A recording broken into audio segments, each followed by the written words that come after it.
The core, the heart of our planet. Its movement creates the conditions for life on Earth. But every 12,000 years, the planet's core fails. It's hard to imagine that such a massive dynamo as the core could fail. But now, the world's scientists are watching with horror what's happening in the bowels of the Earth. The red hot magma, awakened by the vibrations of the core, is bursting to the surface. The real nuclear threat. What is it actually? What affects our core every 12,000 years? What do changes in the magnetic field cause? What happened to the atmosphere of Mars? And will it happen to the Earth? Will the moon fall to Earth?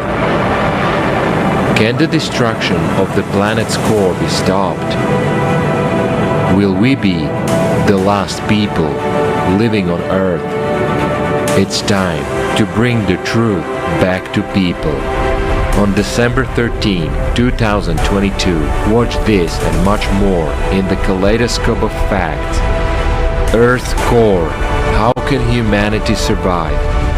Initiated by participants of ALLATRA International Public Movement from Israel and Australia.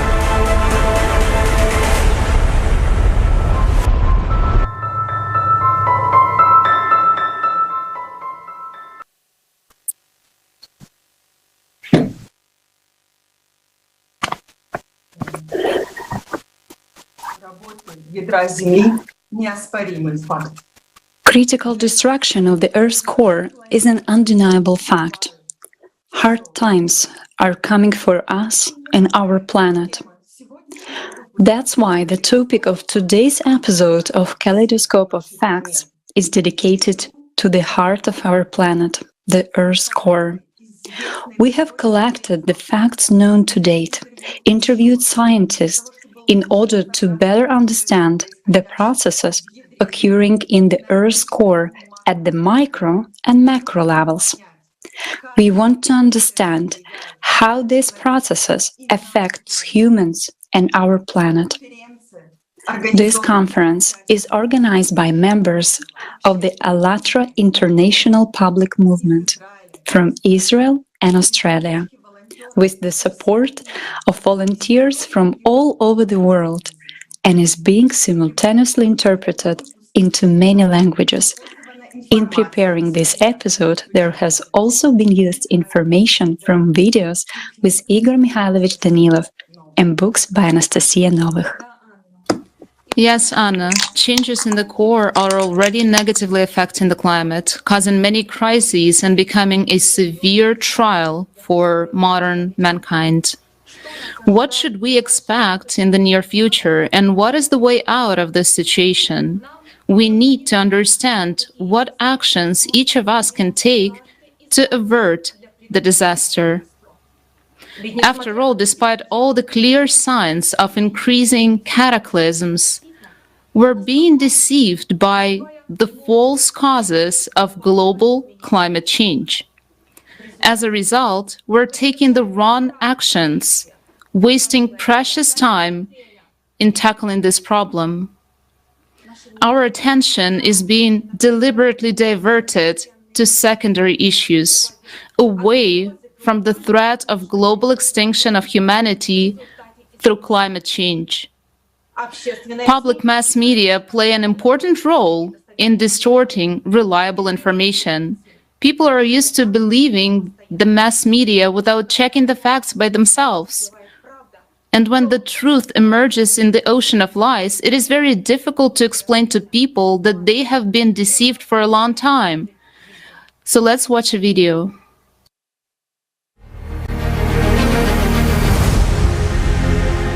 It's easier to fool people than to prove them that they are fooled. We're actually doing well. We have nothing to worry about. And the cataclysms, the skyrocketing number of earthquakes, hurricanes, and floods. Once again, They're trying to scare us. How many times have they promised that the world would end? And what? Where's your famous Armageddon? I already have a lot of problems. I have a loan to pay, utilities to pay, a lot of work to do. And you're making me worry about the climate. The climate problem is a scenario invented by pseudoscientists. They have been hammering into our heads since high school that the Earth is round. Turns out, go to TikTok. Everyone there already knows that the Earth is flat, and you can even see the edge of it. It's a good thing there are normal scientists who have proven this. According to experts, if we reduce emission of CO2 and reduce the average temperature by 1.5 degrees Celsius, then everything will be normal. And maybe in 100 or 200 years, the level of ocean will rise and something will happen. But it won't affect me anyway. And then, if we're really threatened by something, we'll be warned about it by qualified scientists and those who govern us, because they care so much about us, people. They constantly gather at summits, congresses, conferences, and decide how much more money to collect from us to make our lives safer and better. It's amazing because even in such a hard time for humanity, economic turmoil and energy crisis, climate delegates have found domestic reserves and came to the COP27 climate summit in Egypt by 400 private jets. Alright, and what about the processes happening in the Earth's core? In the ice cores confirming that cataclysms are cyclical. And now we are just at the end of one of the cycles. Oh please, why should we care about that core? It's almost 6,000 kilometers down, and we don't know when we will be able to figure out what's going on there. Anyway, we got plenty of time, and the ice cores are all fiction. What can you tell from them at all? Scientists have nothing to do. Science has reached its limit and hit a wall, so they all sorts of nonsense, invent all this nonsense, first some ether, then cataclysms. So your opinion is that there are no discoveries and inventions in modern science? Not exactly. For example, the Large Hadron Collider, the iPhone, the tricolored toothpaste. These are the greatest achievements of humankind. Okay, let's look at it from a different angle. Do you think that the elite are stupid enough to build bunkers for themselves just for fun? Sure, rich people are throwing money down the drain on the building bunkers. They have a lot of money, they have nowhere to put it, so they're doing nonsense. No cataclysms will happen. If there was a real threat, our elite would surely warn us, common people. They do care about us, don't they? Everything will be fine, as always. It's just temporary difficulties, which will soon be over, and we will have a lot of important things to do. Everything will be fine, just the way it used to be. That's what sounds in our heads.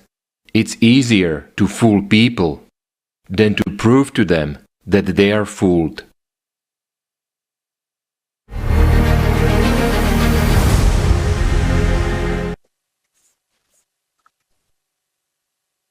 Этот глобальный обман попали даже Even представители. the elites have been caught in this global deception because the fact that they are building underground bunkers shows that even they are not aware of the real causes of climate change.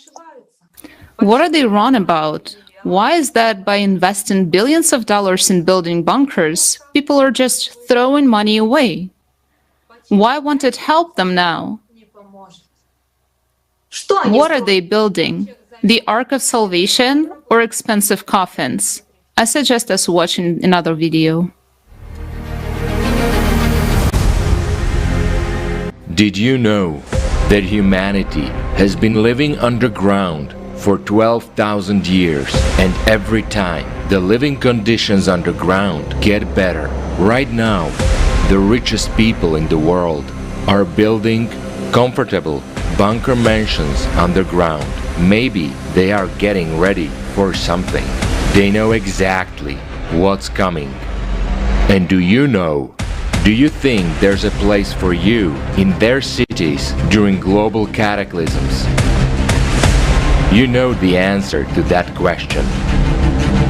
Billions of dollars are going underground, but this time it won't help. Now the planet is being destroyed from the inside.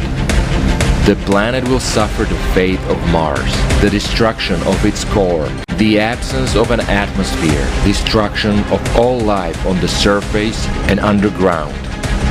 Do you have any idea how you, your family, and your children can survive? We have nobody to count on except ourselves, and this is our strength. There is a way out.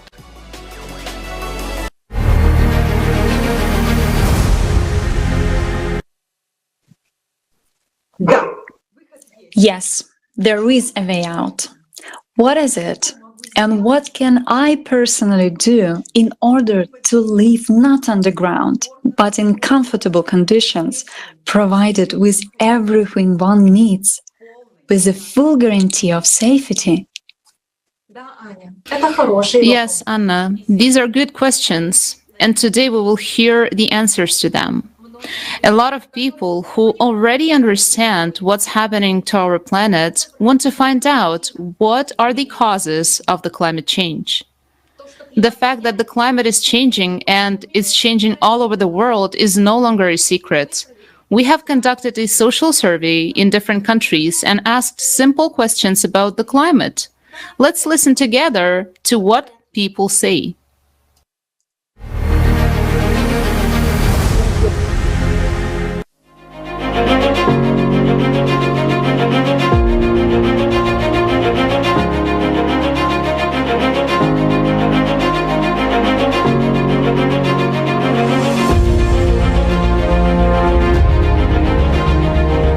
Do you think the climate is changing now? Of course it's changing, and it's been a very long time. Of course you feel it, absolutely. It's changing quite noticeably.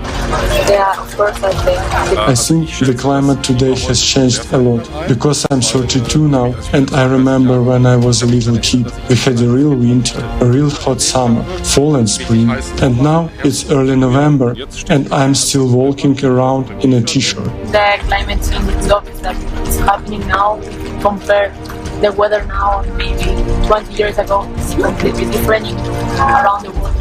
Yes, I think it's changing. We see that there used to be grays, and today there are not so many of them left, so there is a reduction. In other words, a change. Yes, it's getting hotter, then it's getting colder.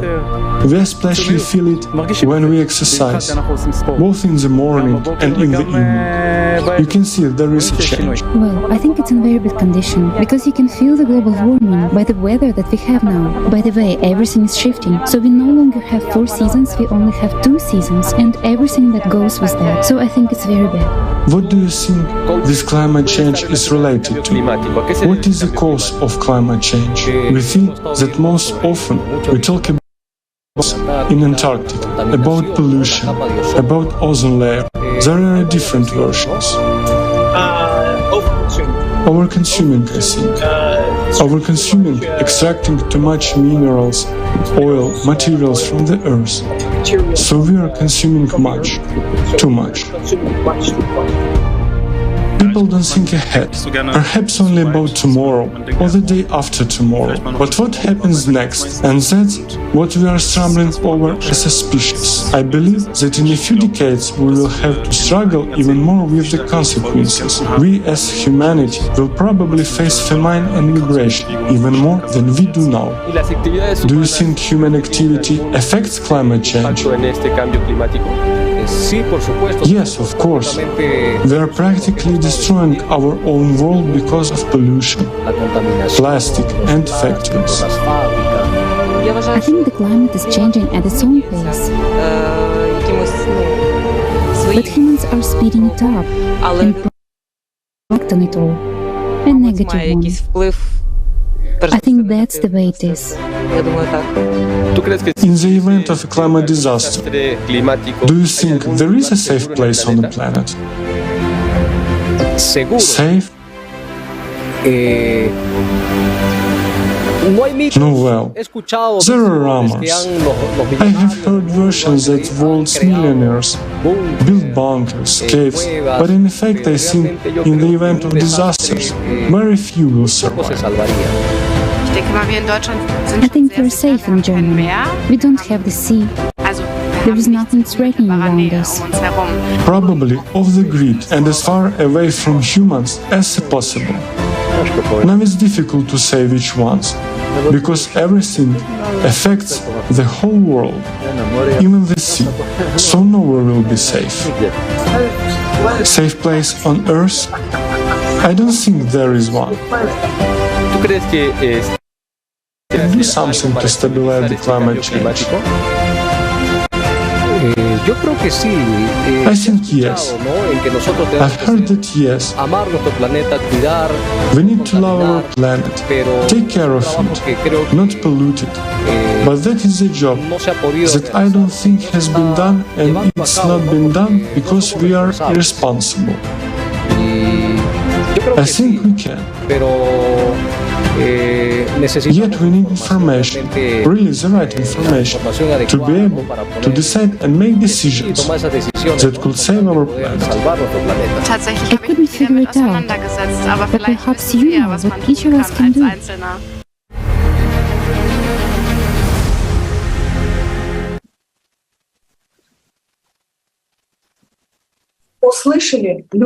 As we have just heard, people see that something is happening, but they do not have a clear understanding of the causes and consequences of the increasing catastrophes. Today we are going to try again to get to the bottom of the question: what is climate change related to? Why again? Because the scientists in charge started talking about global climate change in the late 90s. And in 2014, there was released a report on the problems and consequences of global climate change on Earth, effective ways to solve these problems, which warned us of the coming catastrophes. Unfortunately, this message has not been heard and understood by humanity. Yes, Anna, we missed the time and opportunity to prevent these catastrophes and save people's lives.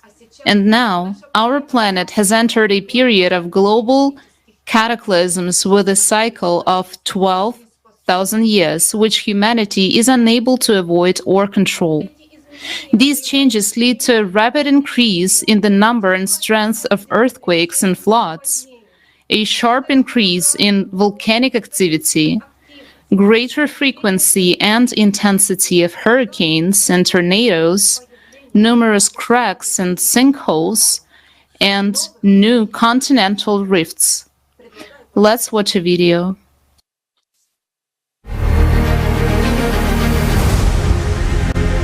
Climate change is now happening due to a 12,000-year cycle of cataclysms.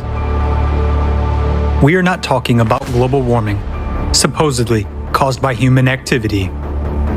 We are talking about the destruction of the planet from within and the death of all life on it. This is not a joke and not a script for a new disaster movie. It is already happening right before our eyes. Why do those who should have been the first to warn us of the impending doom keep silent? The scientists whom we entrusted with the responsibility of warning us of the disaster are divided. Instead of figuring out the real causes, they fight against each other. Some argue that climate change is caused by human activity, namely, the emission of CO2 into the atmosphere due to the burning of hydrocarbon fuels. In their opinion, this is the reason why the climate situation is catastrophically worsening. Other scientists believe that modern climate change has nothing to do with human activity. It is caused by normal variations in natural factors, just as it always happens in nature. And so there is nothing unusual about climate change on the planet right now. Yet, both groups of scientists are blind. They lack complete information and are very much mistaken. The climate is changing critically. Deaths and destruction are covering more and more territories every day. But it is not because of humanity. It is time for us to speak frankly. Why do you intimidate people and make up some scary stories? The climate has always changed for natural reasons, and there's no catastrophe. This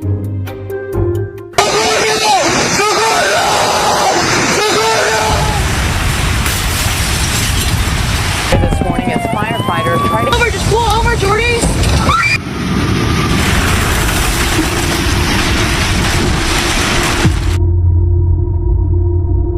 And there's no catastrophe.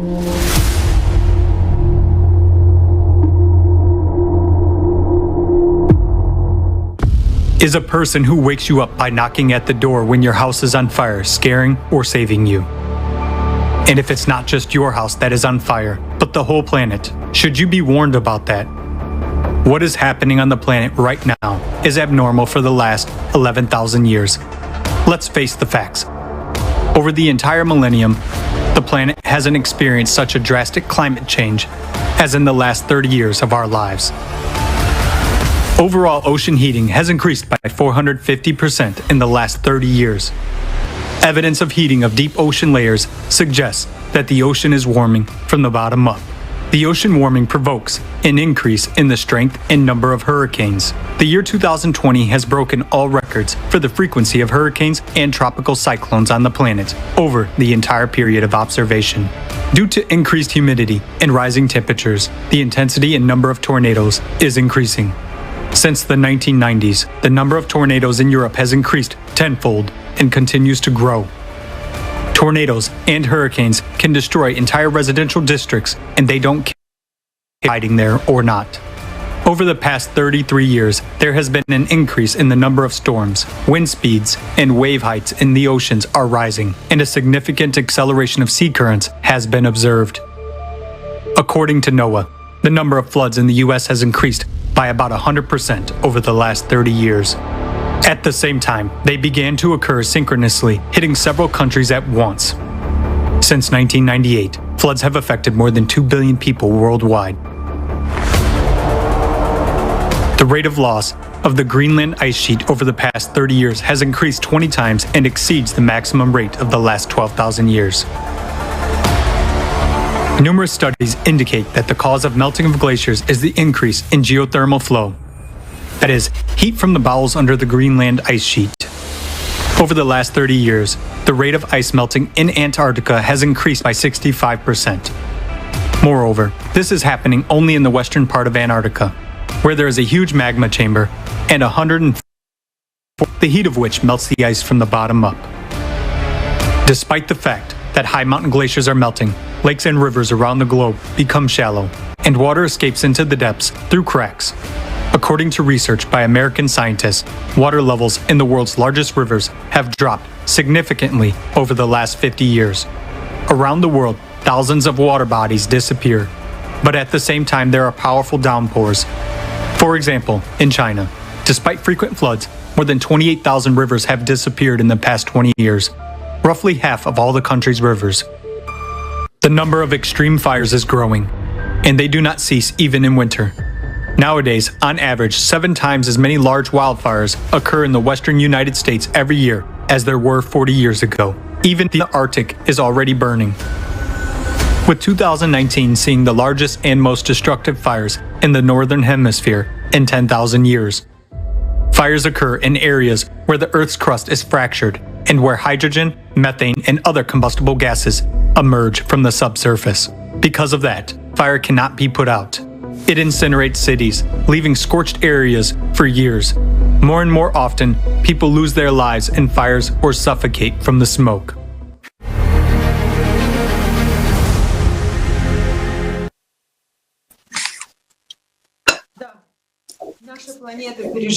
Yes, our planet is experiencing challenging times of global cyclical change. And we people are an inseparable part of the planet, like the crew of a spaceship that is roaming the universe. But do we know how our ship is set up? Let's watch the following video.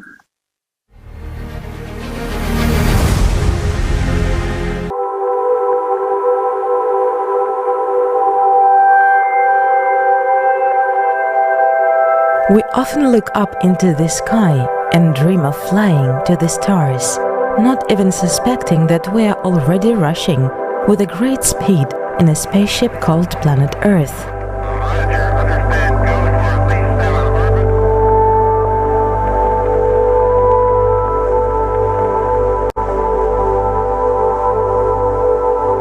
The Earth is not only the inner depths and surface on which we walk, it is also the sky above us, or rather the multi-layered atmosphere or the skin of our ship. The entire Earth sphere, from the core to the outermost layer of the atmosphere, is a single interdependent system.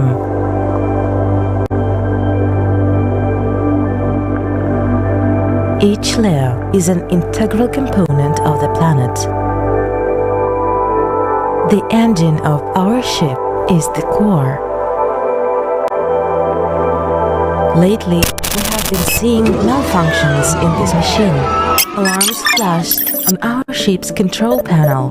Magnetic field is weakening. Natural disasters are becoming more frequent. Ocean heating and accelerated melting of glaciers from the bottom up. Increasing frequency and intensity of earthquakes, volcanic eruptions, tsunamis and hurricanes, deterioration of health of the inhabitants of the planet, and much more. This all is a consequence of the malfunction of our engine, the Earth's core.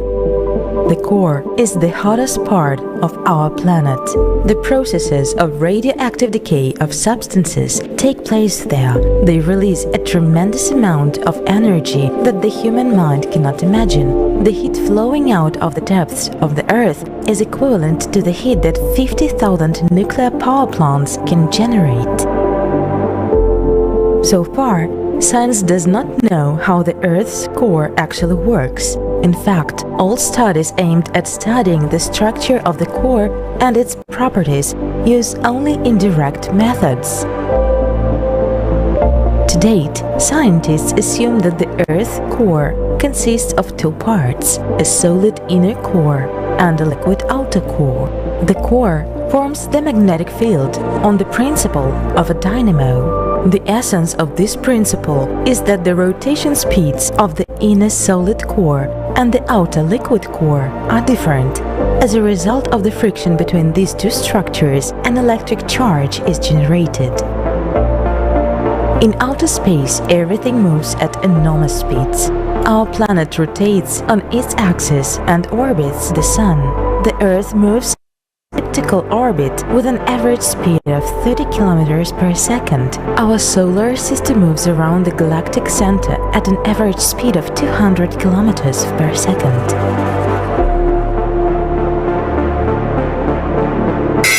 Warning: dangerous displacement of the core detected. Thanks to satellite observations of the Earth's center of mass in 1998, scientists registered an abrupt bouncing of the core.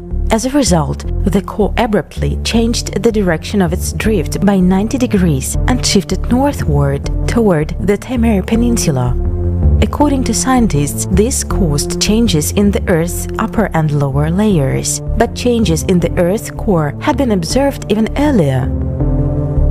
Phil Livermore, an associate professor at the University of Leeds, was surprised when a trio of swarm satellites detected signs of a fast-flowing river of molten metal in the Earth's outer core. Researchers indicate that this jet stream is moving from Canada to Siberia and now wraps halfway around the planet. This jet stream is also accelerating and is also expanding. Since 2000, its width has increased in 420 kilometers. It is moving at about 45 kilometers a year, faster than typical outer core speeds and thousands of times faster than the speed of the tectonic plates. The reasons for the acceleration of the jet stream are still unknown, but according to the researchers, this jet is critical for the global magnetic field. Meanwhile, the speed of the North Magnetic Pole drift over the past 20 years has increased almost fourfold and amounted to 55 kilometers per year. Along with this, the planetary magnetic field, which has already been mentioned, has strongly weakened. Warning. Formations at the core mantle boundary detected. Leakage of the liquid core into the lower layers of the mantle detected. The interaction between the mantle and the Earth core plays an important role in the life of the planet.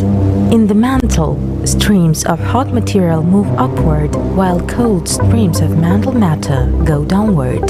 This movement of the mantle is called convection. It causes continental drift and, as a consequence, triggers earthquakes and volcanism. Threat of mantle plumes activation. The top layer of the mantle and the Earth crust form the lithosphere. When we walk on the Earth's crust, we get the impression that it is solid, very reliable and sturdy. But it breathes and moves. The Earth's crust is only 1% of the mass of the entire planet. It can be compared to an eggshell. Beneath the oceans, its thickness does not exceed 15 kilometers and is up to 75 kilometers in the continents. The thinnest crust is in the area of the Mariana Trench and the San Andreas Fault, where its thickness varies from 5 to 10 kilometers. Instability of the Earth's crust is detected. Deep faults. Threat in the Mariana Trench. High probability of hydraulic impact. The top layer of the mantle is called the asthenosphere. It's the layer where rocks now melt, now cool and solidify. The substance of the asthenosphere is more plastic and serves as the lubricant on which the entire Earth's crust slides. Deep focus earthquakes are occurring more frequently. This movement is due to convection in the mantle. Convection is the mechanism that brings chemical elements like carbon, hydrogen, oxygen, and nitrogen to the Earth's surface. These are the elements that are part of the atmosphere, without which life on Earth is impossible. The atmosphere is a gaseous envelope that rotates along with the Earth as a single whole and regulates the flow of heat and cold, creating comfortable conditions. Its role is to protect living organisms from the destructive cosmic impacts. It is like the protective plating of a ship. It consists of several basic layers. Each layer of the atmosphere performs a different function. The troposphere is the lowest layer of the atmosphere. Because of its properties, the near-surface layers of the troposphere are the main habitat for all living organisms, plants, animals, and humans. Clouds and all meteorological phenomena are formed here. The height of this layer is about 8–16 kilometers.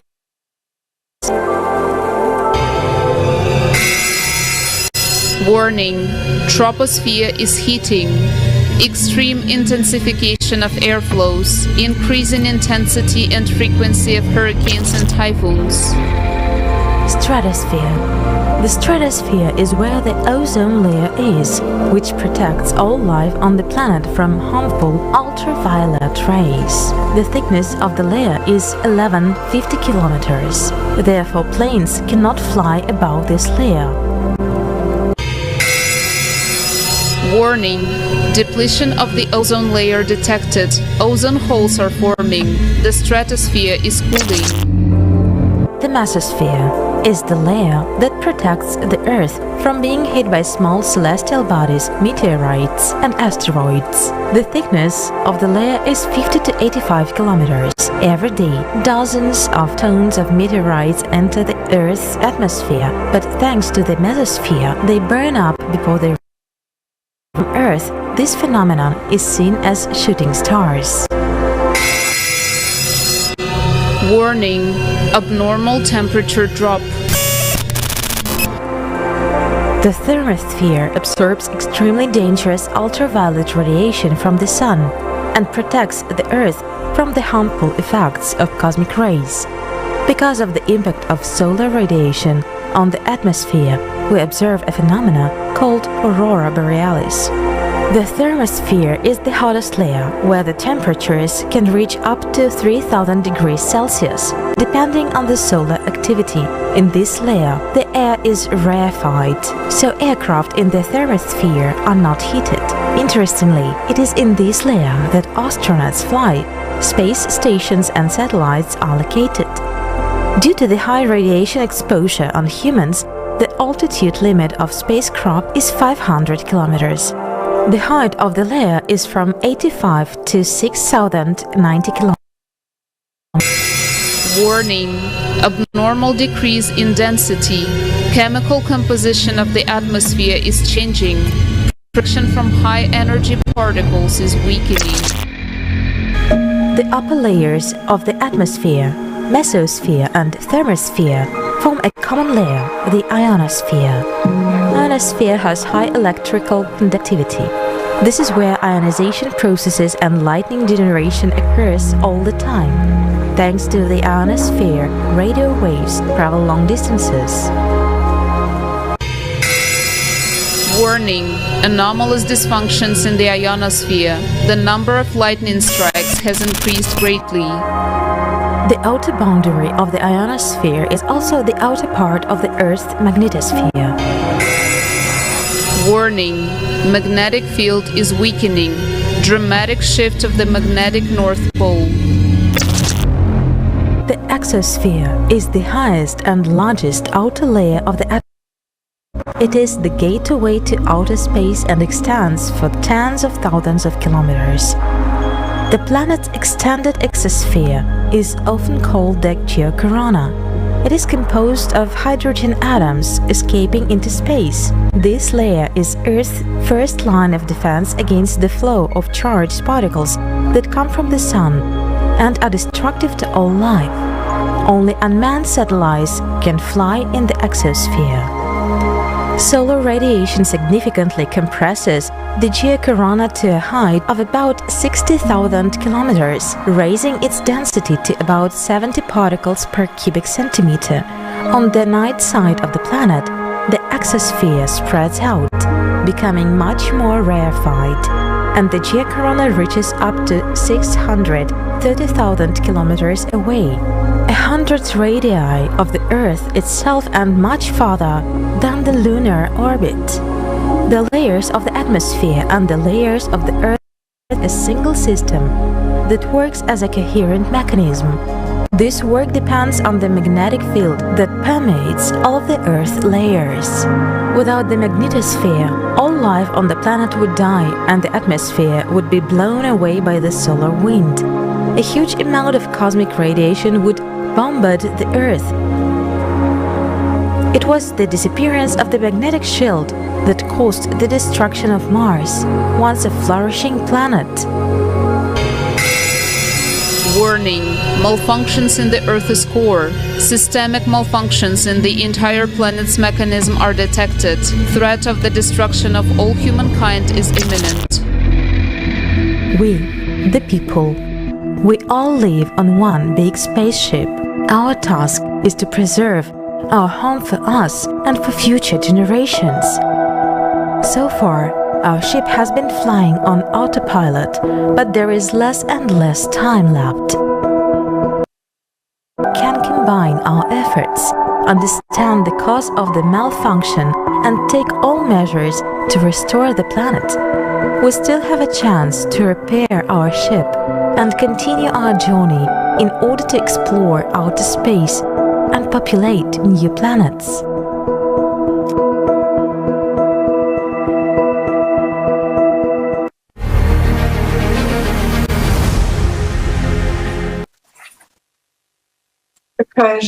How beautiful our planet is. It is alive. And just like us, it has a heart, the core of our planet. Anastasia will tell us about the functions of the planet Earth. Good afternoon, friends. Добрый вечер, дорогие друзья. Не тот канал. What is happening to our planet's core right now that we decided to dedicate Kaleidoscope to this topic? Let's look at the functions of the Earth's core. The first and most obvious function of the core is heat generation, which scientists don't pay much attention to right now. Let's look at the function of the Earth's core. And the first is heat generation. We're used to thinking that the only source of heat for our planet is the sun, but the internal heat emanating from the core plays an equally important role. According to recent studies, the temperature of the inner core may be close to 6,000 degrees Celsius, about the same temperature as the surface of the sun. Why is the Earth's core so hot? According to the modern scientific understanding, this heat has been stored since the formation of the planet, when the Earth was molded from the primary material. Also, the inner and outer layers of the core rotate, and according to scientists, it creates additional frictions and heat. Besides the primary heat of the core, an additional source is also the radioactive decay of elements in the various shells of the Earth. It is assumed that clusters of radioactive elements warming the core are on the surface of the inner core. There are also researchers who hypothesize about thermonuclear fusion, which is triggered by the rotation of the liquid core. However, it's currently unknown to the science exactly how this heating actually works. How is the heat of the core transferred to the surface of the Earth? The core, like a huge internal furnace, the red-hot core heats the Earth's next layer, the mantle. Due to so-called mantle convection, in other words, temperature mixing of matter, heat from the core rises to the Earth's surface everywhere. There are also additional local channels of heat rise. Molten red-hot magma flows rising in the form of mantle plumes. When they break through to the surface, they are poured out by volcanic eruptions. Through such local zones, heat from the core is transported directly to the surface of the Earth's crust. Geothermal subsurface heat is the warming of the Earth's crust by two sources: heat from the mantle, heated by the core, or from magmatic sources. At the surface where we walk, the temperature of the rocks matches the climatic zones. But with depths, the temperature begins to rise. Miners face the phenomenon. It's always hot in the deep mines. At a depth of 1 kilometer, it's usually 30 degrees heat. On average, the temperature rises by 3 degrees Celsius every 100 meters. Of course, temperature changes in different areas and at different depths are not constant and are determined by the composition of rocks, their physical state, and thermal conductivity. And what is most important for us during this period of cycling cataclysm, when magma rises, geothermal heat starts to increase significantly. Geothermal heat is known to be consistently high in volcanic regions where magma has been at the surface of millions of years. Why did we tell you so much about geothermal heat? Because now there is an increase in the number of zones with anomalous heat flow in different regions of the world due to the rise of magma. And it's precisely such thermal anomalies that are now causing the melting of the glaciers of West Antarctica, Greenland, and the melting of permafrost in Siberia. Even climate change in Siberia, which is 2-3 times rest of the world is caused by such geothermal heat, which comes from rising magmatic melts in the depths. Geothermal heat hits not only the rocks, but also the groundwater. And hot springs are usually found in volcanic regions or in areas where magma is very close to the surface. Hence, the boiling of water in wells in Siberia. Now the changes in the core manifest themselves in an increase in geothermal flux from the interior and have a direct impact on the Earth's climate. The next important function of the core is the generation of the Earth's magnetic field. So, magnetic field. It's believed that the main reason for the formation of our planet's magnetic field is the flow of huge masses of liquid iron in the Earth's outer core. The flow of liquid metal in the core generates ionic electric currents. The Earth's rotation around its axis causes these currents to form a magnetic field which spreads around the entire planet. In turn, the magnetic field organizes the currents. As a result of the reciprocal feedback, the process becomes self-sustaining. This mechanism is also called a dynamo process. Advanced researchers know that the Earth has two magnetic fields, a weak one and a strong one. You will learn more about this later in the Kaleidoscope. The Earth's magnetic field extends from the core to the upper atmosphere for several thousand kilometers, bounding an area known as the magnetosphere. It represents invisible lines of force flowing out of one pole and into other. The magnetosphere is a kind of protective bubble around the planet, which keeps it safe from solar and cosmic radiation. If there were no magnetic field, all layers of the atmosphere would simply be blown into outer space.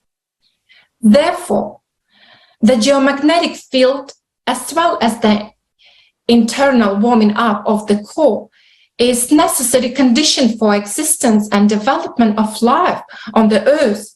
The magnetic fields protect the biosphere from energetic charged particles, affect the course of some chemical reaction, cellular processes, the state of the human body, and migration in the animal world. It should be noted that if there is magnetic field, that is the sign of a living planet. If we look at other Earth-type planets, even having a nucleus, they remain without a magnetic field. For example, the planets Mars and Venus. In addition, it is the core that generates the Earth's gravitational field. Today, in Kaleidoscope, you will also learn more about this. Another function of the Earth's core that scientists pay little attention to is the centering of the planet.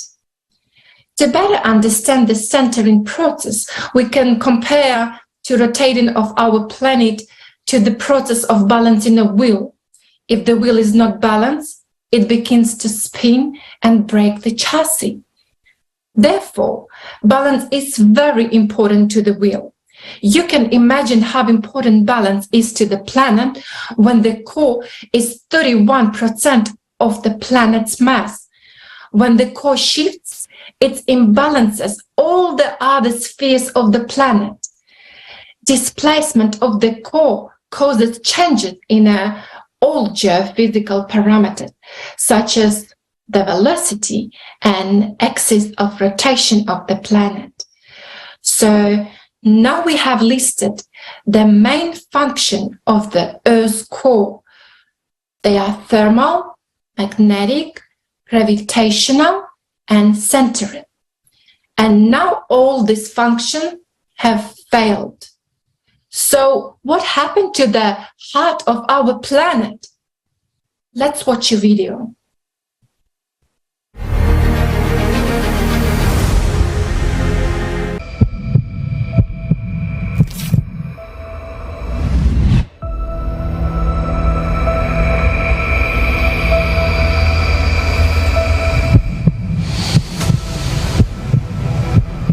We believe that we can control a lot of things, but we forgot that there is a huge mass of molten substance bubbling beneath our feet. At the very center of this red-hot ocean is the heart of our planet. And like ours, it is beating. But now, serious problems have begun inside the core. It could soon destroy our civilization. The core of our planet has a radius of 3,500 kilometers, which is comparable in size to the planet Mars. Previously, it was believed to consist of two layers, an outer liquid layer and a solid inner layer of iron and nickel. However, new findings have puzzled the scientific community. In 2015, researchers from the University of Illinois and Nanjing University in China discovered a strange behavior of a seismic wave traveling through the inner core. Thanks to this discovery, scientists concluded that there is an inner core, and it either consists of a different type of crystal, or the Earth's core is still evolving and is gradually crystallizing. This is confirmed by the research of Australian scientists led by Joanne Stevenson. What I observed is a very small kind of change, but it's got big implications for what's happening in the inner core. Recently, scientists made another staggering discovery. For some unknown reason, the Earth's inner solid iron core appeared to be asymmetrical. A new model proposed by seismologists of the University of California, Berkeley, suggests that the Earth's inner core grows faster on the east side than on the west side. According to the lead study author, Daniel Frost, the movement of liquid iron in the outer core carries heat away from the inner core, causing it to freeze and grow on the east side. Phil Livermore of the University of Leeds and his colleagues were surprised when a trio of satellites called SWARM detected signs of a fast-flowing river of liquid metal in the Earth's outer core. Researchers indicate that this jet stream moves from Canada to Siberia and now wraps halfway around the planet. The vast jet stream, about 420 kilometers wide, has accelerated threefold since 2000. It remains a mystery why the speed of the iron stream has increased. But the anomalous phenomena don't end with that. Geophysicists at the University of Maryland have analyzed thousands of recordings of seismic waves traveling through the Earth and discovered two strange structures at the Earth's core. One beneath Africa and the other one deep below the center of the Pacific Ocean. These structures are features of very dense, hot matter at the boundary between the core and the mantle, and are known as ultra-low velocity zones at the roots of deep-seated mantle plumes. Notably, each of these two giant blobs has an area comparable to that of a continent, and the height of each is 100 times higher than Mount Everest. In the year 2020, scientists discovered that the patch of hot material beneath Hawaii is even larger than they previously thought. A recent work by Maria Sekamestrenko, a seismologist at the University of Oxford, confirms these so-called blobs as a source of the hot mantle plumes. And those plumes can trigger devastating supervolcanic eruptions when they surface. The mantle plumes caused massive volcanic eruptions that formed Iceland and continue to drive the rumbling activity beneath Yellowstone.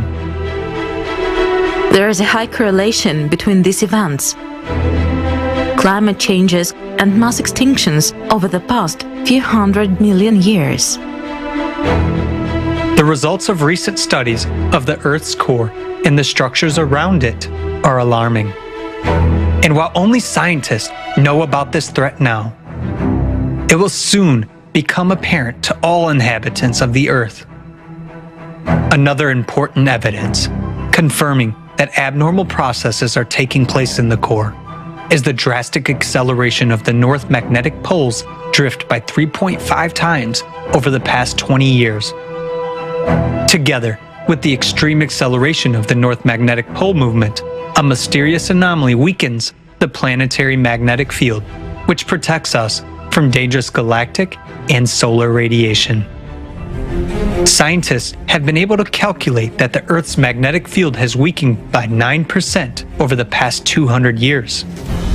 As a result, an area of weak magnetic field known as the South Atlantic Anomaly has been formed between Africa and South America. Moreover, in the last 5 years, another such area has developed southwest of Africa, and it is actively growing. The electromagnetic field is generated by the dynamo mechanism in the Earth's core, and therefore it is evident that changes in the magnetic field indicate changes in the core. Another proof of the anomalous behavior of the Earth's core is the appearance of a powerful neutrino emission from the bowels of the Earth, which was also registered in the year 2015. An even more anomalous event occurred in the year 1998. Scientists detected a sharp bouncing displacement of the core by observing the Earth's center of mass using satellites. As a result of the bounce, the core shifted sharply northward toward the Tamir Peninsula. At this time, scientists at the Medicina station in Italy detected a gravity burst. The velocity of the planet also increased, as well as the centrifugal force. Concurrently, there was a dramatic change in the shape of the Earth. As measured by a laser rangefinder system from the US satellites, the planet began to expand abnormally along the equator, whereas before that, the trend had been the opposite. Because of the increased centrifugal force, magma plumes began to rise closer to the surface, which increased the geothermal heat flow and the number of earthquakes. As a result, new faults and cracks began to form, through which water from the surface began to escape deep into the Earth. In the same year, there was a sharp increase in the speed of the North Magnetic Pole's drift. The bounce of the Earth's center of mass became the key factor of the system's imbalance. This event led to a dissonance among all the Earth's shelves, which caused a dramatic increase in many natural disasters: earthquakes, volcanic eruptions, tsunamis, hurricanes, tornadoes, and so on. It is worth noting that during the same period, there was also synchronous bouncing changes in natural processes on the Sun, Moon, Mars, and other celestial bodies of the solar system. And this also occurred because of the displacement of their core. Led scientists to believe that such synchronous bounces may be caused by the influence of external factors on the solar system.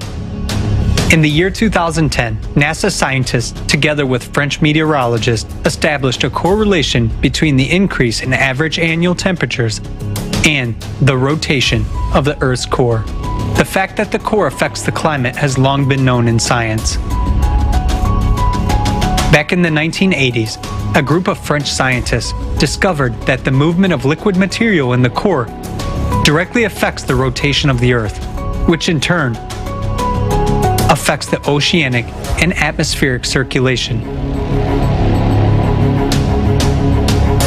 The bounce of 98 led to major changes on the Earth's surface. But this started even earlier. It is no coincidence that the New York Times published an article in 1985 about the leading role of the core in climate change.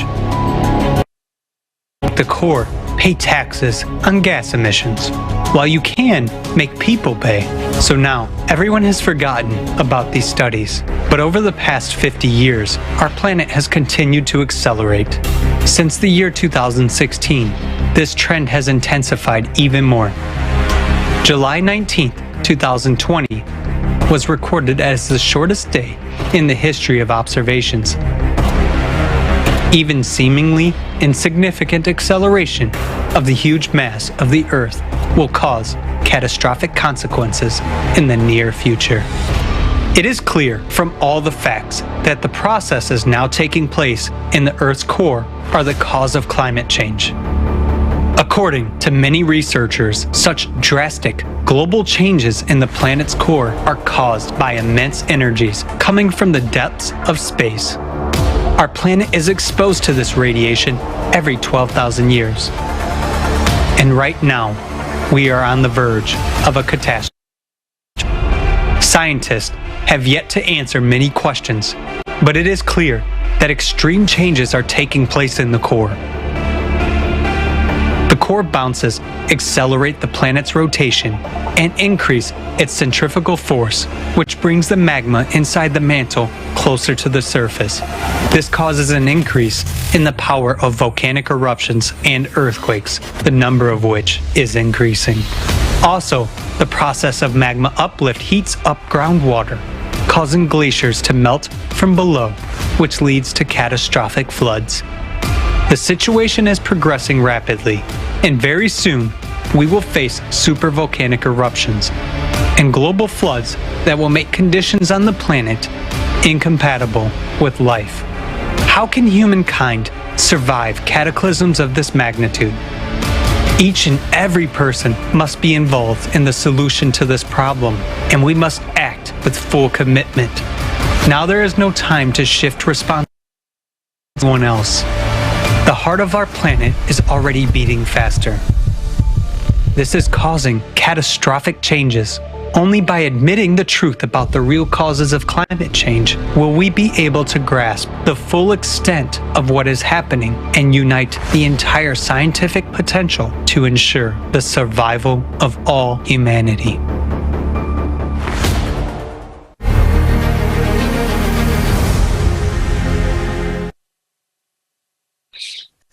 What a complicated mechanism is the core of our planet.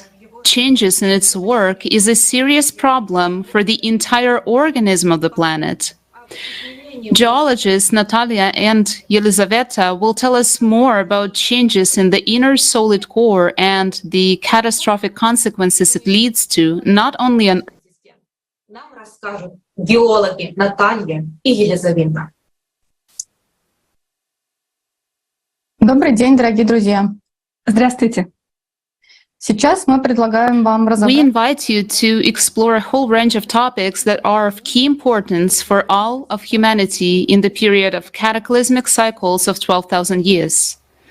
We will begin to examine changes in the depth from the core to the surface of the Earth. Let's consider what the inner solid core is like.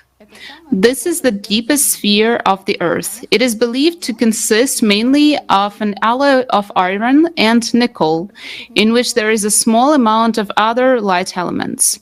The inner core is believed to be solid because, unlike the outer core, it consists of nickel, which has a higher melting point than the iron. The fusion in the core is at extremely high temperatures and pressures. Interestingly, the inner core is constantly rotating and also shifting within the planet. This phenomenon is called the centennial drift of the core. That is a small shift or bouncing of the core that occurs over hundreds of years. This change is recorded by changes in gravity, which are observed at many gravimetric stations around the world, but this process possesses no danger to life on Earth. However, in 1998, a number of scientific organizations and scientists from more than 30 countries announced in their reports a catastrophic event, namely a sharp bouncing of the Earth's inner core. This was determined by observing the Earth's center of mass using the DORIS, D-O-R-I-S satellite system. This jump, this bouncing of the core occurred in 1998 in an anomalous phenomenon. It is an anomalous phenomenon because the core sharply changed its trajectory by 90 degrees to the northeast towards the Taimyr Peninsula. And such a drastic shift, bouncing of the core with its enormous axis mass of about 17 masses of the moon had a huge gravitational impact on all the spheres of the Earth. The satellite system is used to monitor such parameters as changes in the shape of the Earth, changes in the gravitational field, and the speed of the Earth's rotation. It was in 1998 that sudden changes in all these parameters were registered. The number of earthquakes and volcanic eruptions has increased as well. One of the interesting indicators caused by the bouncing of the core, which did not mention earlier, is the change in the levels of the world's oceans. Interestingly, these changes coincide in time with the beginning of dramatic change in the shape of the Earth. In other words, the bouncing caused a sharp change in shape, which entitled a change in the mass transfer of the ocean, oceanic waters. In the graph, we can see that the level of the Western and Central Pacific and Indian Ocean decreased sharply, but on the opposite side, the level of Eastern Pacific and Atlantic Ocean increased sharply. Let's go back to the changes in the core. Earlier in the video, you saw that according to California seismologists, the inner core is now asymmetric. Interestingly, after the bounce, the core became asymmetric, growing faster on the east side than on the west side. According to the assumption, the core became so asymmetric exactly after the bounce in 1998. And also, you heard in the video that the flow of liquid iron in the outer core accelerated. We also assume that this occurred during the bounce when the solid inner core disrupted the flow of the outer liquid core. However, it is important for us to understand that the bouncing of the core was only a consequence of the changes that began in the core ever earlier. It was possible to register these changes by the changes in the planet's rotation rate and the acceleration of the North magnetic pole drift, which began approximately in 1995, 3 years before the bouncing of the core. For more details on what also happened in 1995, you can watch the climate report presented at the forum Global Crisis, Our Survival is in Unity on November 12 this year. Before the 70s, the planet was slowing down, but in 70s, it began to spin up faster in a leaping way, and then it accelerated sharply in 1995. And after the bouncing of the core in 1998, this acceleration continues to increase in galloping way as well. This pushes magma from deep centers to the surface as centrifuge-like process. And the magma being pushed out by the acceleration of the planet's rotation is coming from the greatest depths.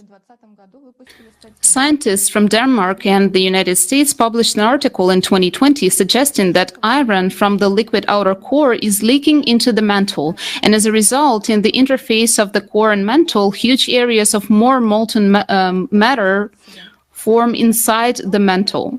Just imagine the outer core like a broken egg leaks into the mantle, and in these places hotter, more mobile flows are formed at the core mantle boundary.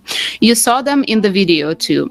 The core has two main places where these flows come out. If you do a projection, one is under Africa and another one is under Pacific Ocean. As they rise up, ascend, they branch out like a tree and feed with magma plumes and volcanoes. In 2020, scientists discovered that a large spot of hot material at the core mantle boundary beneath Hawaii is even larger than their previous estimates. These areas of liquid core leakage seem to be growing. The peculiarity of this phenomena is that heavy iron isotopes leak out of the liquid core, while the lighter isotopes remain in the core. Laboratory experiments showed that the lighter atoms were more likely to stay inside the core, while the heavy iron-57 began to rise to the upper layers of the melt, where the temperature and pressure were lower. This is how the centrifuge effect works. Just imagine the liquid core seeps into the mantle, forming regions of red-hot mobile matter in the mantle, which remains at the boundary of the core until it loses stability for some reason. After it loses stability, it begins to rise upward in the form of the so-called plume, a super hot and fast vertical flow of magma.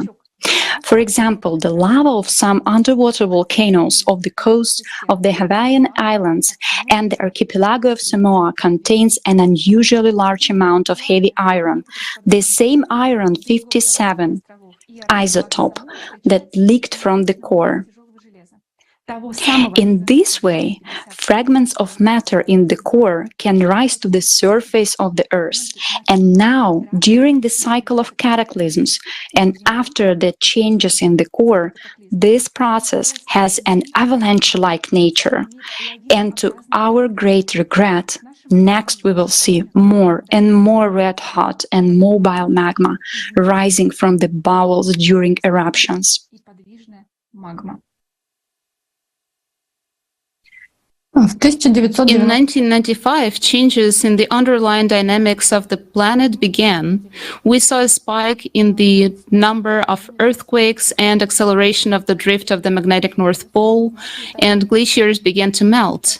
27 years have passed. How many years do you think it takes for magma to accelerate enough to start breaking through to the surface? Let's take a look at some places on our planet where enough research has been done to allow us to somehow assess the dynamics of the magma rise process.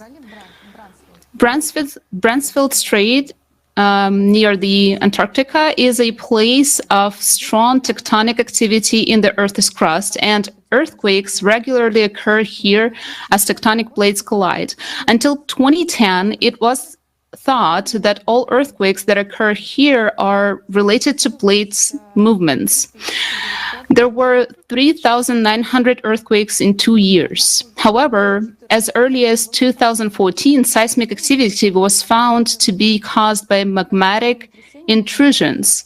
The number of earthquakes and magnitude increased. In 2021, the magnitude of the magmatic intrusions had already increased so much that the number of earthquakes had risen to 85,000 in 6 months, with magnitudes rising to 6. The team of researchers who observed the phenomenon were amazed at the scale and power of the intrusion of magma into the Earth's crust. The crust in the area is 15 kilometers thick, and localization of the earthquakes showed that 10 kilometers of the crust had already been eaten by the active magma. What does it mean that the crust is eroded by magma? Let's take La Palma as an example. The eruption occurred in September 2021. After the third explosion, a few hours later, mobile, active magma started to rise. Volcanologists have recorded this. Just 10 years ago, there was a major eruption on the neighboring island of El Hierro. That eruption was investigated by dozens of scientific teams. It turned out that during this eruption, the lower boundary of the Earth's crust had risen by 4 kilometers. Imagine, right at the time of the eruption, the crust thinned by 4 kilometers in just 3 months. The La Palma eruption was already much more powerful, and magma was bursting out just in the place where the crust had thinned. And most tellingly, this lava was superfluid, the most fluid of all historical basalt eruptions. We can surmise from the superfluidity of the lava that this is the same magma coming from the Earth's core that we talked about earlier.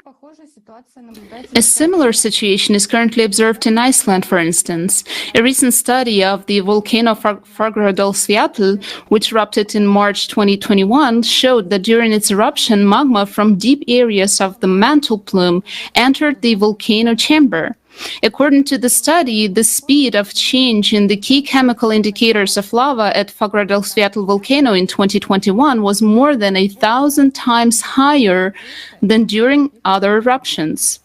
And in 2014, the Borgarkrón volcano erupted in Iceland as well, during which it took just 10 days for magma to rise from a magma chamber that is 24 kilometers deep to the surface. And this happened just 8 years ago. Now magma is rising from even greater depths. But these examples are where the magma channel has already been exploited. These are active volcanoes that are erupting right now. But just imagine that magma now doesn't even need to the old channels anymore. It can break through in any point of the Earth's crust. In May 2019, the birth of a new volcano off the coast of Mayotte, near the island of Reunion, near Madagascar, was recorded. A brand new volcano appeared right in the front of researchers' eyes, and it happened disastrously quickly. A year earlier, abnormal seismic activity was detected at the base of the lithosphere at a depth of 80 kilometers. And in just a year, magma covered this distance, and a volcano appeared on the surface in May 2019. To say that this is an anomalously fast rise of magma is to say nothing. It is also important to know that this eruption occurred just above the zone of the African molten matter anomaly at the core mantle boundary. At that time, it was the largest active underwater eruption ever recorded. A new record for the strongest recorded volcanic eruption was set on January 15, 2022 by the Hunga Tonga Hunga Hapai volcano. This eruption had an explosive character due to the water layer above the volcano. The plume from this eruption rose to 58 kilometers at its highest point. The gas, steam, and ash from the volcano reached the mesosphere, the third layer of the atmosphere. Know this for yourself. Next, you will hear more about how scary an atmospheric rupture can be when deep magma is introduced into the water. Researchers noted that lava of such a composition had not previously came during previous eruptions of Tonga in 2009 and 2014. In previous eruptions, magma got stuck in an intermediate chamber for some time, but this time the fresh magma rose quickly, wasting no time on chemical changes. The new magma had a large amount of bubbles in it. This is why the Tonga eruption became the record-breaking eruption. Even according to researchers, this is clearly not the last record we will see in the near future. The same pattern of repeat magma ascent is being witnessed right now in Alaska. A seismic swarm that appeared in April 2022 near Mount Edgecombe volcano in southeastern Alaska suggests renewed activity of this volcano, which was last active about 800 years ago. This is the highest rate of volcanic deformation we are currently seeing in Alaska, said the lead author of the study, a professor at the University of Alaska. He says that deformation of volcanoes is not uncommon, but that activity at Edgecombe is unusual because reactivation of dormant volcanic systems is very rare. Now, unfortunately, we are going to see this phenomena more and more often. It is enough to recall the signs of the awakening volcano Lach in Germany, which erupted 12,000 years ago. In this list of volcanoes that erupted in past cycles, there is also Elbrus in Caucasus, Flegreen Field supervolcano in Europe, Sakurajima in Japan, and many others. Such an example of an awakening record breaker in the past is Taupo volcano, which erupted 24,000 years ago. And it was not an ordinary eruption. It was one of the strongest eruptions in the last 70,000 years. Anomalous seismic activity is now being recorded beneath Taupo. Scientists have recorded about 700 small earthquakes beneath crater Lake Taupo. Scientists have found that the earthquakes are caused by volcanic rather than tectonic activity. The monster is waking up. In March 2019, a series of 64 earthquakes occurred in the Lake Taupo. Что этот рой землетрясений был вызван вторжением дайки базальтового состава. Дайка — это плоская магматическая, которая рвет породы. Area. Scientists determined that in the Earth's crust before reaching the Earth's surface, a pressure pulse from the mantle must occur to give that much energy to the magma. The dike was embedded in the fragile crust at the depths of 8-10 kilometers and spread 2 kilometers towards the volcano in just 1 to 2 hours. It is the substance of the deep layers of the mantle which does not wait for the magma chamber under Taupo to gradually release. It rushes to the surface. Studies have shown that the former largest eruptions of Taupo were also accompanied by the introduction of dikes of basaltic composition. It is no longer no doubt that Taupo volcano is about to erupt. The question is only when. What is happening right now in the Taupo area? Just 2 weeks ago, earthquakes of magnitude greater than 4 began to occur beneath the Taupo caldera. The largest one was of magnitude 5.4 at the depths of only 7.8 kilometers. It's not an accident. These are signs of another magma movement. We have no examples of supervolcanic eruptions that are available for study. Therefore, all volcanologists agree that they have no reliable ways to predict the eruption of a supervolcano. Yet the paradox is that with no reliable tools to predict eruptions, scientists convince people with inflexible persistence that there is no danger. How much credibility do you have in the reassuring speeches of scientists who say there's no danger until a sudden eruption hits a few thousand people? In the consumerist format of society, scientists are not liable for the lack of warning, just as the regional authorities are not liable.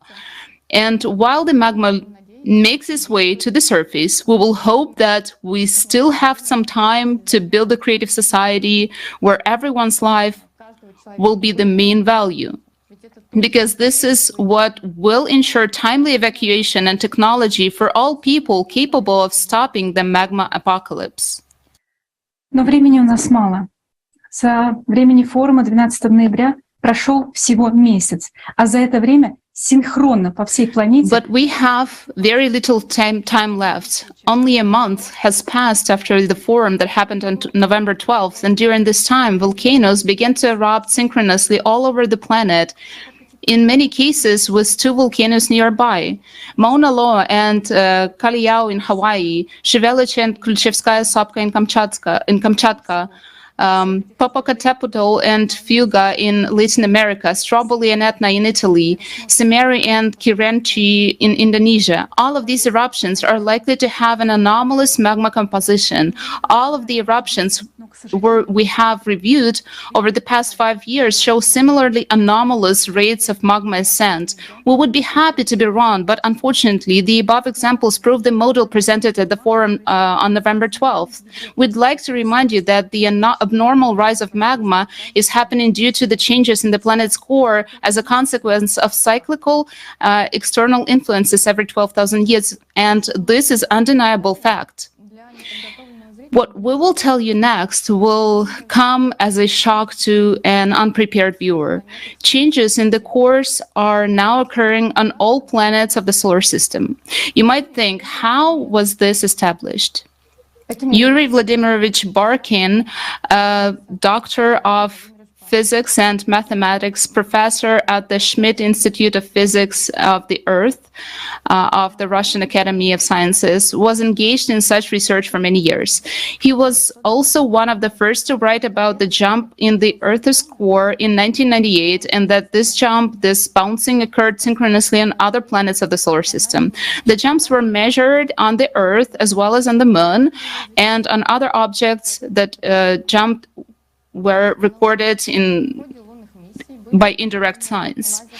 Laser reflections were installed on the Moon during the lunar missions. In 1997 and 1998, a jump bouncing in the coordinates of all 4 reflections were detected simultaneously in the same direction. Researchers assumed that there was a jump in the position of the Moon's center of mass by about the same distance as the jump of the coordinates of the reflectors. It is also significant to note that the change in the radius of the Sun was recorded in 1998. In the same year, there was also a dramatic change in the level of solar radiation, and the rate of propagation of coronal emissions.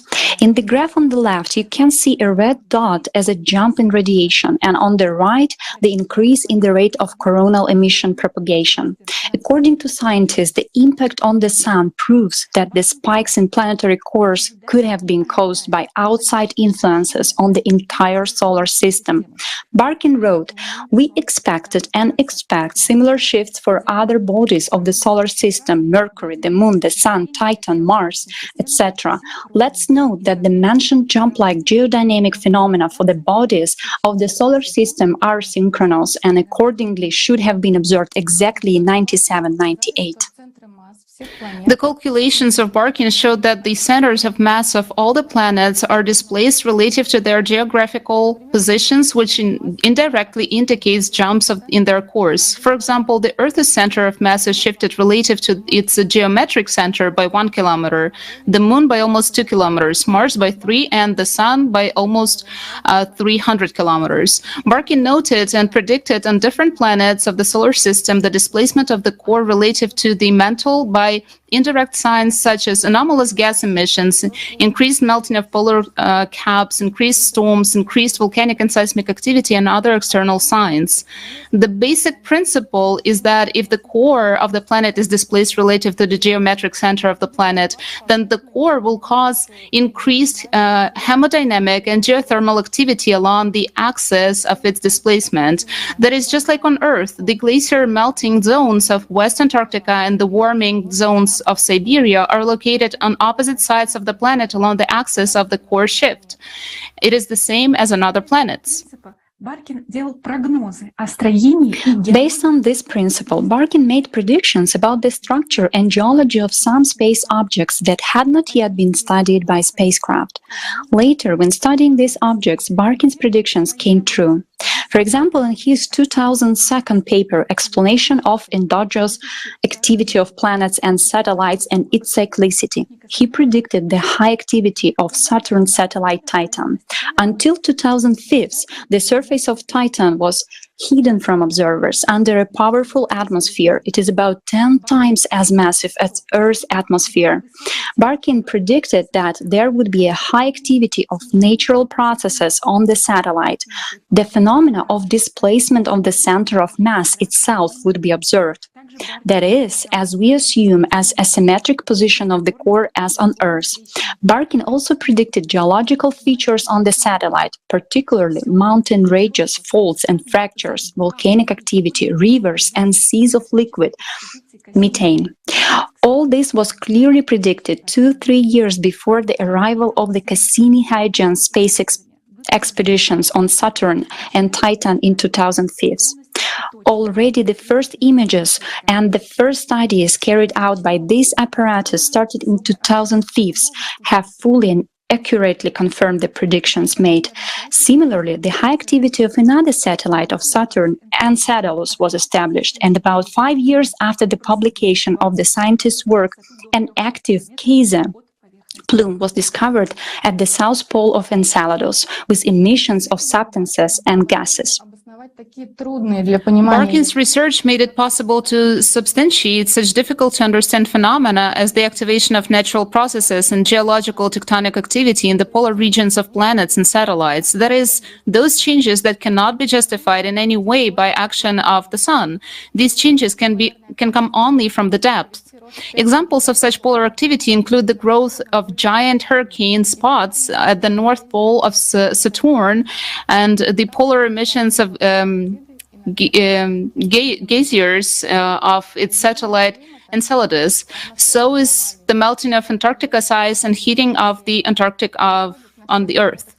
Climate change, atmospheric anomalies, and increased volcanic eruptions, earthquakes are occurring on all planets of the solar system, and at the November 12th Forum, Global Crisis or Survival is in Unity, a video was presented about this.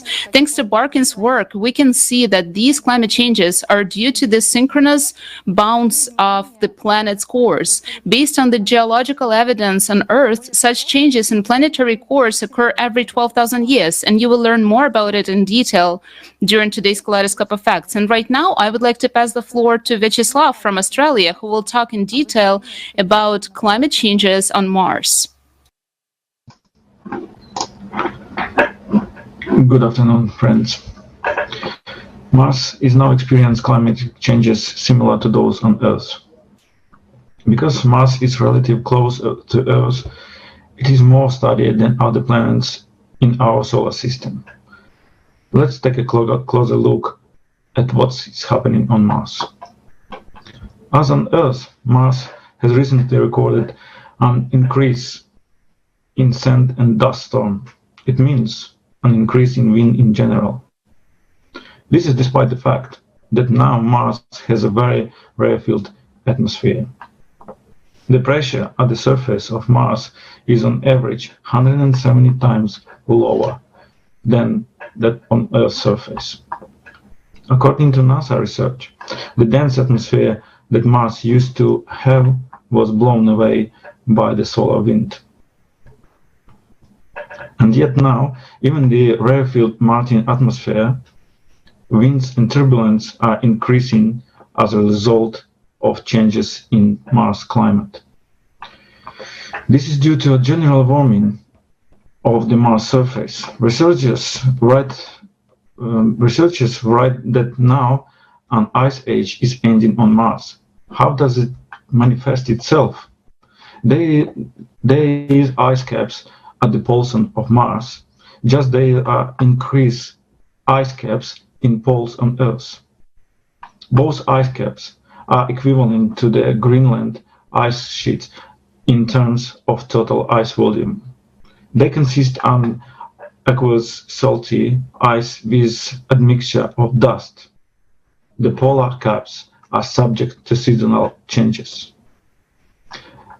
The observed seasonal changes in the polar caps are due to upper layer, less than 1 meter thick, consists of solid CO2, they so-called dry ice. This seasonal ice evaporates completely during the Martian spring, leaving only the permanent cap. Why is the dry ice on Mars composed of CO2? Because 95% of Mars' atmosphere consists of CO2. NASA research shows that from 1975 to 1996, Mars warmed by 1 degree. The warming of the planet causes glacier to melt just as it does on Earth. Planetary scientists have found that lines on the slopes of Mars going down have been formed by liquid water flowing down. On Mars, an increased level of methane was also recorded. On Earth, methane is emitted due to melting of the glacier. This process is also occurring on Mars. Landslides have recently been detected on Red Planet. In 2021, Trace Gas Orbiter captured a 5-kilometer long and 35 wide landslide in the area of Mount Aeolis. Melting ice caps and giant landslides on Mars are the clear sign of global warming occurring right now on the neighborhood planet, which has no anthropogenic CO2 emission at all. Mars' polar ice cap, which is located near the South Pole, is shrinking at enormous rate, as the chief researchers of the Mars Orbit Camera, Michael Malin, said. All this suggested a global climate change on Mars and a general rise in the planet temperature. However, as for the permanent component of the ice caps, they were thought to be freezing to the ground. But recent research has found that the appearance of the channel of water under the ice and even sub-ice lakes. This research was carried out under the Southern Cap. Professor Neil Arnold of Cambridge Scott Polar Research Institute believes that Mars must still be geothermally active to sustain liquid water beneath its ice caps. Nowadays, we are watching the same thing under the ice of Antarctica and Greenland, that is subglacial lakes have been found there, and numerous study proves that they are formed because of increased geothermal heat.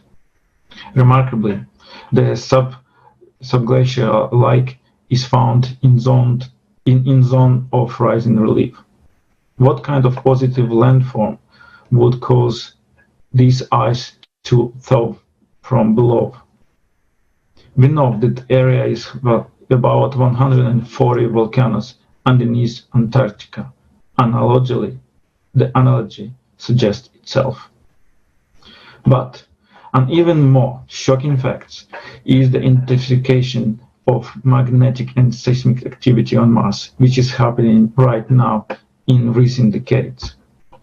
A seismograph has been operating on Mars since 2018, and since then it has recorded 1,330 earthquakes.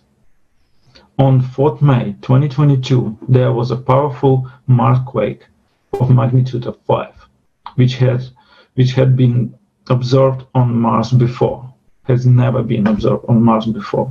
According to scientists, Marsquakes are becoming more frequent. There are two types of Marsquakes: high frequency and low frequency. High frequency ones are caused by the shattering of the shallow Martian crust, while low frequency ones emanate from deeper layer of the planet. That is why the analog of deep focus of earthquakes on Earth. And according to Domenico Giardini, a seismologist from Switzerland, such deep Martian earthquakes are now increasing on Mars.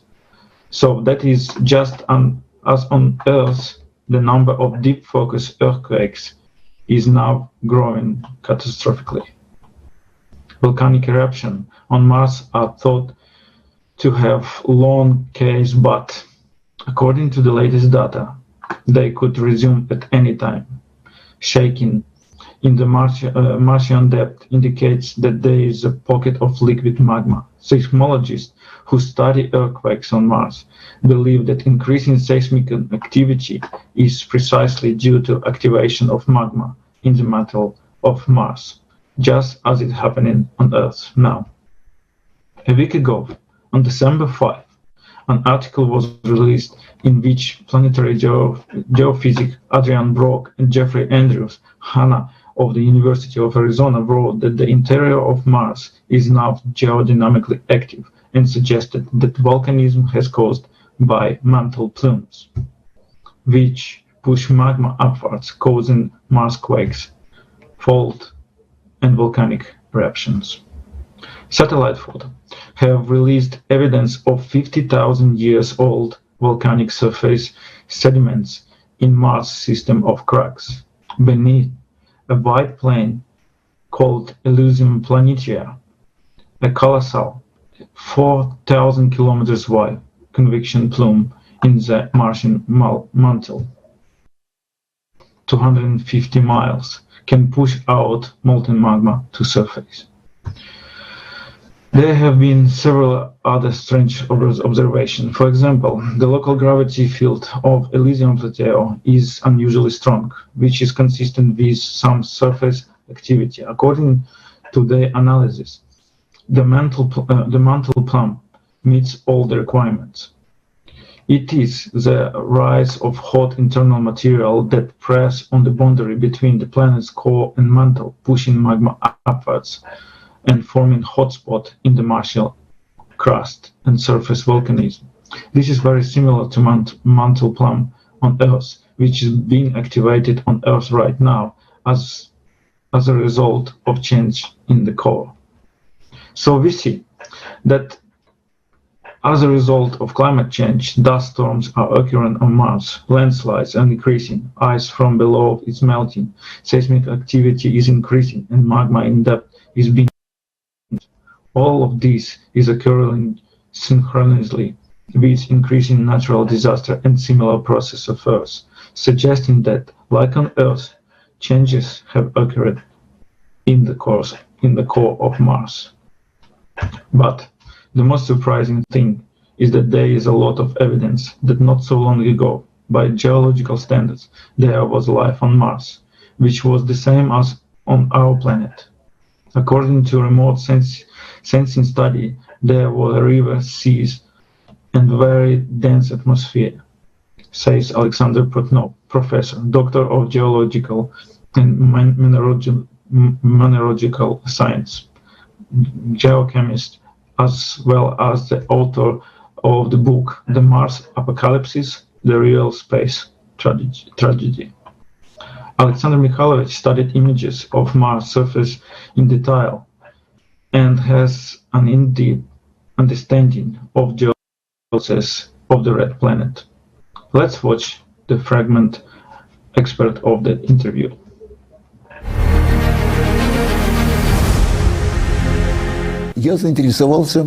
So I got interested in space images of other planets, and the most interesting ones were the space images of Mars, because I saw a lot of processes in them that are typical of Earth. Earth's processes on Mars are widespread, and this does not agree in any way with NASA's view. They claim that Mars has been a dead planet for the last 4 billion years. First of all, Mars is red, and this distinguishes this planet from all other planets. The surface of Mars is not like the dark gray surface of Mercury or the Moon, or any other planet of the Earth group except Earth. Because if the Earth's forests disappeared, our planet would also turn red, because the main process on Earth is the constant oxidation of divalent iron, which is included in the rocks in large quantities, primarily the basalts. Basalts make up half of the igneous rocks on Earth. Over the past 2.5 or 3 billion years, basalts have been oxidized by the oxygen of the Earth's atmosphere. This is only possible because of life on Earth. On any planet where Earth-type life appears, we would see reddening of basalts and iron-bearing rocks, because divalent iron in pyroxenes, olivines, that is, in the main rock-forming minerals of igneous rocks, is unstable under Earth's surface conditions. In a warm climate, abundance of water and free oxygen of the atmosphere, these deep minerals of black, dark green color, falling on the surface of the Earth, within millions of years turn into loose clays and sand, covered with a red coating of iron hydroxides. All these deep rocks gradually change into iron lime and a mixture of iron hydroxides, which are generalized under the common name limonite. This reddening is abnormal and has been known to humankind for millennia, yet until now it is paid little attention to. One can calculate how much oxygen it would take for a powerful red weathering crust to emerge on Mars. I have calculated this amount. It equals 4,000 trillion tons of free oxygen, which enter dark-colored minerals and transform them into kilometers of weathering crust and loose ferruginous and clay rocks on Mars. For comparison, Earth's current atmosphere contains 1,200 trillion tons of free oxygen. On Earth, those 1,200 trillion tons of oxygen are created by the process of photosynthesis alone. Photosynthesis is a global, cosmic process. It is developed on all Earth-type planets, and the emergence of life on them means photosynthesis, a reductive process. Through water and carbon dioxide, precisely through water oxygen.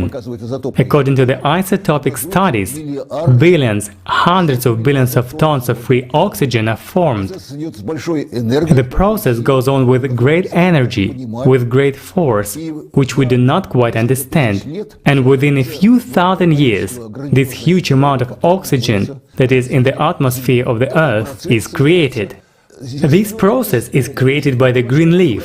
That is what Timirazov once said, that the green leaf created the atmosphere of the planet, transformed it from a reducing one to an oxidizing one, and allowed all living beings to live. Because it is oxidation that our organism needs to exist. That applies to countless organisms on Earth. Of course, the same was on Mars. So the reddening of the planet is an indicator of photosynthesis, the transformation of the atmosphere on it. It is a stage of life. It begins to exist and develop in this atmosphere created by itself. If there is heat and water, of course. What do we see on Mars? Apart from the red color, a striking fact is that there is the same process taking place both on Mars and on Earth. On Earth, we see a fast, rapid, I would say, warming process. The ice of Antarctica, Greenland, and alpine glaciers is rapidly melting. It loses water in the form of ice, and the ocean levels are rising. We do not fully understand what is happening on Earth, how fast these processes can go.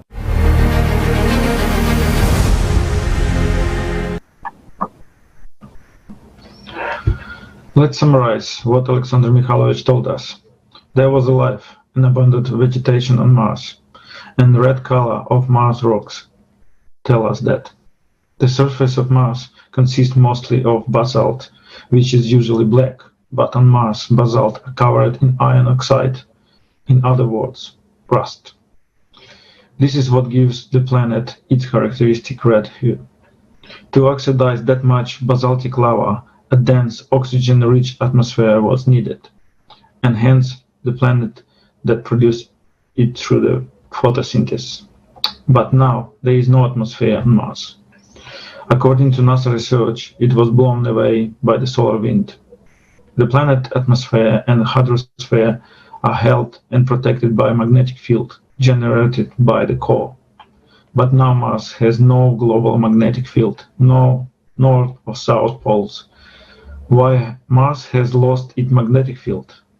After all, according to experts, it was once there. It was the result of a terrible catastrophe. We will learn more about it later. Stay with us.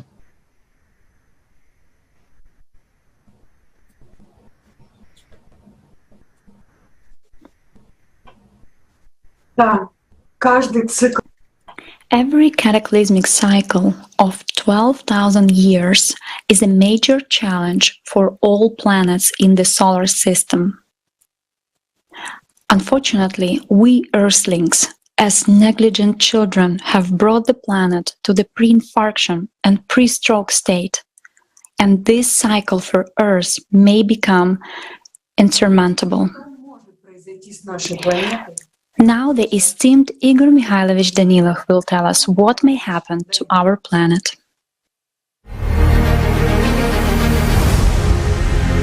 Friends, you and us have a chance to admire the most beautiful sight, which happens quite rarely. Once it happened on Mars, and now we, as humanity, have a chance to see it ourselves with our own eyes and enjoy, perhaps for 2 minutes if we are lucky enough, to not be on the side where it will happen. Such a beautiful, I would say, a rare spectacle that rarely happens on living planets. So, when the main crust beneath the depths of the ocean splits, to put it simply, due to all these phenomena, and magma will meet, I mean billions of cubes of water will simultaneously meet with billions of cubes of magma, And usually it happens at the deepest points, where the crust is the thinnest. This instability, which grows, will cause a very powerful water hammer. There will be a tremendous release of steam into the atmosphere, which will sweep away, like a blanket, it will roll up our atmosphere within an instant. But the same hammer will also go back. Just to understand what kind of a water hammer it is, which will be directed into the magma from the contact of such a huge amount of water and magma, I would compare it, excuse me for the simplicity, but it will be evident. Pour some water into a basin, take a slipper, give a strong slap on the water, and you will see the water starting to spurt out, right? So exactly the same water hammer will go inside the planet. This will cause a rupture of almost all old places, old mountains, meaning old seams in our crust. It is unlikely that anything will happen where there are new formations, because everything is very thick and very strong there, kind of a strong bone callus. But on old formations, a thinning occurs. They used to be thick, but over time, these seams between plates will split. Why? Because when two plates come at each other, they collide, and mountains begin to form, and it grows both upwards and downwards. On new formations, there is such a tight, massive junction, whereas on old ones, there's still this very fault. At this point, the most serious catastrophe will happen, which will instantly turn our planet into Mars. Water will disappear from the surface, the atmosphere will disappear, and our, let's say, planet will change forever. It will turn into dead. Why? Because the core will stop. The electromagnetic field will disappear almost completely and almost instantaneously, and gravity will change. The first thing that will happen is satellites will start falling. Our main satellite, the Moon, will fall next. It will definitely fall on our planet. No one will have a chance to survive here. I'm sorry. This is a real scenario. Well, it's not utopian. Any specialist who really, let's say, has an opportunity to speak freely.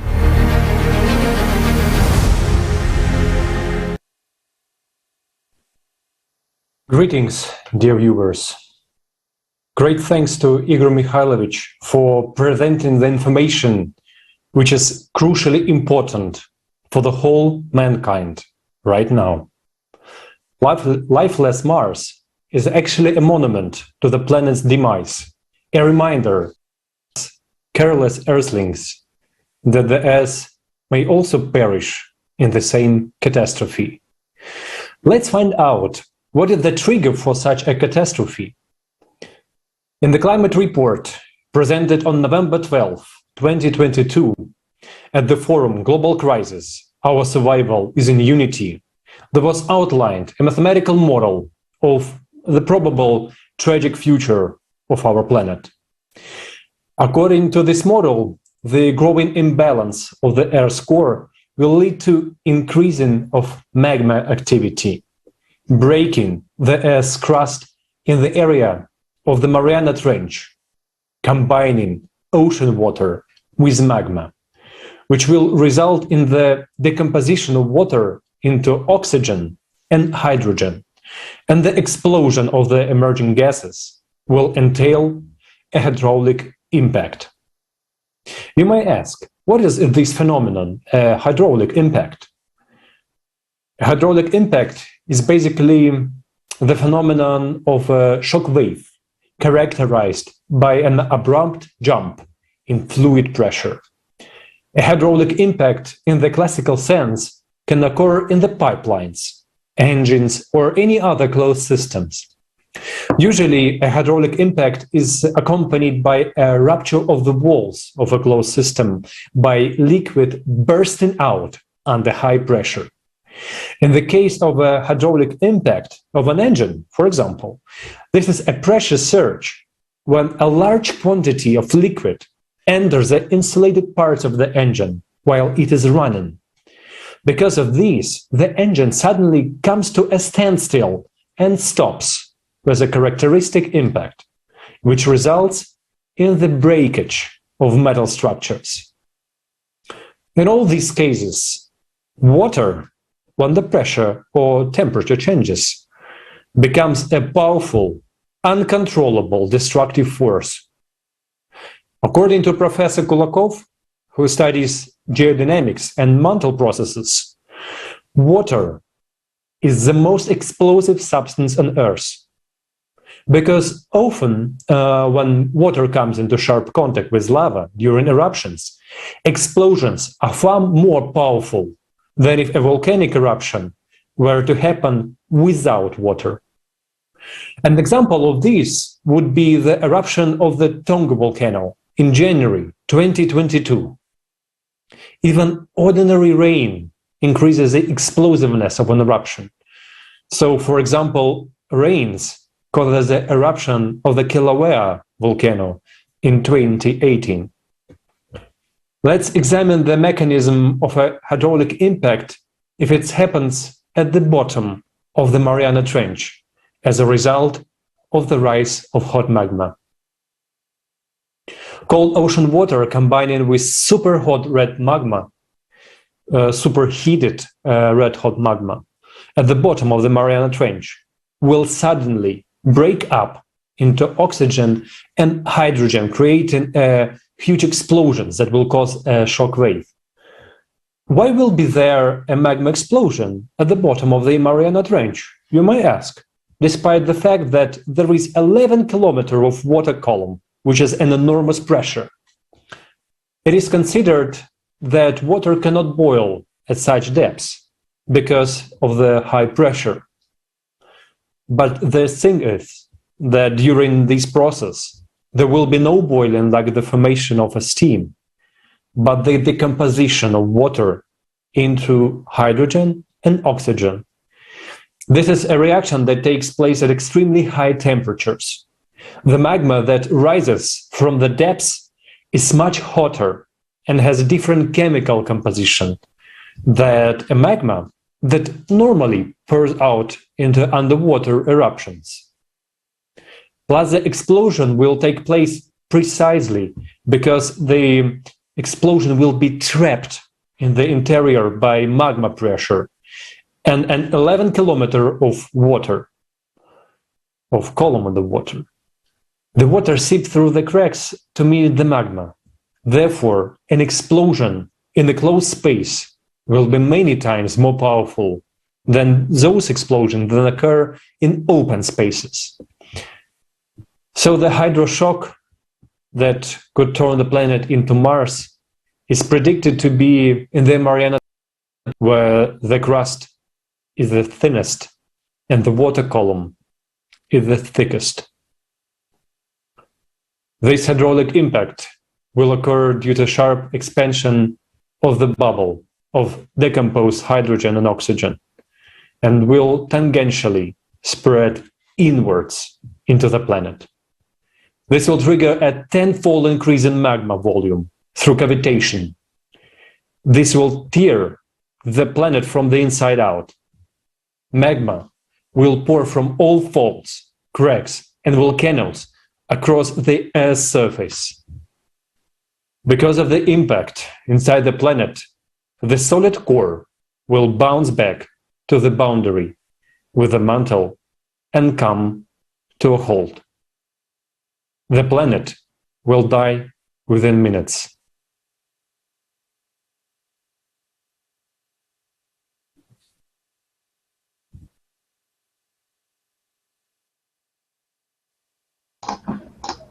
An example that this process is more than real on our planet is the Mars perished is exactly the same way just 24,000 years ago during a cyclone of cataclysms.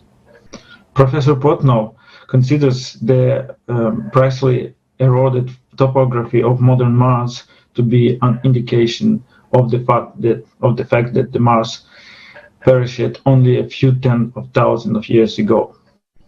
Because if Mars has perished 4.5 billion years ago, as commonly thought, then sandstorms, melt ice caps, and most importantly, meteorites would have left no natural landform on Mars at all. Now we can see the surface of Mars, which is sad spectacle. Relatively fresh lava, frozen and spilled all over the surface, several volcanoes, and enormous gorge Mariner. Mars has no atmosphere, no hydrosphere, no general magnetic fields, and its gravity is very weak. Let's take a closer look at magnetic fields on Mars. According to US Mars Global Surveyor orbiter, instead of a single field, there are now many local, sometimes quite strong magnetic anomalies. On the magnetic field map, they give a molded mosaic-like picture. The magnetic field zones have are intensively commensurate with the Earth's magnetic field. The stopping of the dynamo of Mars could have been caused by powerful shock wave impacting the liquid core, and such a shock wave could have been produced a hydraulic impact.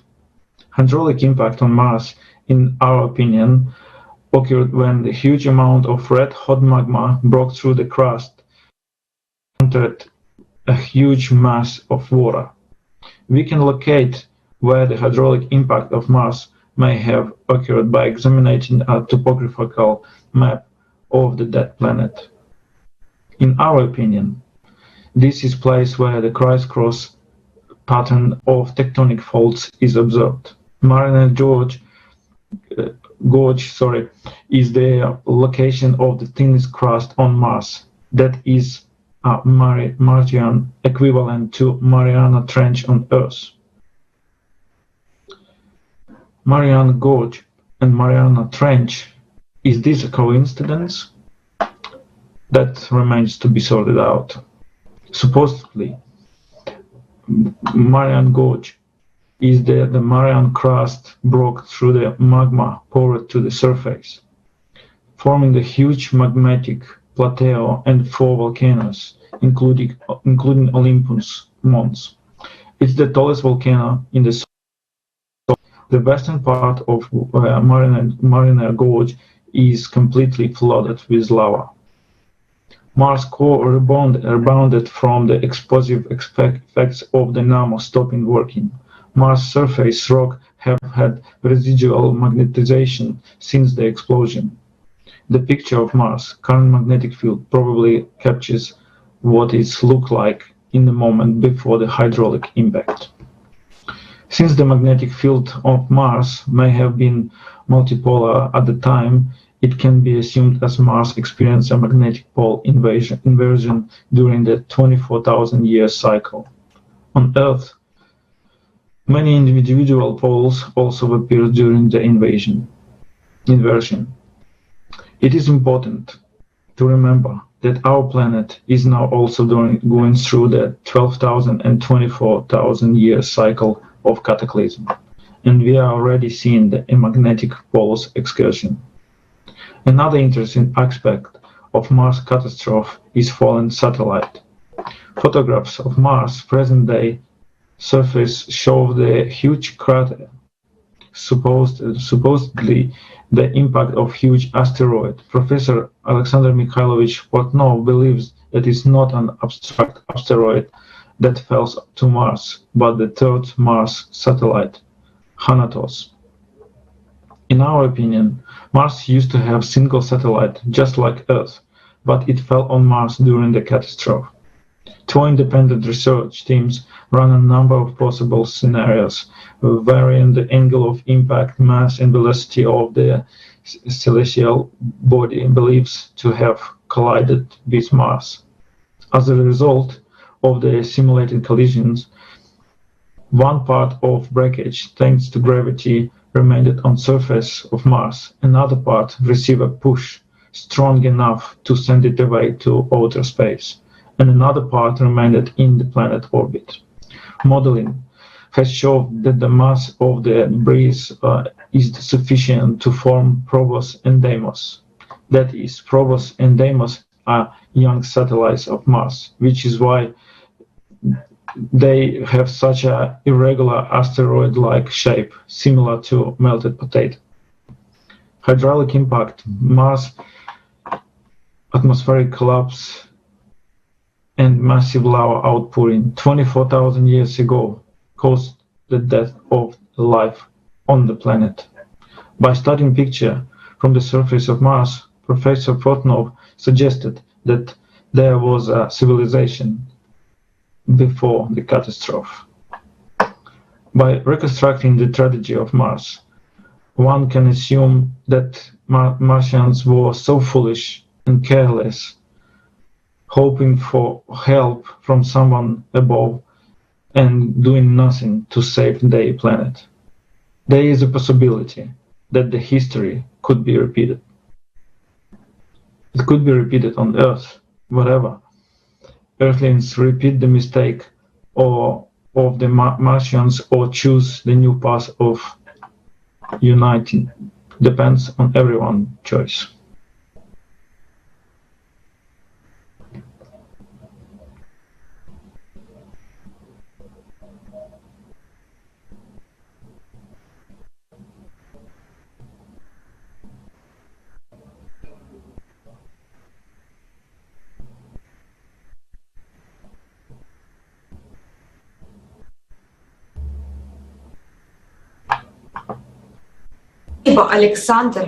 Thank you, Alexander and Vyacheslav. We have heard some very serious information that directly affects every person on the planet Earth. Answer the question, do we want to repeat the fate of Mars, or shall we do everything we can to prevent it? After information about hydraulic impact has been made public, we're often asked, how is it possible? After all, at the bottom of the Mariana Trench, there is a huge pressure due to the water column of 11 kilometers. I hope Alexander's presentation helped you to understand this issue. Our planet is dying, and another factor that makes the situation worse is the environment. Why do you think that this time the Earth may not survive the climate disaster scenario? How is this cycle different from others? Why are the compensatory mechanisms on our planet not activated properly now? I suggest us watching a video on this topic with the esteemed Igor Mikhailovich Danilov.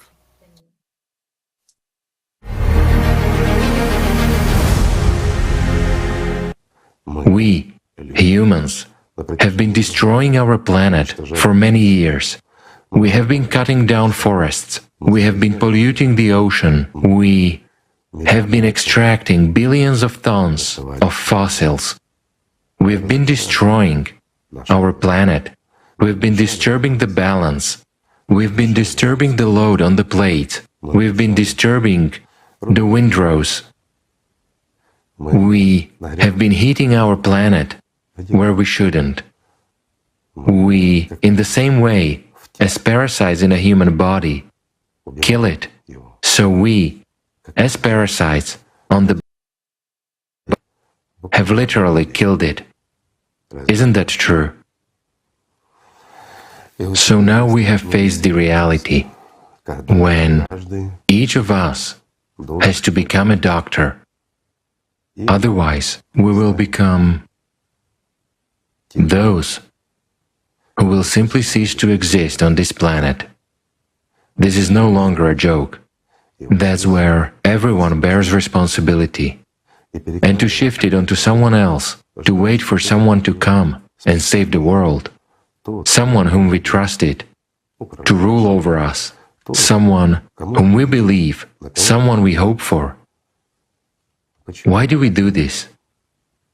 I'll repeat, friends, because for thousands of years we were being turned into weak-willed sheep who serve their ruler. Rulers change, ideology and ideas change, while we remain sheep. It is time, friends, to strip skins and become humans. The time has come. And it depends on each of us whether we will survive or not.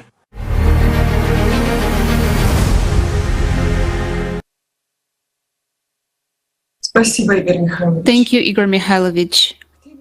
We will return to the topic of shifting responsibility more than once in our Kaleidoscope of Facts. And now, I'd like to describe in more detail the environmental situation on our planet and how it has affected the Earth. As we can see, a cyclicity of 12,000 years is the main reason for climate change.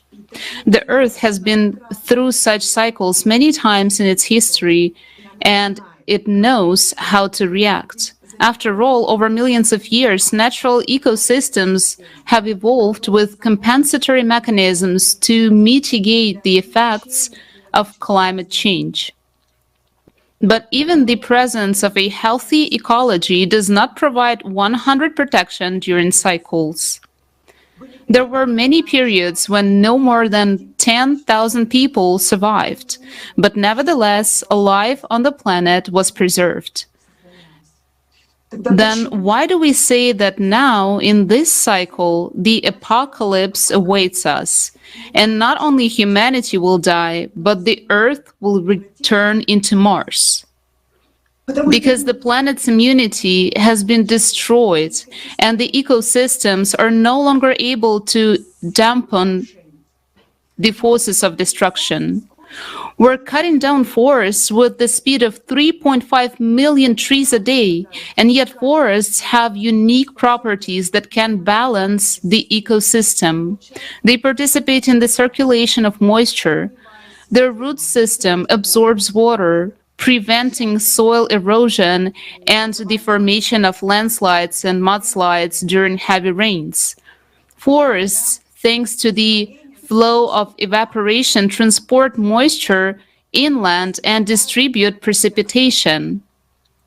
The lack of forests results in increased heavy rainfalls in some regions, and creates droughts in the places where they have never been before. Forests also act as a natural barrier to storms, hurricanes, and tsunamis, reducing their destructive power. And the most interesting thing is that even the few forests that we have managed not to cut down nowadays function differently. They started to emit more CO2 than they absorb. Scientists have found and recorded this everywhere, which means it is a natural mechanism in plants as a reaction to the changes taking place on Earth. Thus, CO2 increases regardless of human activity. It is the response of our planet to external impact. Contrary to the popular belief, CO2 does not heat up the atmosphere, it cools it down. It's just physics. And there is another important point. Where does the CO2 go? Into the atmosphere. The lower layers of the atmosphere heat up and the upper layers cool down. As a result of the temperature difference, the atmosphere thickens. In example, a kind of barrier is created, a bumper is formed, right? And this is one of the main protective functions of the planet. By destroying forests, we deprive ourselves of a natural shield against destructive natural disasters. And if we talk about mineral extraction, the construction of reservoirs with large volumes of water, technological explosions, and explosions during the testing of new weapons, all this leads to formation of cavities and voids, destroying the integrity of rocks, making them more fragile and prone to cracking, fracturing, and soil collapsing. These impacts can cause the destruction of crustal shells according to the Griffiths model, which states that even microcracks in the material can cause it to fail completely under certain stresses. Today, there are 36 megacities on the planet. That is, almost half of the world's population lives on 1% of the planet's surface.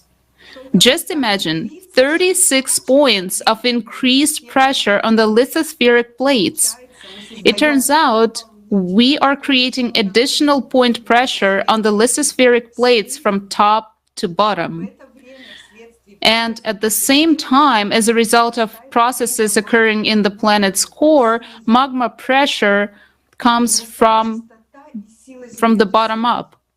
Earthquake increase in frequency and severity, and faults and soil failures grow in numbers. The world's oceans are the major source of oxygen and regulator of the Earth's water patterns. It is in the ocean that typhoons, tornadoes, and tsunamis are formed, and it is on the health of its ecosystem that the ocean's ability to mitigate the devastation that occurs depends. But today the ocean is dying. The ocean is heating up from the bottom up due to the processes in the planet's core. This is causing destructive natural cataclysms to build up.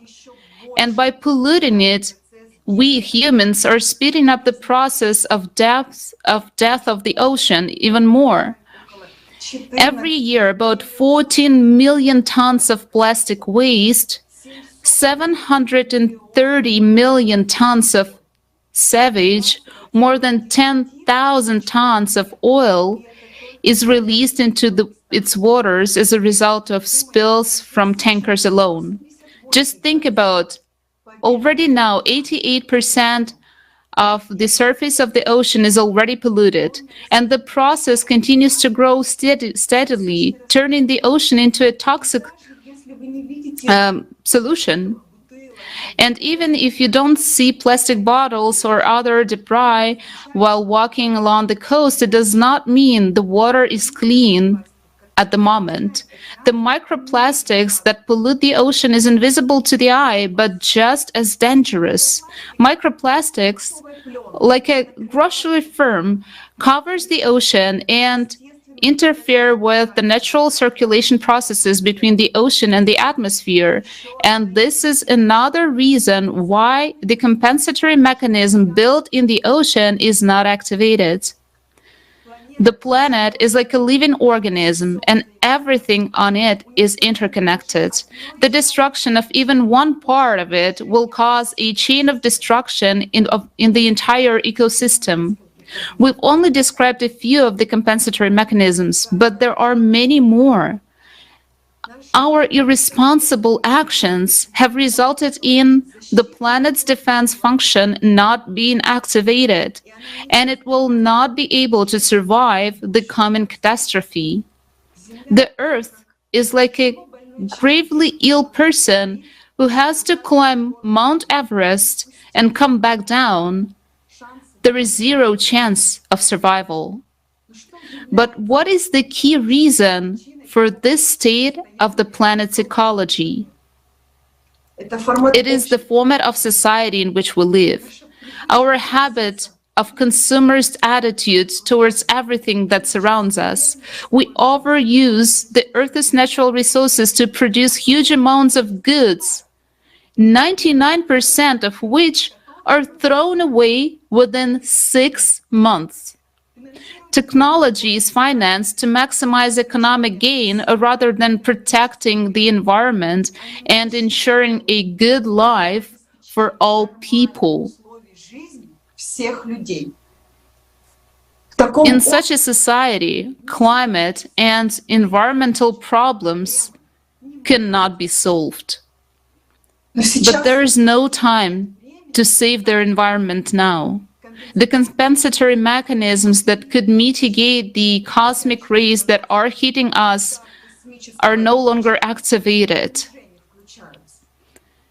If we want to live, we need to solve the climate problem first, because we have only 5 to 6 years of relatively stable climate left. And this is only possible in a creative society. Because only in the creative society will scientists from all over the world be able to come together to find solutions to this coming threat. And once the climate problem is tackled, we will be able to work on ecological restoration. Thank you very much, Anna, for revealing the topic of the planet's immunity. And what's interesting, why did Mars die? Was it because the civilization on Mars also violated the immunity of its planet? This is a question that modern science has yet to comprehend. As you know, who does not know his history is forced to relive it again. All this time, they tried to hide the fact that global cataclysms occur cyclically every 12,000 years. Traces of global cataclysms are imprinted on artifacts and in the geological layers of our planet. Our entire solar system is a subject to cyclical cataclysms. Thus, once a blooming Mars, inhabited by humans, could not survive another cycle and turned into a lifeless planet, reminding us, humans, Earthlings, of our past and coming future. Today, it depends only on us, people, whether we will repeat the fate of Mars on Earth, or will we give ourselves a second chance. On April 22nd, 2023, there will be an international online forum, Global Crisis, There is a Way Out. We invite everyone to participate in this forum actively. And coming back to cyclicity, I suggest you to watch another video.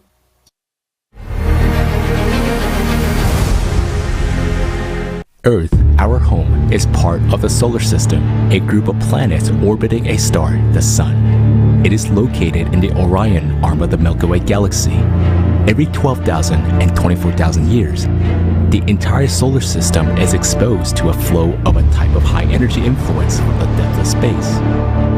Let's call it an external cosmic impact. The galaxy makes a complete revolution around its axis in 220 million years. This means that a cycle of 12,000 years is not a cycle of the rotation of galaxy. This means that we still do not know what it actually is. The question of what creates this impact is under study. Nevertheless, every 12,000 years, there is a very strong impact on the entire solar system. And every 24,000 years, it is an order of magnitude more powerful.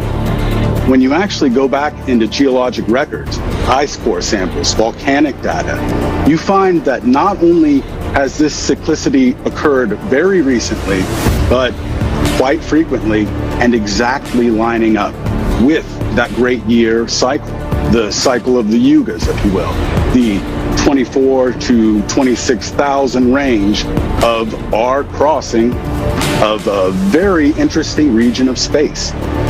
Let's look at the consequences of the high-energy cosmic impact on objects in the solar system. All planets that have a core react to this impact. The planet's cores become disbalanced, which sets in motion of molten components inside of planets. As a result, hot internal flows begin to rise to the planets, heating them from within.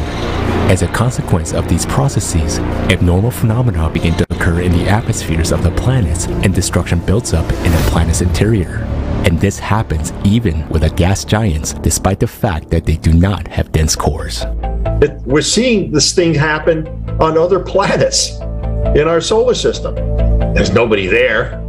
They're not driving any cars. On Uranus, Jupiter, and Venus, wind speeds and hurricane sizes are increasing. On Mars, ice caps are melting. Volcanic activity is intensifying on Venus and Mars. On Mars, subsurface Marsquakes increase. Habibulo Abusamatov, head of the Solar Cosmic Observatory of the Pulkovo Observatory, writes in his book that similar parallel warming as on Mars and Earth were also simultaneously observed on Jupiter, Triton, Neptune's satellite, Pluto, and several other bodies of the solar system. And only one of these planets is now inhabited by humans. During our lifetime, cosmic impact has critically affected the core of our planet. Why is this happening? This impact has a very high energy due to which there are strong changes in the microcosm. For example, from 2003 to 2013, there was a critical decrease of 4% in the charge radius of the proton as a part of the hydrogen atom. This constant was previously considered stable. This information means nothing to some people, but for many who understand what this means, it was a terrible news and a serious harbinger. The number of hydrogen atoms that make up the planets of the solar system and the sun is huge. Changes in the charge radius of the proton may also be related to the magnetic properties of the proton itself. Consequently, changes in the proton parameters will entail changes in the electromagnetic properties of the planet's cores. The core of our planet consists of two parts. The inner core is a large solid mass. Around it is an outer liquid core of molten iron which is constantly rotating. The flow of molten iron in the outer core generates the electromagnetic field of the Earth, which in turn induces a gravitational field of the planet. Cosmic impact affects the core of our planet, disrupting the usual rhythm of our Earth's heart. In 1995, the magnetic field began to change anomalously as a result of the impact on the core. The magnetic North Pole, previously moving at a speed of 15 kilometers per year, has drastically accelerated by 3.5 times. This is due to the acceleration of the liquid iron flow in the outer core. These changes are enormous, just as exactly the same changes in the magnetic field, which occur every 12,000 years, were accompanied by devastating catastrophes. Scientists are observing that the magnetic field strength is beginning to drop. This indicates that the poles will soon reverse. This has happened many times in the history of our Earth, and that's exactly what's happening right now. The reason why this reversal happens has to do with a clock cycle that runs through time. By carbon-14 dating and other dating methods, it happens every 12,068 years. And there'll be more volcanoes, more earthquakes, etc., etc. So you'll know something bad is about to happen. Each time, during a cataclysmic cycle, as a result of destabilization of the core, there were excursions of the magnetic poles. They are well studied and have their own names. 12,000 years ago, it was Gothenburg magnetic excursion. 24,000 years ago, Lake Mungo. 36,000 years ago, Mono Lake. 48,000 years ago, Lasham, and so on. Against this background, there is also a weakening of the magnetic field and an increase in the South Atlantic anomaly, which has doubled over the last 60 years. Now, as a result of the weakening of the magnetic field, we see northern lights penetrate to more southern latitudes where they have not been observed before. This is an alarming sign because it means that the Earth's magnetic shield protecting us from the cosmic radiation is weakening. Also, deep within the Earth's outer core, geomagnetic disturbances have appeared, and a new type of magnetic phenomena causes sudden death worldwide, which are medically defined as sudden death syndrome. The number of these cases is growing every year. The number of lightning strikes is increasing. The electromagnetic field is going crazy.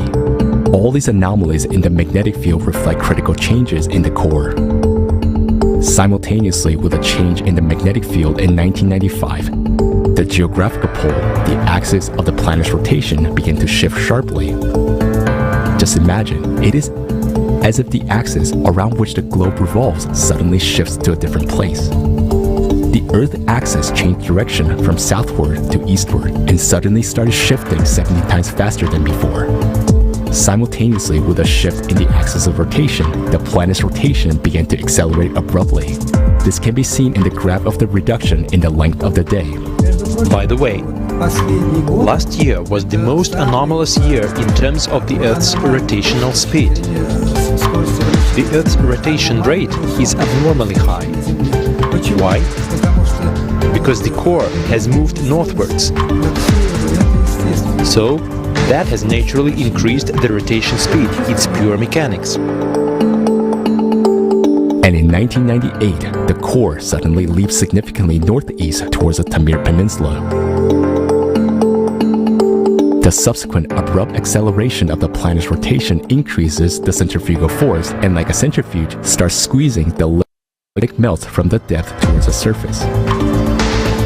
Rising melt, which having relieved from the pressure of the rock mass, started to release gases dissolved in them very rapidly. Just as it happens in a diver's decompression sickness, the escaping gases behave like air bubbles in blood cavitation. This is smelting, and now our research confirms that this smelting can happen quickly, like a boiling process. And as a result, if such a boiling process affects large masses of the Earth's crust and, consequently, large masses of the substance will simultaneously boil up, very catastrophic processes will take place, and huge amounts of magma substance are to burst out of the surface, and lava flow covers huge areas. Magma expands when boiling, and gases are released from it. These gases explode in the interior, causing earthquake at a great depth. It was previously believed that the earthquake could not occur at a depth over 700 kilometers because the interior mantle is ductile and can't crush like that on the surface. But they do occur because of the gas explosions within magma. These explosions are equivalent to nuclear bombs exploding. And every year, the number of defocused earthquakes grows ever more. In 2022, there has already been an earthquake at a depth of about 800 kilometers. Magma rises, boils, and expands, making its way up to the surface.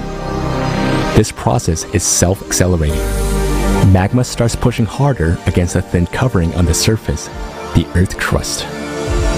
This causes a planet to expand and crack in the thinnest part of the crust, along mid-ocean ridges and faults. Because of this, the number of earthquakes at the ocean floors has been rising since 1995. Most was the fact that the number of earthquakes was starting to increase rapidly on the ocean's floors.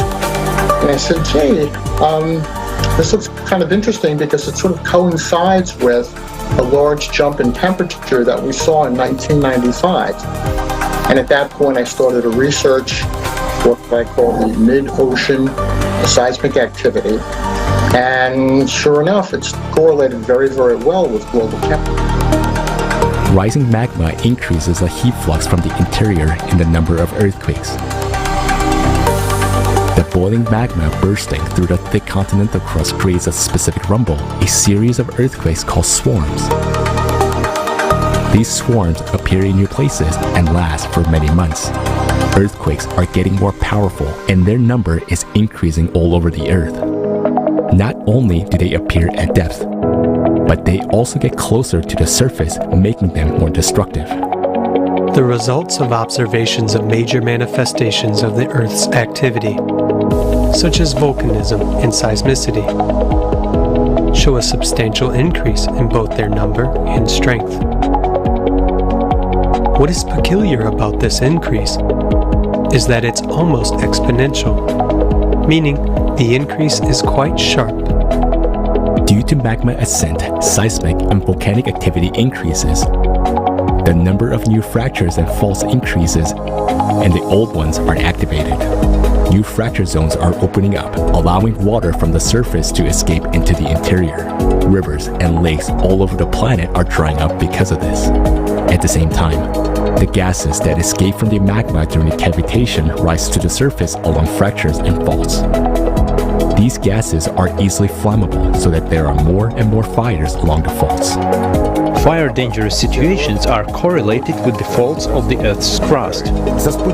Satellite maps show that at places of high concentrations of gases over the centers of earthquakes, fountains of methane appear in the atmosphere spreading for hundreds and thousands of kilometers. There is a tendency for an increase in the number of fires with an increase in the concentration of methane near the Earth's surface. It's just that from cracks in the Earth's crust, hydrogen is emitted and it burns. Hydrogen and methane often go together. Hydrogen degassing along the faults leads to the destruction of the ozone layer, causing increased UV radiation. It was the high UV radiation that caused the death of Neanderthals during the magnetic excursion of the Lachemp, according to researchers. This happened during the cataclysmic events 4 cycles ago. Increased degassing occurs every time during a cycle, which leads to gigantic fires. We know that 12,800 years ago, there were huge fires raging from Siberia and North America. And now, we're seeing the fires taking over more and more areas. The rising of gases and the heating from the magma lead to a large number of sinkholes. So, one of the signs of magma ascent is an increase in earthquakes as well as faults, fractures, and sinkholes. Another indicator of magma ascent is a heating of the lower atmosphere. One zone where temperatures are rising 3 to 4 times more than the global average is the Siberian territory. It was in this direction that the core shifted in 1998. Because of this, the magma beneath Siberia has rushed to the surface the fastest. Heating of the subsoil leads to the abnormal melting of permafrost and gas explosions beneath the ice. Winter fires beneath the snow have appeared in the Arctic. In areas above the faults, ice-cold water in people's wells is getting hot. The number and strength of earthquakes is increasing. Similar to the melting of the permafrost, glaciers are melting from below due to the heat of rising magma. For example, in West Antarctica, an active volcanic region, scientists have registered heat anomalies beneath 2 kilometers of ice. The Thwaites and Pine Island glaciers are melting from below due to increased heat flow from the subsurface. Underneath the thin crust of West Antarctica, a huge Marybird magma chamber is rising. A similar situation is observed in Greenland. A magma chamber rises beneath the central part of the island, increasing the rate of ice melt regardless of the season. This is the trace of a hot spot that moved beneath Greenland. Therefore, this hot material has caused the temperature gradient, in this case, to increase. And the heat flux, the one that we're observing under Greenland now, is high. Well, naturally, the ice gets melted there. Naturally, this ice is moving faster, both in the central part and around the edge. Increased heat flow from rising magma is melting Greenland's glaciers from beneath. The melting of the Greenland's ice is thought to stop the Gulf Stream. However, the countercurrent is incomparably small compared to the Gulf Stream and cannot stop it. The magma ascent in the Icelandic and Greenlandic plume heats the water at the bottom of the ocean, and the upward flow of hot water blocks the Gulf Stream current. The last time the Gulf Stream stopped was 12,000 years ago. It is not only in the Atlantic Ocean where water heated by magma is rising from the seabed. Giant volumes of water with temperatures 5 to 7 degrees Celsius higher than the surrounding waters have begun to appear in the Pacific and Indian Oceans. They were called blobs. You can see a submarine eruption switches on hot seawater. Because of the lower density, they will come up to the surface. So sea surface temperature will rise. Total number must approach almost 1 million. And the number of active volcanoes, about 5,000. So they all release heat, geothermal heat, changing the normal ocean circulation. Magma rises, penetrating the ocean floor and heating the water. Overall, the entire ocean has heated up 450 times faster over the past 30 years than it did before over the same period. Both its middle layer and deep sea waters at depth of more than 4 kilometers are already warming. The pressure inside the crust, just under the crust of the lithosphere, is huge. It's 10 to 30,000 bar. That's the highest pressure you'll get at the very bottom of the Marianas Trench, say, is 1,000 bar. So the effect of the ocean pressing down on volcanoes as far as the magma getting out is next to nothing. So the oceans are really a thin layer and are not going to have any effect or significant effect on magma trying to get out, even if it's at the bottom of the Marianas Trench. The rising magma is now not being held back by the water column. The ocean is warming up from below. The warming of the ocean increases the strength of hurricanes and storms. Also, the warming of the ocean floor is releasing CO2 into the atmosphere because it is ocean that contains 95% of the CO2. Also, due Due to the warming of the ocean, atmospheric humidity is increasing. The melting of the glaciers in Antarctica and Greenland, as well as an increase in humidity and the number of blobs in the ocean have particularly intensified since the changes to the planet in 1995. Even sharper temperature rises occurred 12,800 years ago in the Younger Dryas. Temperatures then soared by 15 degrees Celsius. According to studies of ice core and sediment data, such drastic temperature spike occurred for 1,000 years. These periods are called Heinrich events. They indicate a magma ascent and warming of the ocean every 12,000 years. In addition, 12,800 years ago, there were extremely strong winds which formed the vast dunes of the Sahara Desert. Today, there is also an increase in the number of sandstorms. Let's recall that hurricane strength and wind speeds are increasing on the other planets in the solar system. Let's go back to Earth. As magma rises, not only does it heat up the oceans, but it also causes evaporation of groundwaters on the continents. This leads to more abnormal precipitation and flooding. 12,800 years ago, a global flood occurred on the planet, which was discovered based on Paleosoil deposits as the Usella Horizon in Europe and the Clovis Horizon in the Americas. They contain traces of fires, floods, and volcanic eruptions. The magma ascent in the past periods on Earth led to catastrophic eruptions. That gives rise to the cyclical supervolcano cycle. And you can see it like clockwork. Exactly a half a great year ago, 12,500 years, Campi Flegrei off the coast of Italy. Supervolcano, boom. Exactly 1 year, one great year ago, 24 to 25,000 years ago, Taupo in New Zealand went off. Exactly a great year and a half ago, Campi Flegrei went off again. The cycle we are entering is more catastrophic because it occurs once every 24,000 years. Furthermore, the cycle we are entering is more catastrophic because it occurs every 24,000 years. At this point, we have not yet entered the peak phase of the cycle when the Earth is under the direct rays of cosmic influence. But unfortunately, the planet's immunity has been destroyed by humans, and for this reason, the current destruction is already many times stronger than usual. The cosmic impact, not even in its peak phase yet, easily permeates perforated protection of the planet's immunity. That means that when the planet will be under direct impact, its core will be affected many times stronger than now. During past cycles, there have been severe extinctions, but humans survived. This time, however, is the first time when the planet's immunity is seriously degraded. Considering all the above, it is now clear to everyone that life on the planet will cease, unless we do something about it.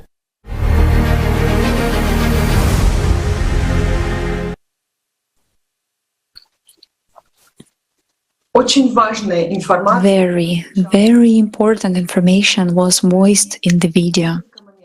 I want to make a few points. Climate change is not caused by human activity. It is purely cyclical, and this is confirmed by numerous studies of scientists from all over the world. The increase in CO2 levels is also related to climate change and is not influenced by anthropogenic factors. The increase in CO2 levels is one of the compensatory mechanisms that our planet is trying to turn on. All of the changes are related to the stabilization of the core. Jan will tell us what we already know about the radiation that has triggered the disruption of the core.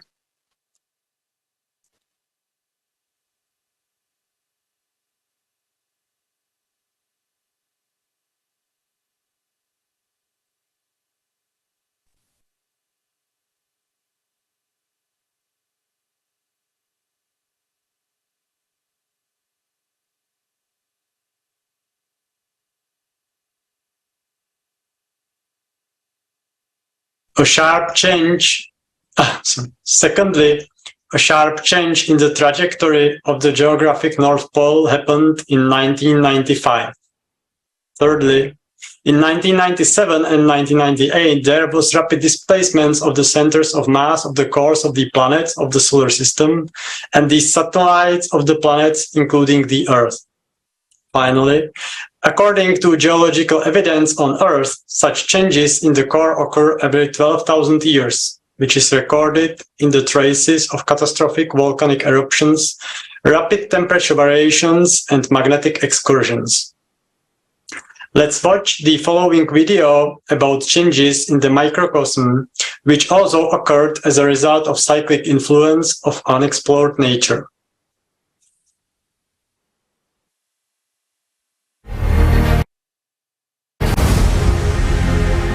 Have you heard that the charge radius of a hydrogen atom has decreased by 4%? You will say, so what? Why should I care? It's none of my business. Well, don't rush. Let's try to sort it out. Hydrogen is the most common element in the universe. The hydrogen atom is a window to the microcosm. With its help, we can find answers to questions that were considered unsolvable. Think about it. Hydrogen atoms make up 90% of all atoms, and the rest of the elements make up only 10%. The nucleus of the hydrogen atom proton is the dominant component of all visible matter in the universe. It is hard to imagine the amount of protons in the ocean or magma of the Earth. And what about the human body? It is a unique elementary particle that has a positive charge and is a part of all atomic nuclei. Starting from 2003, there was an experiment in which nuclear scientists worked with the hydrogen atom proton and recorded a strange pulsation of the proton particle. It shrank and then returned to its normal size. In January 2013, this process suddenly ended and an incredible discovery was made. The proton particle had shrunk by 4%. Another group of scientists considered this conclusion to be an error, and from 2009 to 2022, repeated numerous experiments with the hydrogen atom proton. About 10 leading institutes of atomic physics, which have reactors and laser equipment, cross-checked each other. But all the time, they ended up with the same new size of the hydrogen atom. The proton took a new amount, meaning it decreased by 4%, and it became a scientifically confirmed fact. You might think the proton has changed. It's nothing. But everything has changed. Its speed, rotation, direction, and diameter. And the whole organic matter followed it, as it consists of hydrogen. So what does this mean? The proton has shrunk, yet it is a part of all the nuclei of the chemical elements. Does this mean that all the chemical elements have changed? Researchers decided to do the same experiment with helium. It was experimentally established that the charge radius of helium-3 turned out to be smaller than previously recorded. Physicists also discovered a decrease in the charge radius of single atoms of the copper isotope element. The above results of scientific experiments confirm on the level of the microcosm, huge changes are taking place, changes which were considered impossible according to the laws of the three-dimensional world. But this is reality. Our planet in the system is in a habitable zone. If the planet were situated further away, then it would be too cold for us. If it were closer, it would be too hot. Modern scientists calculated that if the planet Earth moves 1.5 million kilometers closer to the sun, life on it will become impossible.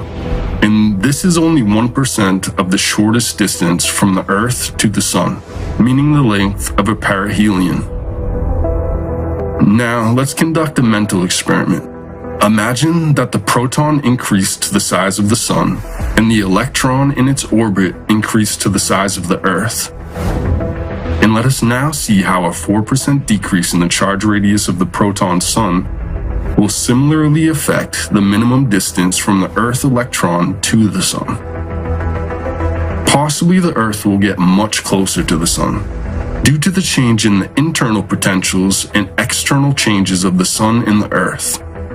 Such an example indicates changes will be at least 4 times greater than the critically acceptable changes of the Earth's orbital radius.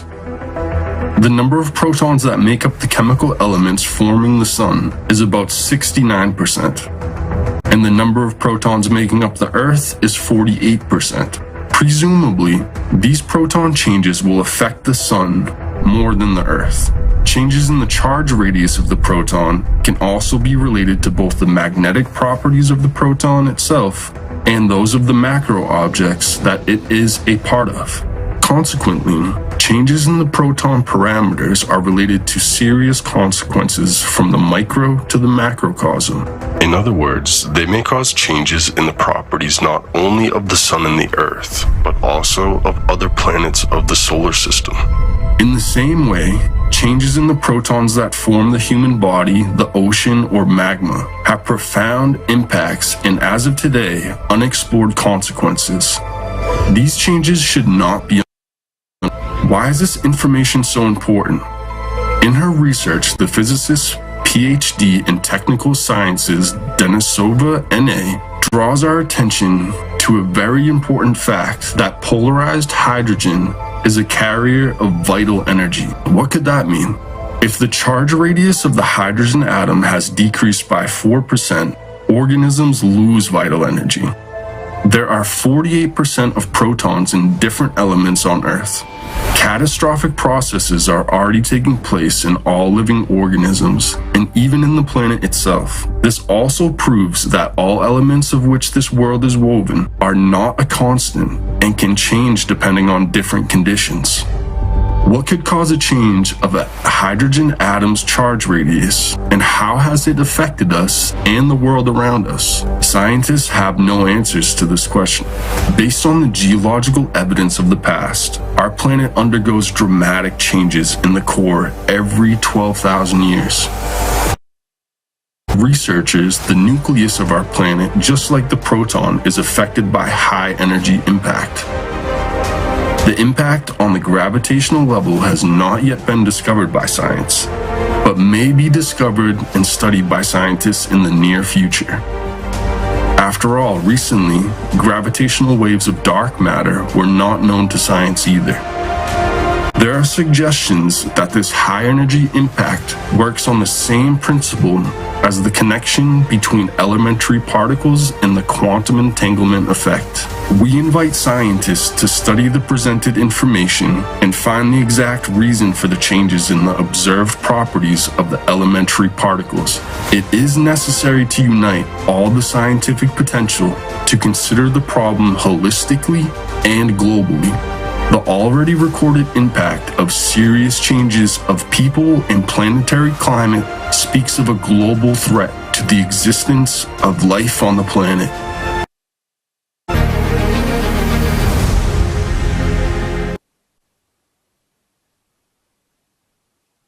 Let us make brief conclusions from this video. Paradoxically, since 2010, deviations from the known value of the proton charge radius have been observed in measurements, and already after 2016, most experiments showed a reduced value. The new tabulated value adopted in 2021 has become 4% less. Let us discuss what could be the reasons for such cyclical changes in the core and microcosm.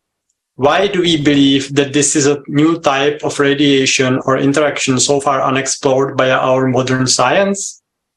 Let's have a look why this new interaction is not one of the previously studied interactions such as gravitational, electromagnetic, acoustic, or the effects of cosmic rays or dark matter. Let's start with the gravitational interaction. Suppose the solar system as it moves through space is caught in a gravitational anomaly of objects. In that case, all objects in the solar system would be affected. This would mean that the trajectories of the Sun, all the planets and their satellites as a whole would change. Gravitational interaction affects the planets as a whole, meaning that it would move the entire planet, not just affect the core.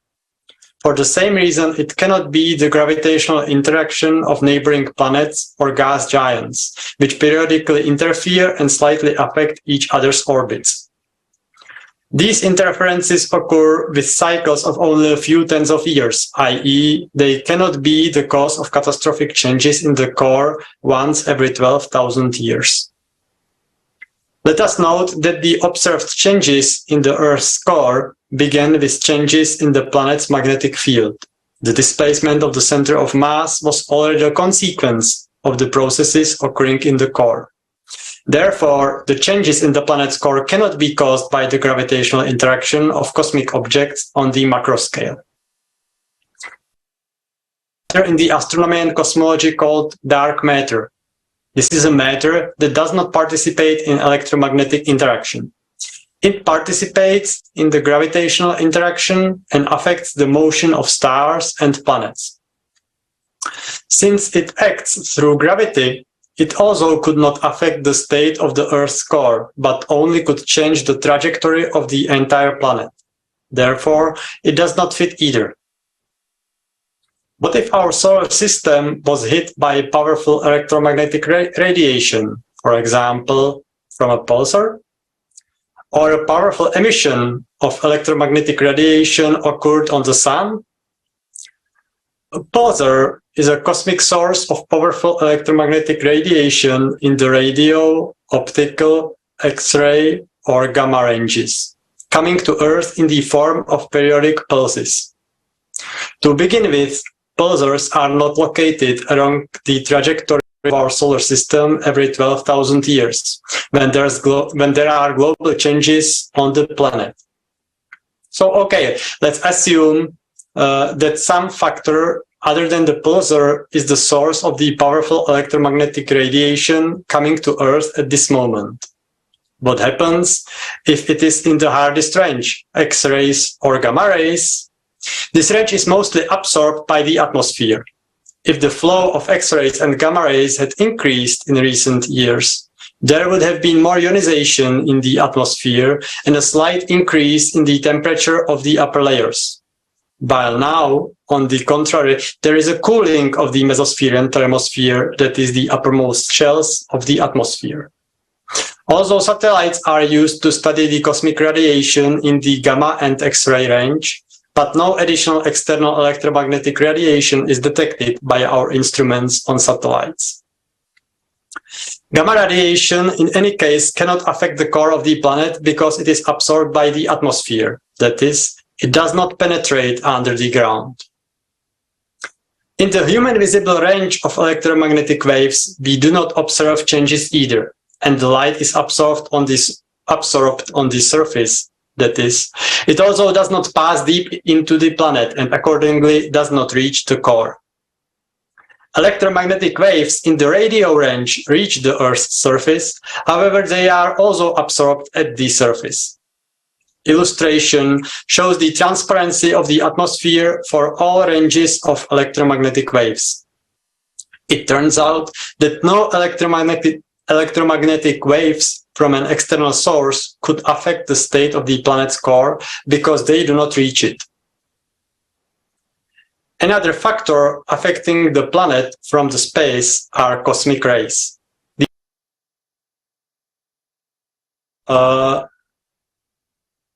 Protons, atomic nuclei, neutrinos, and electrons, which move at speeds close to the speed of light.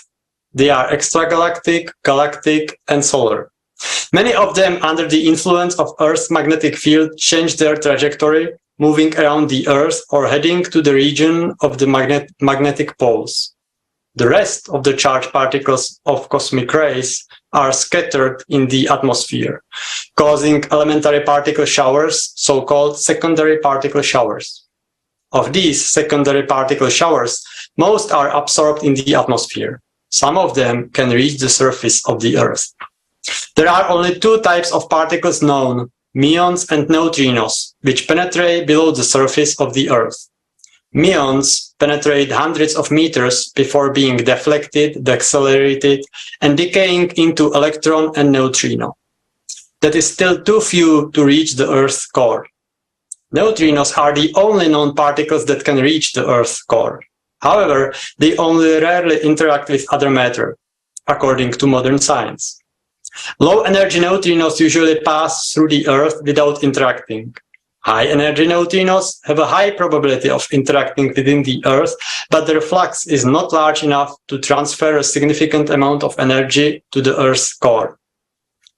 In fact, the changes are observed in the planet's core. However, as we can see, none of the known influences, either gravitational, electromagnetic, or cosmic rays, can directly affect the planet's core.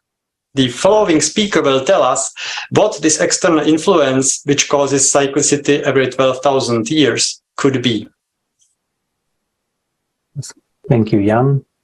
So, modern science considers gravitation as an influence of one micro-object on another. And it's based on the Einstein's theory. At the same time, at the micro level, these principles stop working. But why? Well, most likely the interactions of constituent objects of each level are not taken into account.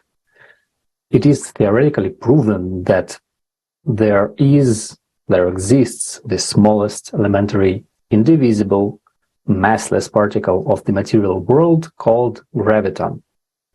And scientists have not yet been able to detect it.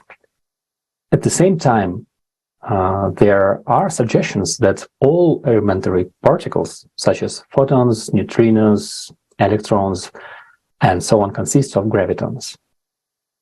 So let's imagine matter in a cross-section as a multi-layered fabric.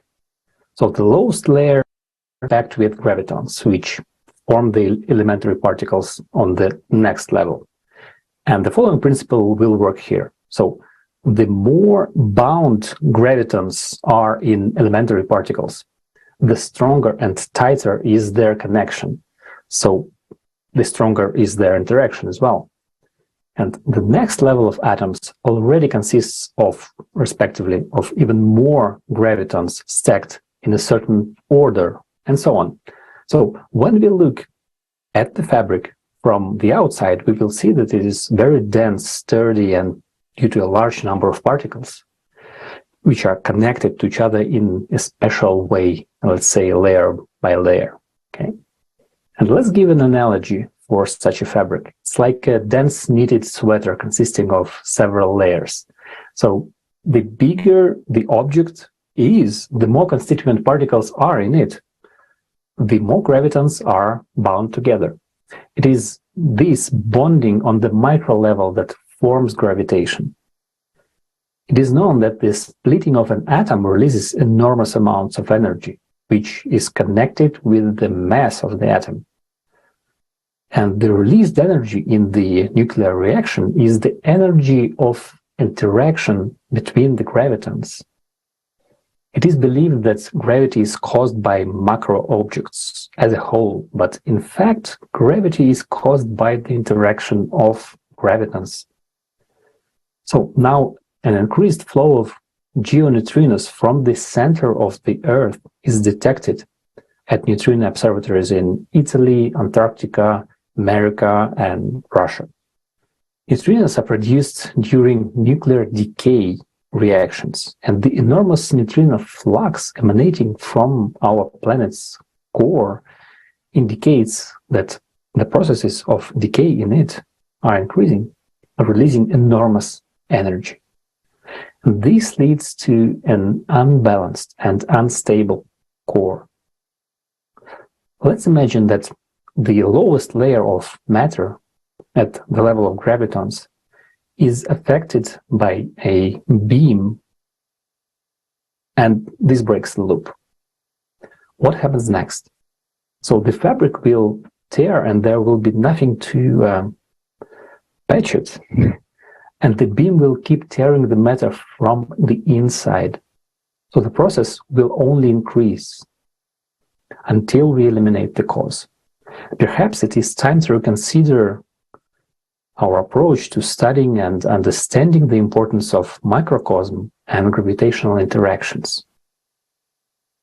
And this radiation we talked about is like a laser, only in a different range or spectrum, not electromagnetic.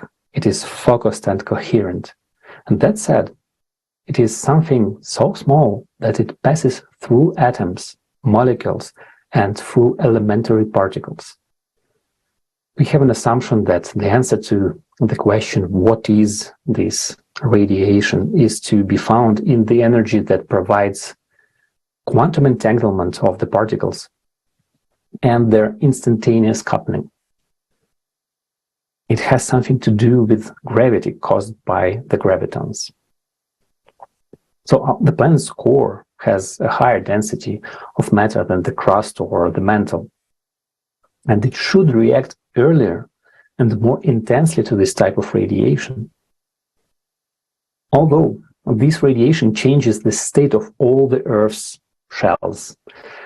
So the next speaker will tell us about how gravity manifests itself at the macro level and how the disappearance of the magnetic field during a hydraulic impact can cause the moon to fall on the Earth's surface, similar to what happened on Mars.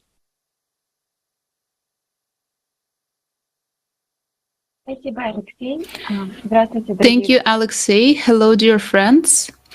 I would like to talk about what gravity is and what the gravitational field is. But before we move on to this topic, I suggest us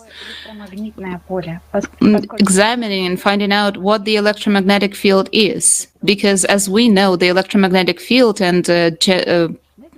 is generated by the flow of molten iron, and electromagnetic fields and gravitational field are interconnected. So basically, this molten flow iron is a very strong currents flow that generated by the magnetic field. And scientists are well aware of this since 1950, but only now we are beginning to understand the enormous significance of this double field. Thanks to the videos with Igor Mikhailovich Danilov, we know that there are two different types of electricity. A current flowing throughout a metal conductor is a strong current, and weak electricity occurs, for example, when we rub a stick with wool. In essence, it is strong electricity and weak electricity, which have different properties, but both are very important for formation of the Earth's magnetic field. After all, thanks to the strong magnetic field, which is generated by the core, basically created by in the center of the planet, it creates a high temperature there. A weak magnetic field is formed in the atmosphere. Atmospheric electromagnetic field is fueled by the sun, which brings charged particles that fall into the ionosphere, and here weak currents are formed. On the other side, there are tidal currents that lift air masses from below upwards and also contribute to formation of weak currents. Fractional forces that arise during transfer of air masses also contribute to formation of atmospheric currents. The atmosphere generates weak electricity, but in enormous quantities. In fact, we can imagine that the magnetic field of the Earth is formed on one side by the geodynamo, by strong electricity, and additionally, there is a weak electromagnetic field. Both of these fields are interconnected. Their mutual influence has been demonstrated using the ICON satellites, and it is natural that the strong field is directly related to the core. A weakening or failure of the weak electromagnetic field leads to a malfunction of the core. So a weak field is directly related to the atmosphere and essentially to the upper layers. Serious changes are now taking place in the upper layers of the atmosphere, and its protective functions are decreasing due to anthropogenic impact. The atmosphere, in fact, cannot withstand the impact of galactic radiation. And under conditions of solar minimum, when the sun does not protect us from different flows, the atmosphere becomes the first line of defense, but it is weakened. And first of all, galactic radiation affects the upper layers of the atmosphere, which means that the associated weak magnetic field changes. These changes are transmitted to the core of the planet. So we know that the electromagnetic field changed first, and then in 1998, the bouncing of the core occurred. Knowing how magnetic field works is the key to understanding the changes that are occurring on the planet today. But another key point is the correlation between the electromagnetic field and the gravitational field. Let's talk about the gravitational field. So everyone talks about gravity, however, no one knows its nature.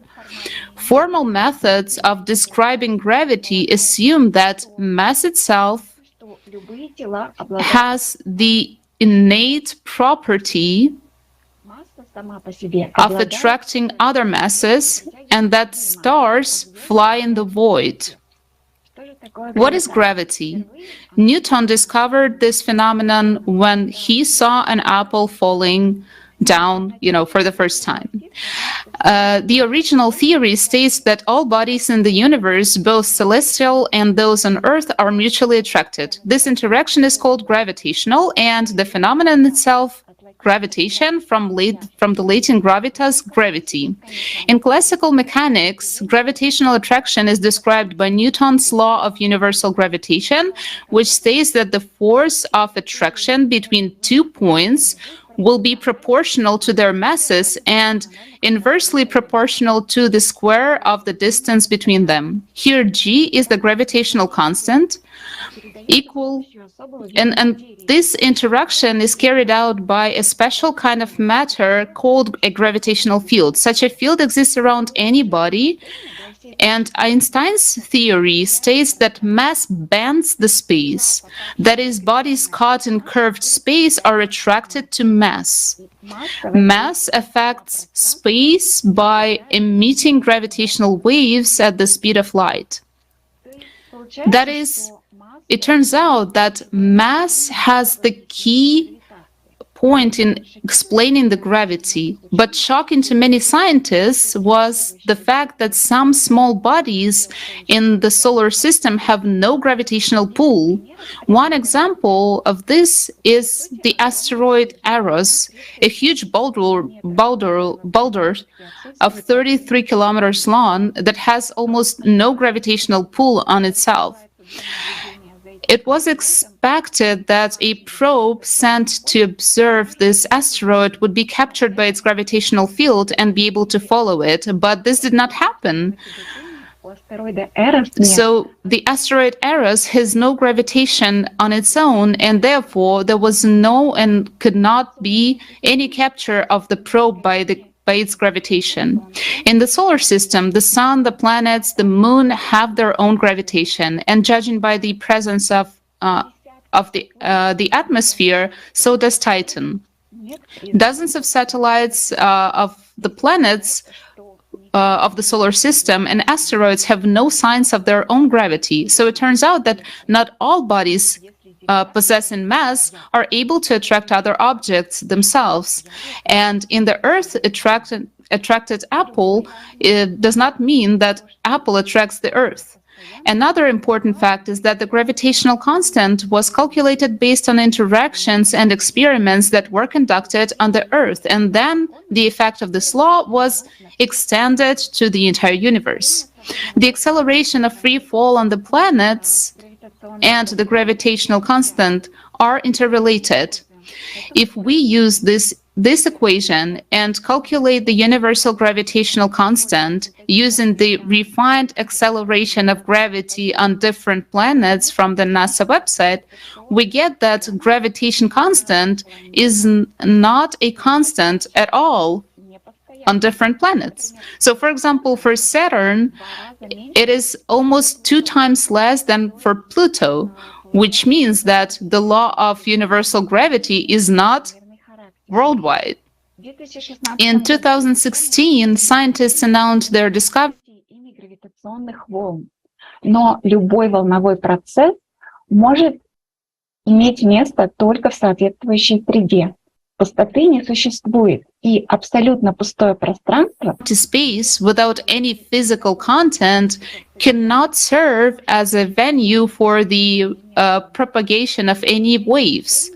In Einstein's theory, the curvature of space near massive bodies also implies the presence of a certain interventing medium that fills that space. So it turns out that mass itself has no attraction, and in order for the force of attraction from planets and satellites to be transmitted to other bodies, the medium is necessary. This means that the force of attraction is not determined by mass, but by the properties of the medium.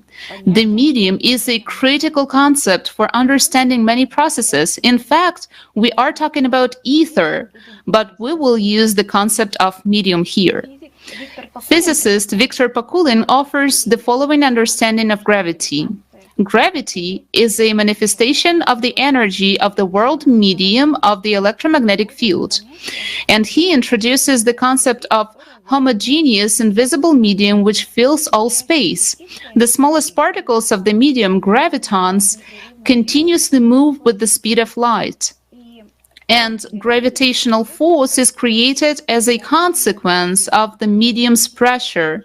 In fact, it is a pushing force that pushes objects to each other. When planets move in the environment, vortices are formed around them. In fact, these vortices form gravitational and electromagnetic fields of the planets. That is, the gravitational field is its own vortex flow attached to a material body. Due to formation of these vortices, the pressure distribution of the medium changes. And about how the vortices affect the pressure in the medium, we can use this simple experiment. So here, water plays the role of the medium, and the mixer nozzle plays the role of the rotating earth. When the body is immersed in the medium without rotation, the pressure of the medium does not change and the level of the liquid remains the same. But as we start rotating the body, we will see significant changes. There is a vortex around the rotating body, and the stronger the rotation, the more obvious the changes in the medium. The vortex is very interesting, and near the nozzle itself, the pressure is small. The vortex accelerates the medium near itself, and we get the region of rarefaction that is low pressure.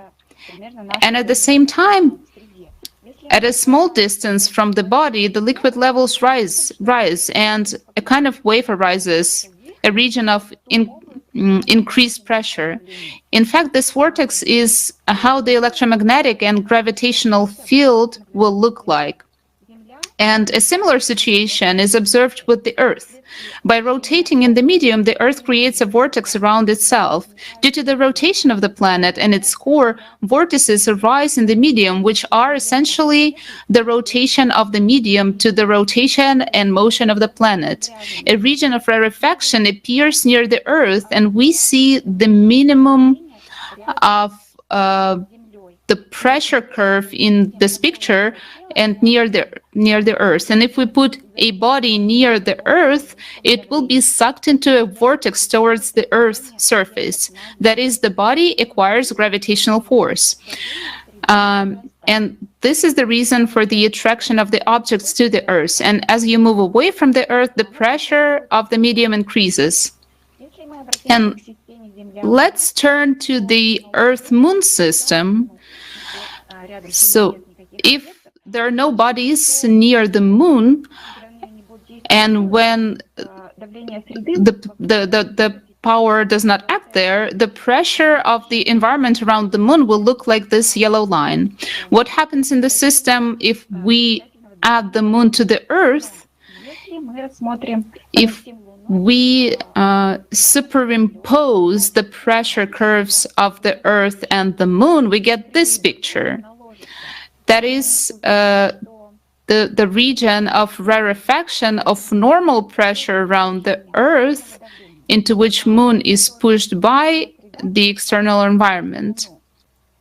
And we can also see that on the curve there appears a pit, and the moon is in this pit, and probably this determines the moon's orbit. At the same time, there is an area of the potential barrier between the Earth and the moon, and because of this barrier, the moon does not fall to the Earth. So it turns out that the Earth does not attract the moon, and the environment field provides gravity between the bodies. The pressure of the external environment attracts the moon to the Earth. If we consider the Moon-Earth-Sun system, then during a solar eclipse, the moon is between the sun and the Earth. And the gravitational force acting on the moon from the sun side is more than 2 times stronger than from the Earth side. But then why haven't we lost our moon yet? In the solar system, everything is fractal, so the distribution of medium pressure in the Earth-Sun system will be similar to the Earth-Moon system. And here, a hole appears on the solar curve. The field pressure decreases near the planets, and the Earth will be in this hole, in this pit. After all, each planet is surrounded by vortex field currents. And the moon must kind of like move away a considerable distance from the Earth in order to fall under the influence of the sun's gravity to overcome the potential barrier that we see between the moon and the sun. This paradox shows well the unacceptability of the concepts of the empty space and long-range action in gravity. Interplanetary space is filled with a medium. There is a rarefaction region of normal pressure around the Earth into which the external medium pushes the moon. All the planets all together with their satellites are themselves rushing towards the sun. They're pushed toward it by the pressure of the interplanetary medium of the electromagnetic field. And in fact, the electromagnetic field and gravitational field are interrelated.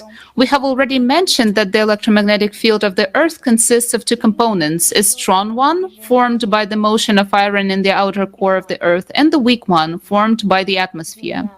And if the Earth loses the atmosphere, the atmospheric electromagnetic field disappears. And accordingly, the characteristics of the vortex around the Earth change. Hence, the medium pressure and medium pressure distribution in the Sun-Moon-Earth system will also change, and this will cause the moon to fall or to move out of its orbit and be captured by the sun's gravitational field. In fact, gravitational field and electromagnetic field are of the same nature and arise as a reaction of the medium to the rotation of the planet's course. And in science, there was no understanding of how they are related until recently. And if talking about gravity, it is well known that gravity is different in different places of Earth. Satellites were used to study changes in the gravitational field, but they were interpreted in terms of changes observed on the surface and in the near surface layers, such as melting of glaciers. But quite recently, some works appeared showing how the changes of electromagnetic and gravitational field and rotation of the outer core of the planet are connected. This was made possible by the Grace and Champ satellites, which were simultaneously in orbit and monitor changes in the electromagnetic and gravitational fields. Processing of data allowed us to establish that the change of gravitational and electromagnetic fields occurs synchronously. And today we can already say that the electromagnetic and gravitational fields are formed due to the processes occurring in the Earth's core. and the interaction of the Earth with the environment which moves to our planet. Thank you, Anastasia. And to continue the topic, the postulate of the law of universal gravitation that all bodies are attracted to each other is actually proportional, it was proportional to that postulate that the bodies are attracted to the masses. The force proportional to the mass has not been affirmed by recent experiments. Dozens of satellites of our planet in the solar system and asteroids, they show no sign of their own gravitational pull. Also, objects and instruments on artificial satellites and like some instruments and the International Space Station, they've been in weightlessness relative to Earth's gravity. They do not experience gravitational pull either inside the spacecraft or into the outer space. But why? How can this be explained, actually? And what does the internal gravitational force depend on, and how the orbits are formed? That there are currently more than 20 theories of gravitation. Scientists have different opinions, and there is no universal answer. There is an assumption that the universe is an ionized environment with electric charges everywhere. And relative to the cores and surfaces of the planet, these charges are different. As a rule, most celestial bodies are negatively charged in general. And these bodies, in most cases, are surrounded by a more negatively charged double layer, which in turn is surrounded by a even more negatively charged galaxy or interstellar plasma. Applying this concept to the Sun, it turns out that in the solar system, Sun is the most positively charged object. Consequently, planets and comets can be seen as negatively charged bodies relative to the Sun. According to Coulomb's law, bodies with different charges will be attracted to each other, while those with the same charge will be repelled. In nature, the priority of attraction forces is observed not only quantitatively, but also in terms of magnitude and distance of action. As a result of the priority of attraction forces, the bodies can approach each other, but as they continue to approach each other, they encounter a repulsive force, which prevents them from approaching even further. So they occupy the minimum possible position towards each other. Speaking from the point of view of primordial allotrophysics, such phenomena indicate the presence of an internal potential of material objects. An internal potential is a certain primordial value of energy and information program of existence of a material object. All material objects have an internal potential. Otherwise, they cannot be material. It is the quality of internal energy that characterizes a material object. For example, if we purely hypothetically take a planet and a star of the same mass, destroy them, let's say rip them apart, the planet will release a small amount of destructive energy, while the star will release a huge amount compared to the planet. A similar result will occur if you rip apart an electron and a positron. Or let's take, for example, an atomic bomb. With a small amount of matter, an explosion of enormous power occurs. That is, the release of the negative potential of the atom. In order to understand how internal potential of an elementary particle is formed, let's take an example of an electron. Scientists assume that the electron is an invisible particle, but in fact, the electron is made of 13 fundamental particles, the Bohr particles.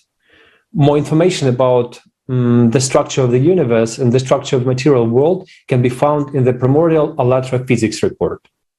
So the is made up to 13 Bohr particles, which move in a helix. That is, the energy of an electron's internal state will be equal to the sum of the internal potentials of all Paul particles it is composed of. And this helix, the same one, can be twisted either to the left or to the right, depending on the location of the charge in it. Due to this helix shape and the possibility of changing the location of charge concentration, this electron easily goes from a particle state to a wave, and vice versa. Imagine an orange peel, peeled in a circle, and on the surface of which there is an external charge in the area of point A, while in the internal charge is in the area of point B on the other side, namely on the white side of the peel. Any external charge in the point A on the orange side, instant internal change, but will be in the opposite in power and influence, but to the point located in the white side on the peel under the point B. And as soon as the external electron charge decreases, the helix becomes stretched under the influence of the internal potential, and the electron goes into wave state. When the external charge reappears, which is formed due to an interaction of waves with matter, the helix compresses and the electron goes into particle state again. In the particle state, the electron has a negative external charge and a left-handed helix. And in the wave state, it has a right-handed helix and a positive external charge. The external potential is continuously replenished from the vacuum. That is, the energy reserve of the particle is constantly renewed according to the program embedded in it. The difference between the internal potential and the external charge creates the orbitals along which the electron moves around the nucleus of the atom. Similarly, the difference in internal potential and external charge creates stationary orbits for both planets around the Sun and electrons around the nucleus. Otherwise, objects would simply stick together or fly apart. The Sun and the Earth passing through the thickness of the gravitational field cause it to perturb and swirl, thus creating an electromagnetic field, which in turn forms an external charge according to the internal potential of moving bodies. And let's check our version. The Earth's external charge is known to be negative, and it is around 500,000 coulombs. It creates an electric field at the Earth's surface with an average strength of about 130 volts per meter, due to several processes in the Earth's atmosphere and outer space. According to the data on the proton flux of solar wind, it is estimated that the Sun has a positive charge, which is assumed to be about 3.33 multiplied by 10 to the 19th power coulombs. In other words, the Earth, as well as an electron, has negative external charge and positive internal potential, but the Sun, on the contrary, has positive external charge and negative internal potential. And here a question may arise. How can the Sun have a negative internal potential? Can energies be negative?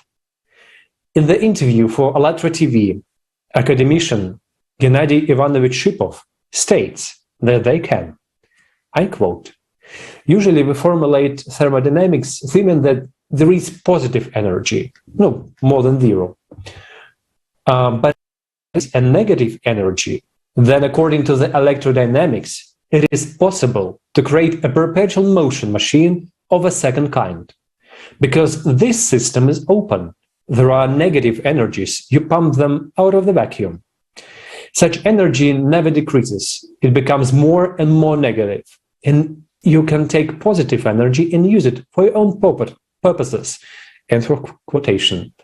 And the fact that the Sun receives energy from space was calculated by Nikolai Alexandrovich Kodarev in his work, The Nature of Star Energy on the Basis of Analysis of Observed Data. Another quotation. There are no energy sources in the stars. Stars radiate as if they were expending thermal and potential energy from their reserves, according to the Kelvin-Helmholtz mechanism.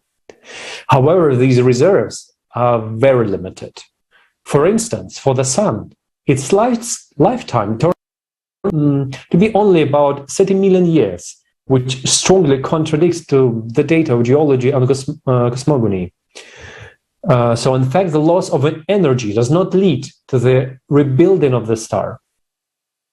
There are processes emerging in the compensating the losses, with which its state does not change on the average in time, and the star appears as a machine generating energy. End of quotation. So the Sun does not fade out because there is a constant renewal of matter's internal potential. But in the core of the planet is also renewing itself. Renewal is due to the existence of an information frame embedded in the internal potential of the core. As long as this program is running, the Sun and the Earth will exist. Nikolai Alexandrovich Kozyrev associated the energies that sustain the life of stars with time. But what kind of was it? Let's explore it further. Thank you, Alexander. So, the time, space, and gravity are closely related. They're inherent to the entire material world. And in this material world, time and gravitation can be considered as the most powerful forces or energies.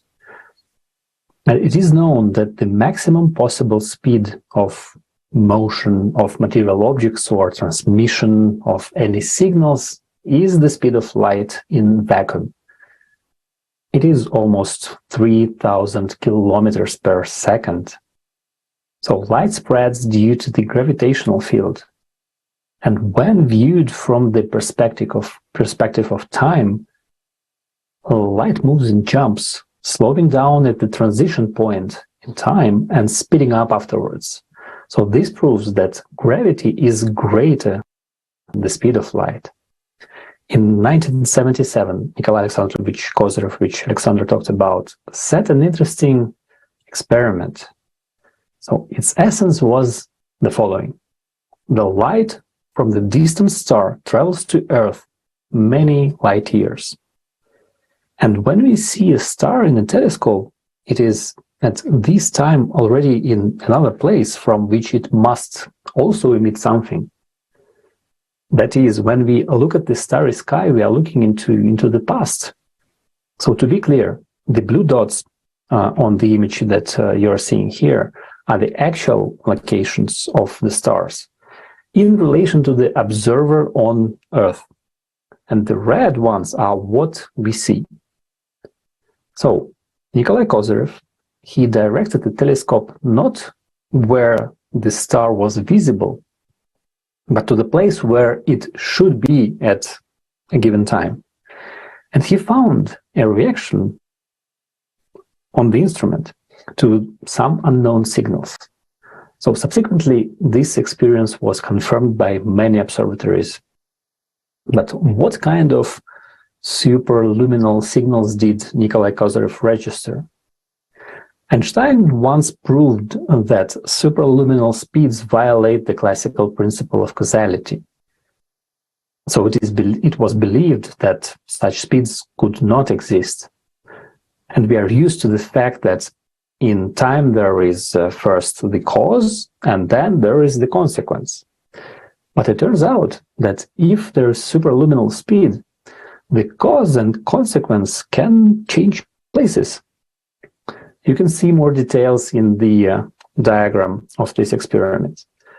So we see that the diagram shows the direction of time from the past to the future, and that visible light signal from the star to in the relation to us is in the past.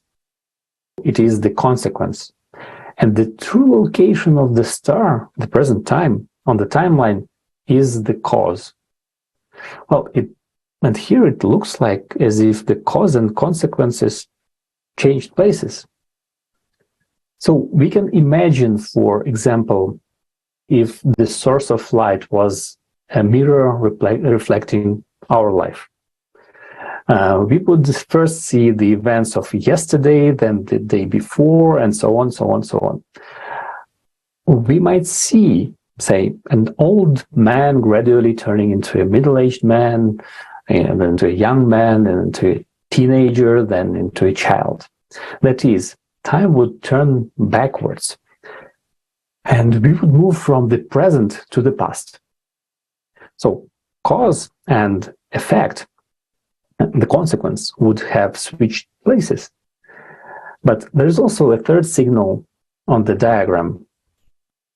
Again, coming from the future position of the star, indicating that future has already been formed in the present. So we assume that these signals are nothing but gravity. So back in the 30s of the last century, scientists theoretically substantiated the existence of the graviton, a particle that would be responsible for the gravitational interaction. In the history of some peoples, such as the Dogon, not only the graviton is mentioned, but its physical characteristics are also described in some detail, as the graviton is the Bohr particle, what they called, of which the entire universe is composed. So there's an interesting description of gravitation in the book As a Osmos. Let me cite this. So in the very initial impulse of the Bohr energy generates time, a leap of energy occurred from the present to the future, meaning from the present to the consequence, to the effect, from cause to effect. And it determined the single direction of time. So owing to the same Bohr particle which has generated time, also appears the elements of gravitation. So, in other words, a cause is pulled by the gravitational forces to the present, thus creating the gravitational field. At the same time, again, thanks to the inner impulse of the Bohr particle, meaning the Bohr as a osmos, which generates time, a leap from the present to the future takes place. That is, the cause transforms into the movement of energy of time. So let's find out. So in nature, there are two fundamental types of particles that make up everything in this universe. And the first particles are the stationary Bohr particles that you can see on the screen that form a spatial frame, which is variously called ether or exosmic grid or physical vacuum. So the second type of particles are the phantom Bohr particles, of which all elementary particles, including those that form physical bodies, are composed. So phantom Bohr particles are constantly moving along this grid. And the moment a phantom Bohr particle flies over the stationary one, it gives it some of its energy, as well as information. So in turn, the stationary Bohr particle begins to generate gravity. Thus, one of the versions is that gravitation is a reaction of stationary Bohr particles to the phantom once they pass, and it's formed not by macro objects, but at the micro level.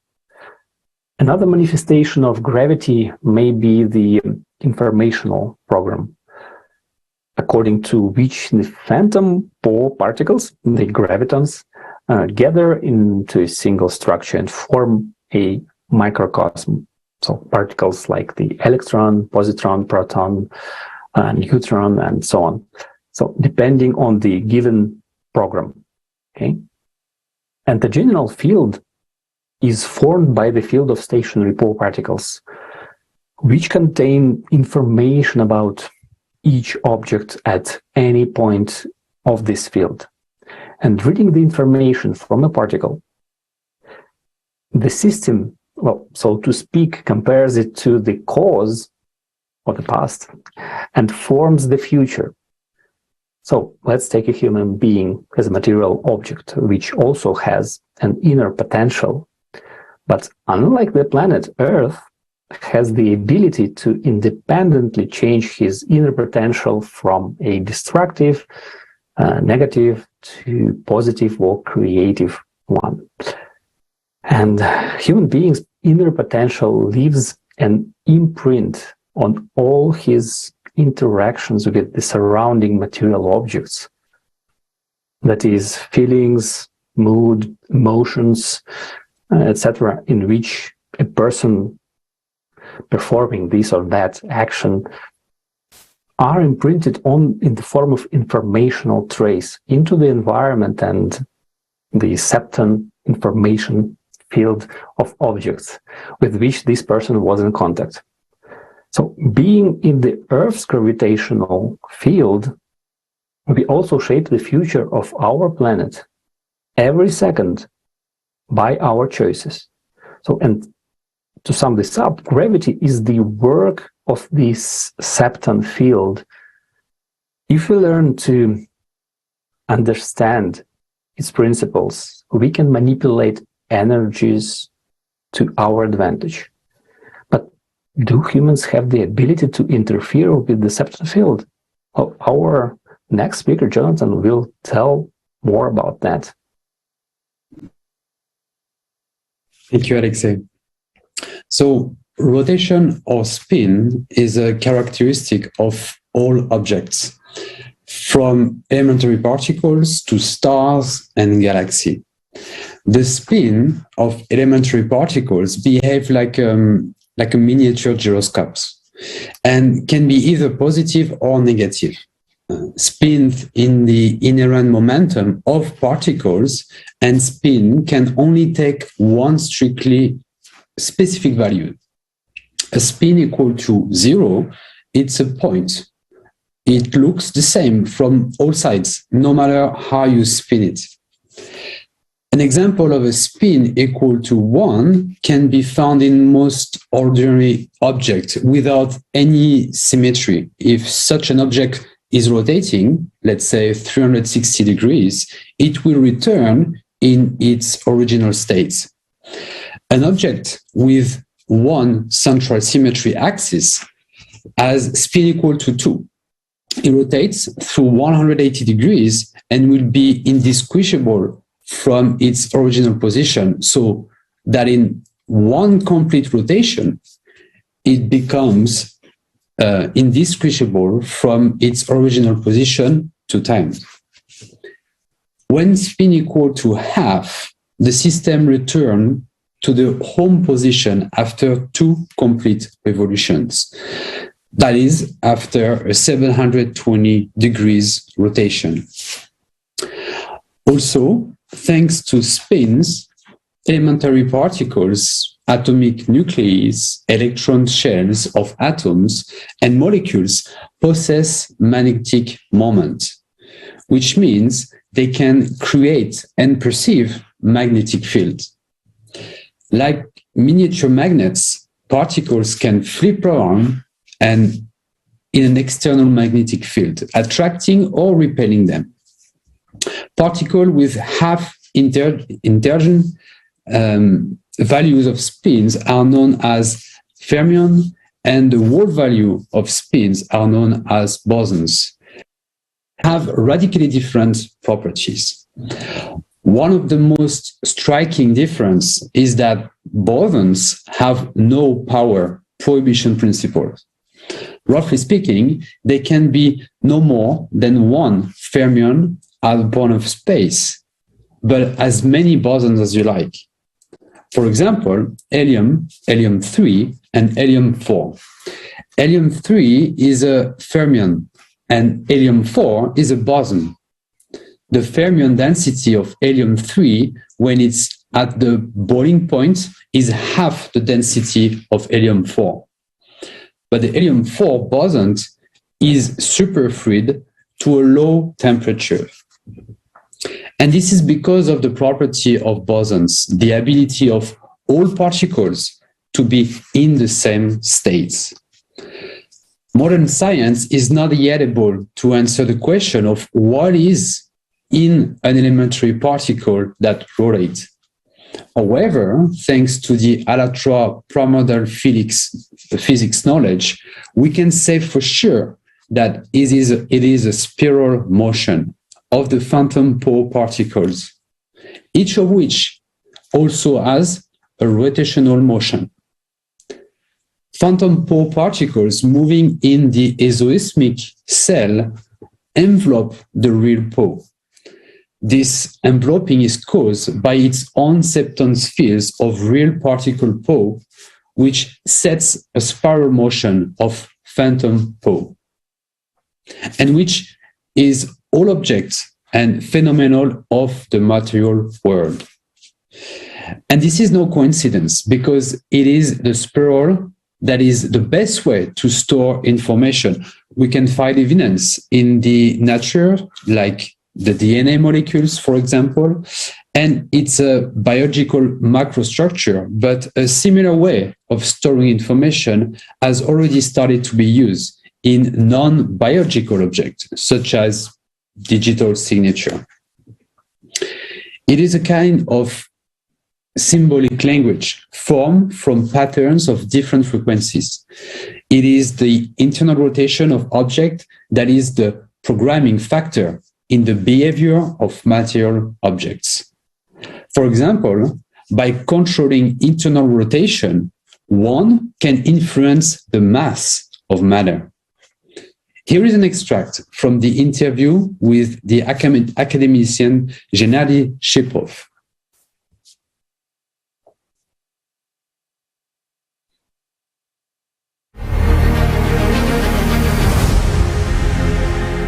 Mass depends on the rotational movements occurring within it.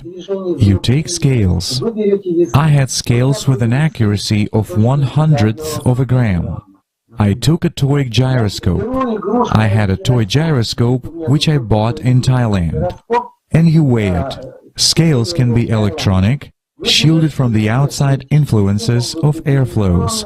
And you weigh it. And so we weighed it. And we had this toy weighing 76 grams. The gyroscope didn't rotate. It was just a weight without rotation. Then we did an experiment and rotated it at about 200 to 300 revolutions per minute and put it on a scale. Well, it stood upright without having this kind of movement called precession. The weight remained the same, 76 grams. And the third experiment, we took it and made it precess, meaning the axis of the gyroscope made a rotation of about 2 to 3 revolutions per second. And we detected a decrease in weight of the gyroscope. Nikolai Kozyrev was the first to do this in the 1950s. It was then repeated by many, including the British and so on, and especially by the Japanese. They showed that the gyroscope loses weight. The reaction of the support of a precessing gyroscope will be less than the one which does not precess or does not rotate. So these experiments tell us that in this system, in the gyroscope, the internal rotation changes the weight of the gyroscope, and precession is not the gyroscope's own rotation, but the rotation of its axis, which is the internal rotation of this gyroscope. But if we learn to control this internal rotation, we can control the weight. So yogis, with their consciousness, after all, what are we? We're a set of gyroscopic systems, microgyroscopes, because every elementary particle in us, from the electron to the nuclei of which we are made up, has a spin, which means that all these microparticles, all of them rotate at enormous speeds, by the way. All these gyroscopes rotate, and spins are directed chaotically, depending on how the interaction of these particles is arranged inside us. And so, if we can, let's say, with our make spins line up in a certain direction first, and then, with our consciousness, make them precess, then we will lose weight. There is an experiment by American doctors. A yogi sits on the scales. The scales are balanced. There is a line, 0, which means that his weight and the reaction of the support of the scales are balanced. He sits and begins to meditate.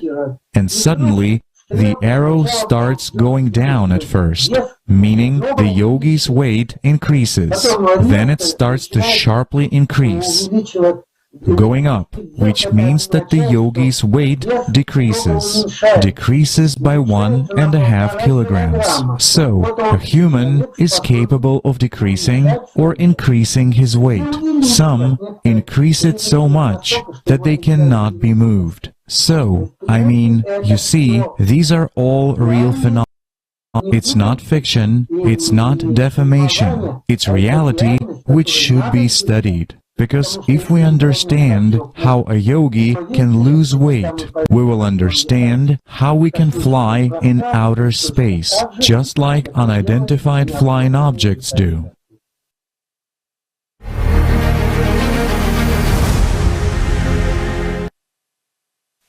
Indeed, spinor fields, inertia fields, and torsion fields have unique property of storing and transferring information. These fields are directly related to gravitational field. And this is a kind of skeleton, a matrix, in which combination of certain energy, gravitational characteristic of an object are recorded. This field is coarser in nature than gravity, as it is a kind of generalizing field, but it is more subtle electromagnetic field. Any substance, as experiments have shown, has its own torsion field, which is characterized by the spatial frequency structure.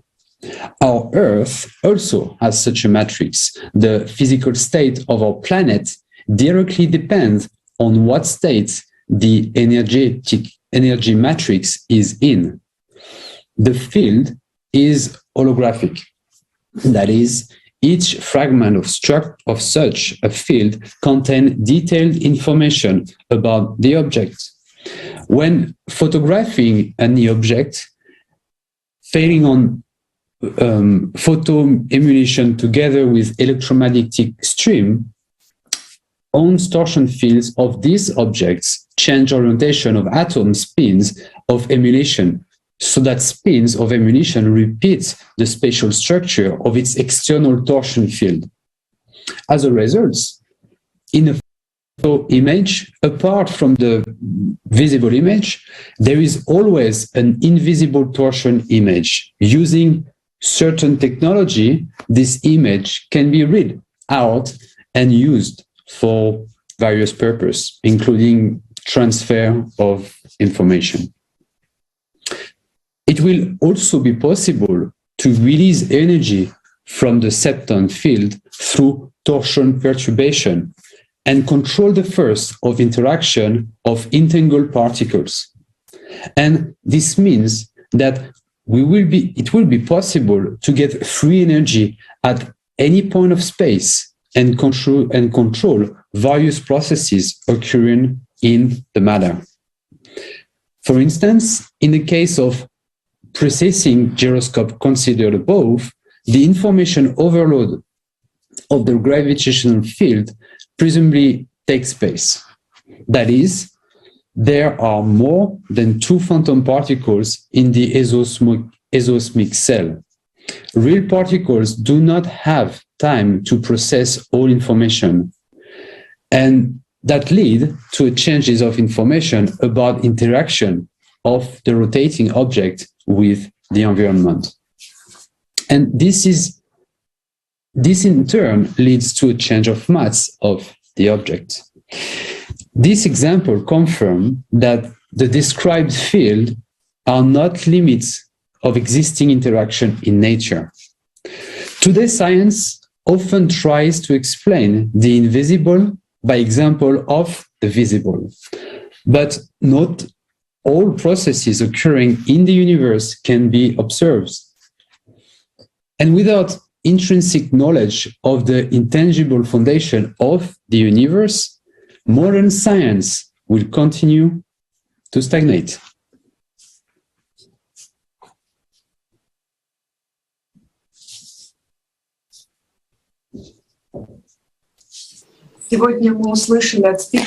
Today we've heard a lot of facts from the speakers about what's going on with the planet's core right now.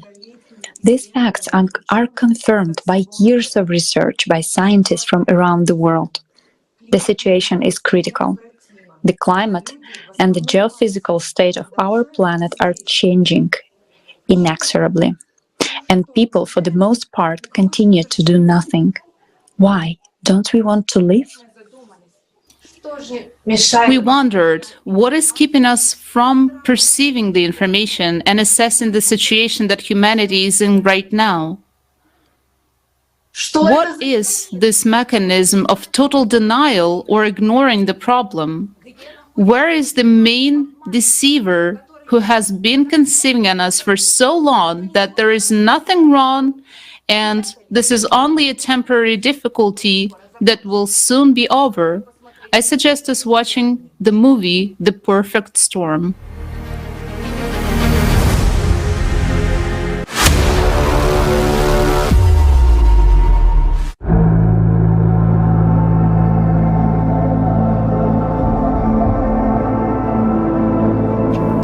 How about another game?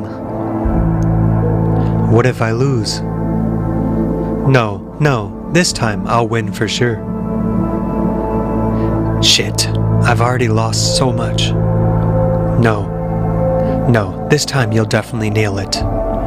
That's what I thought last time too. How about a blitz? I'll take white. Moreover, you'll have a head start, bishop and rook. In 3 minutes. Not enough. 5. Let it be 5, okay? Let's go.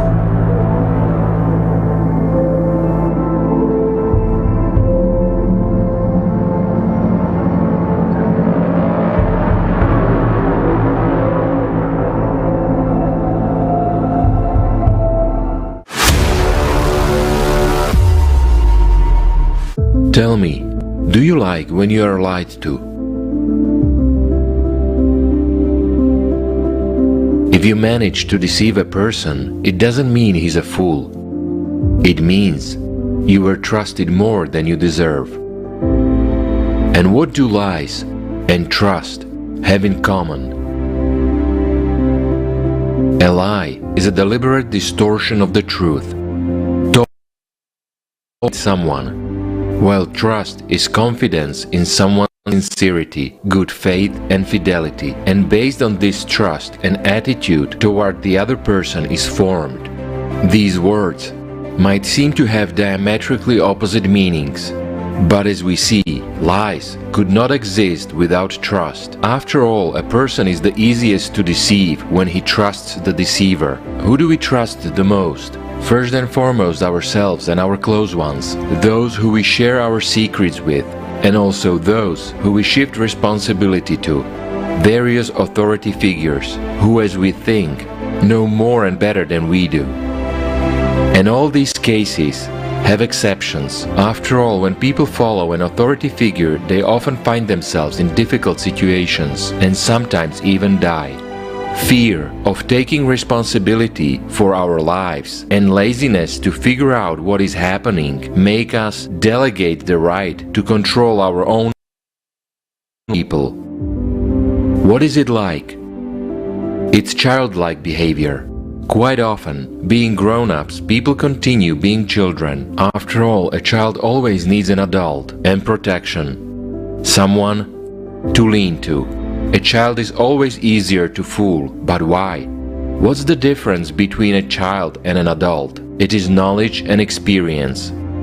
If a child doesn't acquire them, he will forever remain dependent and controlled.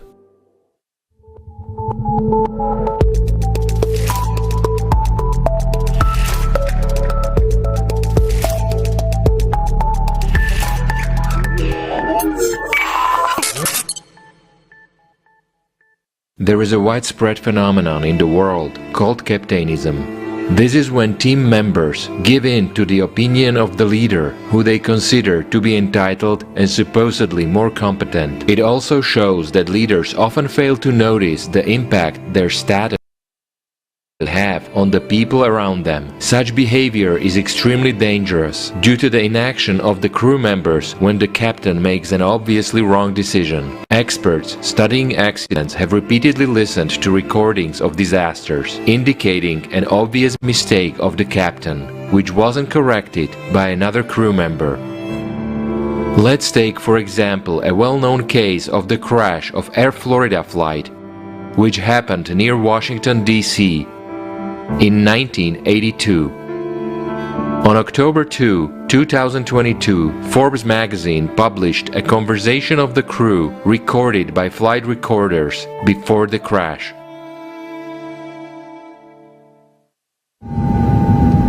Let's check again if the wingtips are icy. We've been standing here too long.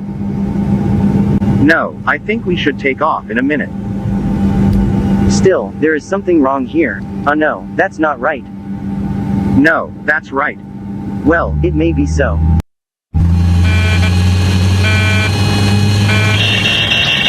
Larry, we're going down. I know.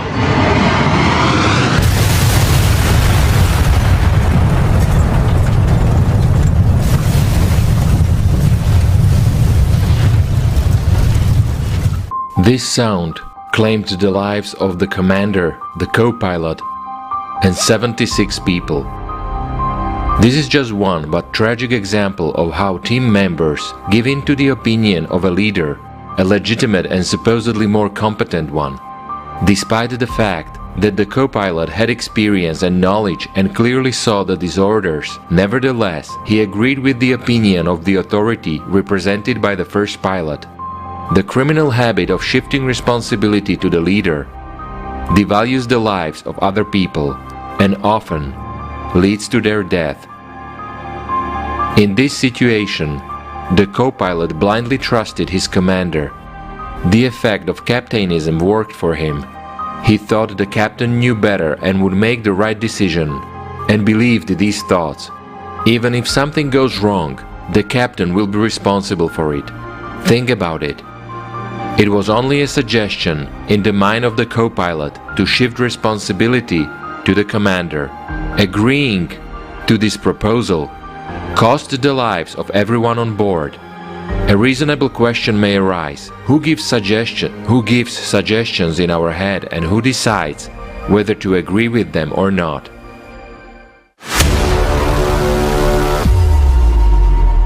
I recall when there were investigations regarding sinking ships, or when there were investigations regarding wrecked airliners, airplanes, an important problem was revealed. This problem is called captainism. When crew members knew perfectly well how actually to avoid the threat, the fall and the crash. What to do, but waited for an order. Yes, but they relied on the captain, who was incompetent at that moment. Therefore, we understand what kind of responsibility everyone has in such a turbulent time. After all, in times of uncertainty, people look at each other, in fact. But how to react to such situations? Do you know what the most interesting thing is? That now, in the times of uncertainty, and we are really in the times of uncertainty, my friends, we are in the crossroads period. We are only approaching that stone in order to decide where we should go. So, the most unpleasant thing at this time is that each of us knows where we should go. Each of us knows what we should do. But we are like sheep. We rely on our captain, shepherd, to give us an order. Isn't that true? Each of us can do much more. Each of us is capable of a lot. But we are waiting for someone else to do that. Yes, those, let's say, intelligent, wonderful people who have managed to find themselves in this jungle of the world, they're doing everything right now in order to wake up the rest. After all, let's dig deeper. Since 1996, more and more people have been involved in studying that very climate. So many scientists have been involved in this and are still involved now. And how many of those who wanted to tell the truth came out and started speaking up? Our friends, those scientists who worked with us, how many of them were killed? And who killed them? A simple question. It was actually those who lied to us and programmed us so that others would not even dare to open their mouths while they are stealing our money, hiding behind some mythical climate change caused by the anthropogenic factor, that supposedly carbon dioxide had destroyed everything here. After all, smart people realized even back then that those are lies, and that it's not a minor cycle that takes place almost every millennium, that the temperature rises, then falls, then there is cold, sort of little swings that our planet undergoes. Well, this is really a serious problem, the one that we were warned about millennia ago. And we are entering this cycle. In fact, we're not entering it, but we have already entered it. It's already the year 2022, and it has shown itself.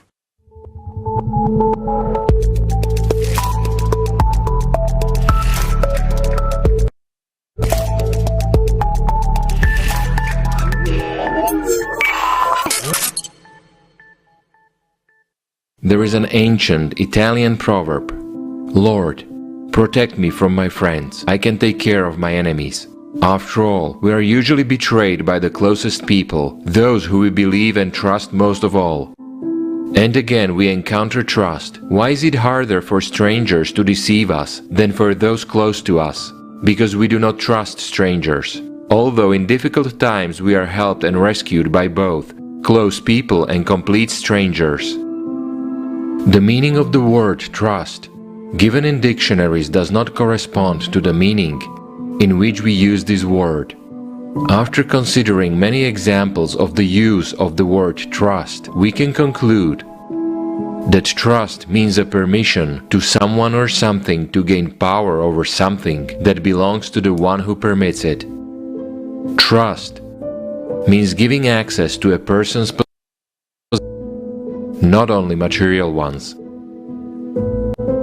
Entrusting life to a doctor means a permission to a doctor to have power over our life and do with it as he considers right.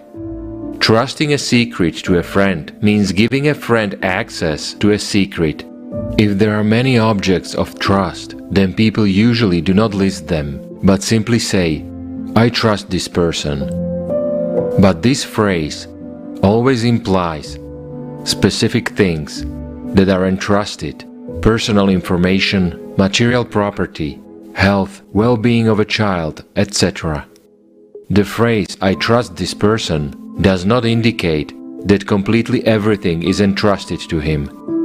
The notions of trust and confidence are often equated, but this is wrong. Trust is based on confidence, but it is not it. First, a person gains confidence that the one to whom he is going to entrust something has necessary qualities to dispose of this thing correctly. And then there is trust, that is, permission to gain power over this thing. So where is the truth in all this? After all, trust is a very important feeling in relationships between people. It generates a sense of unity. It generates a feeling of love. After all, to love means to be one. How can we learn not to be mistaken about people, maintaining a childlike purity and openness? How can we get out of this vicious circle? And where does the most skillful liar live that gets us into trouble all the time, both with the people around us and with ourselves? The answer is simple and complicated at the same time. The greatest enemy will hide in you would ever look.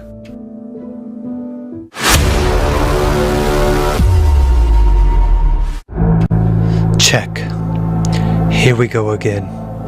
I'm sick and tired of all this. Your move. We can't miss it. The same trap again. No. I'll win it back. I'll definitely win it back.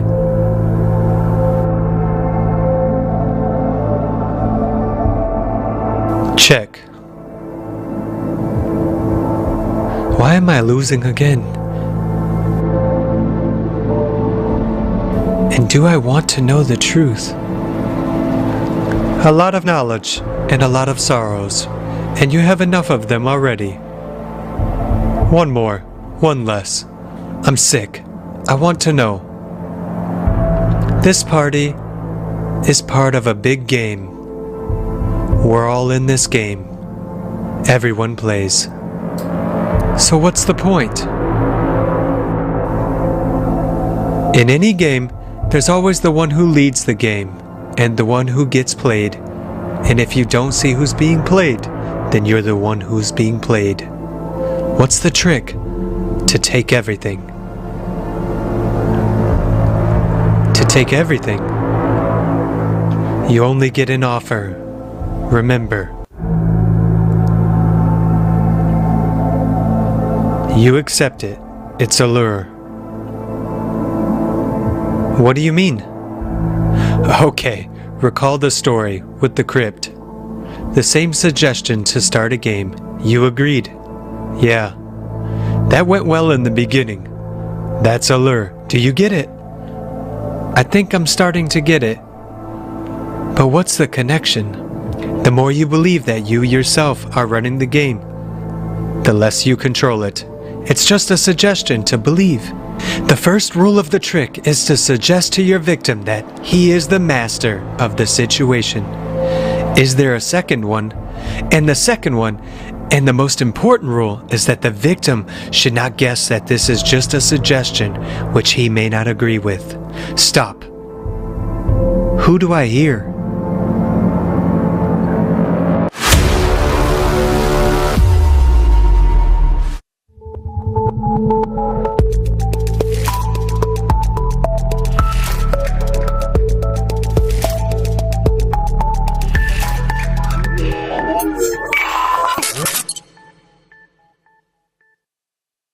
Have you already guessed where your worst enemy hides? That's right. The deceiver hides inside of us. It is our animal nature. Consciousness is the one who thinks inside us.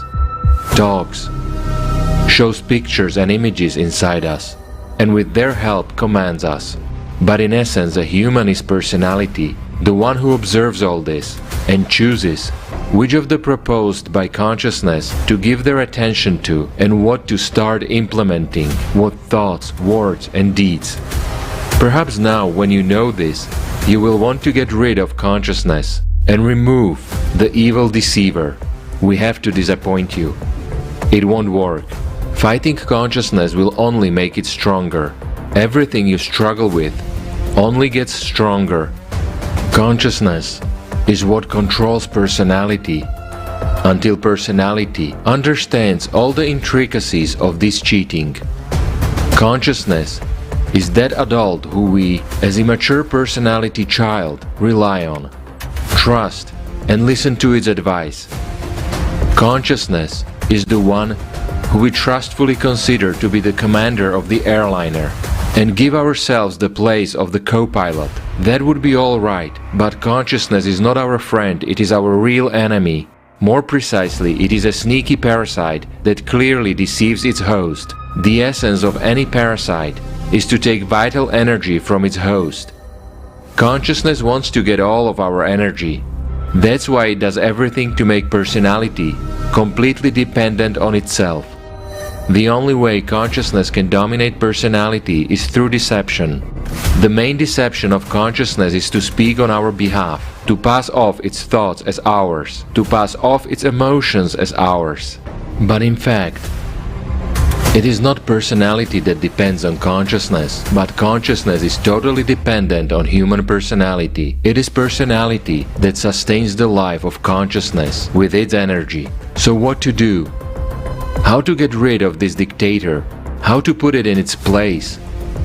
It was mentioned earlier that in order for child personality to grow up, one needs the knowledge about the dual nature of a human, about his energy structure, about the soul, about what consciousness is, and how to control it.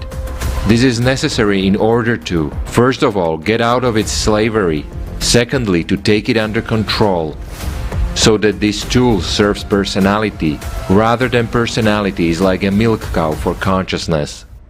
There are many illustrative examples from life. Almost everyone has encountered a situation when drawing up important documents, they have caught themselves thinking that it is not necessary to check them. After all, they are drawn up by competent people. And how many disappointments and problems they get later, when they find mistakes in the text at the most inopportune moment. For example, an error in just one letter in a document can lead to the fact that in the end it will be two different people, according to the papers.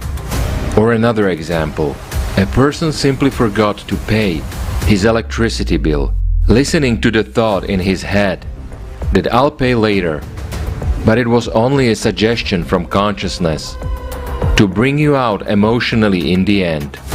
As a result, the power was cut off, and a lot of nerves, time and money were spent on fines to bring it back. That is the purpose of consciousness. The more we let emotions burn in us, the more energy consciousness gets. And we, as personality, irrevocably and pointlessly lose it. These are just little episodes of life. But how many times does consciousness deceive us every day, and how many problems and troubles are caused by that? That's exactly so. A small lie from consciousness turns into a global deception, and it is not someone who is deceived. It is you, dear friend, who is totally deceived. And if you look at humanity as a whole, it is globally deceived.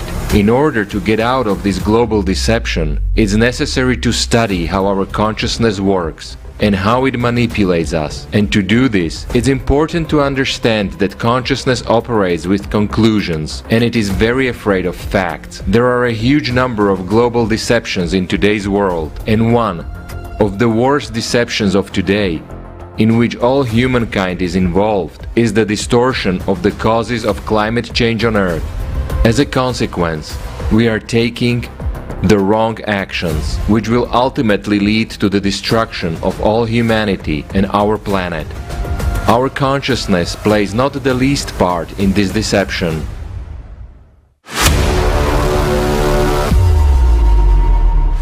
In recent decades, the Earth has been accelerating its rotation by leaps and bounds, which means the centrifugal force is increasing.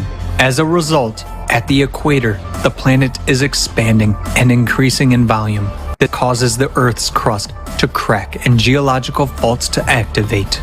At this time, processes similar to blood cavitation occur in the Earth's interior with magma. Blood cavitation during Kaizen disease is a life-threatening phenomenon known to divers during rapid ascent to the surface. Due to the sudden drop of pressure, the dissolved gases in the blood are released instantly, causing the blood to boil. The resulting gas bubbles destroy the walls of the blood vessels. In the Earth's interior, sudden pressure drops are associated with an instantaneous increase in centrifugal forces during a sudden acceleration of the planet's rotation. This causes magma to rush abruptly towards the Earth's surface. Lithospheric plates are destroyed by cavitation, microbursts of active gas-saturated magma. Just as the walls of vessels are fused by the bubbled blood of a diver, this process accelerates itself, affecting deeper and deeper layers of the mantle. That is why we are seeing ever more powerful and deep earthquakes and seismic swarms. The proof that this process is increasing and accelerating can be seen in the massive double-deep earthquake in Peru.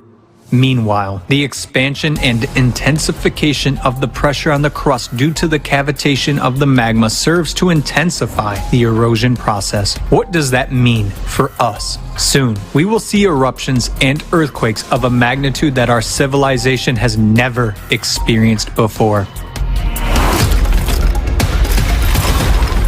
The countdown of the clockwork mechanism of the magma bomb inside our planet has already started.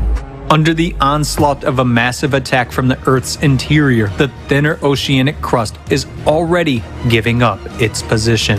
The ocean has so far restrained this power, but eruptions are moving into the terrestrial phase. Tonga is vivid proof of this. It has the highest number of deep focus earthquakes, and the eruption of the Hunga Tonga Hapai volcano on 15 January 2022 alone affected 80% of the population of the surrounding region. If one volcano can do that, what can we expect from a massive eruption of terrestrial volcanoes? After all, already now, we observe their synchronization. The thicker continental crust is holding the line for now. Won't last long. This threatens to bring on a volcanic winter and a new ice age. The magma's violent power has already awakened volcanoes that have been dormant for hundreds and thousands of years. Our planet is looking more and more like a minefield, where shells are beginning to detonate like a chain reaction.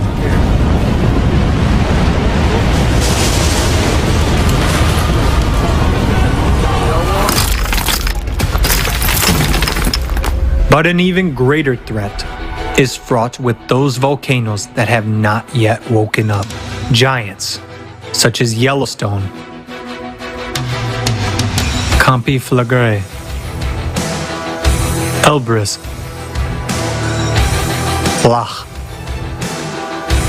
Kikai, are called doomsday volcanoes because the eruption of any of them could lead to the extinction of all life. The power of the Earth's interior for a millennia, but now they are showing signs of activation. When the magma beneath these volcanoes reaches a critical point, the scale of the catastrophe is hard to imagine. Our planet is splitting apart, yet we are busy with something else. Endless problems of the consumerist format cover our eyes, not allowing us to see the main thing. We are deceived by data manipulation. Earthquake statistics are manipulated in the same way that temperature data is. Those who do this keep quiet, some for the money, and some, perhaps, not to scare people and spread panic, so that people live out their last days in peace. Because it was so suffocating inside, I couldn't breathe. People die inside the dead body inside the house. It's a nightmare. Oh, I'm pretty well fucked. I fell through that hole. So that we go straight to the precipice with our eyes closed, while someone knows but deliberately hides or is afraid to voice the truth.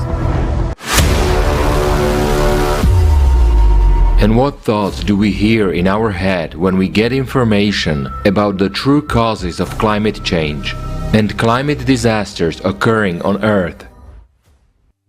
It's somewhere far away. We certainly won't have that. And what if it's true?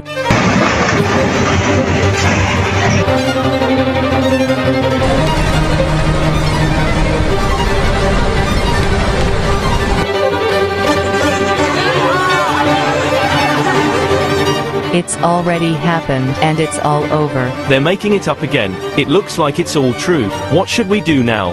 I'm sick of their scaremongering.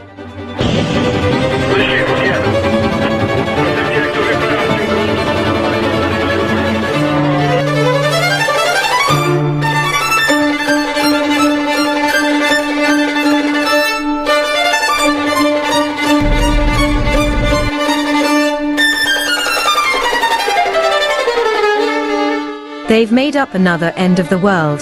They are distracting us from important issues. Globalist sectants made it all up. What will be, will be.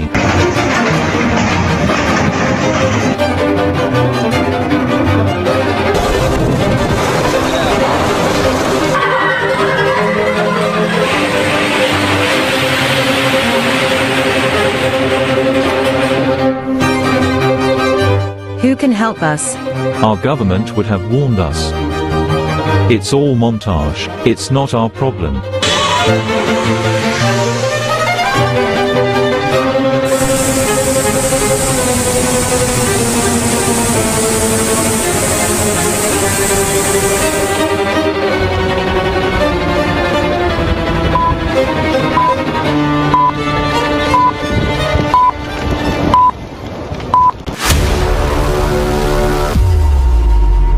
Isn't that what you hear in your head?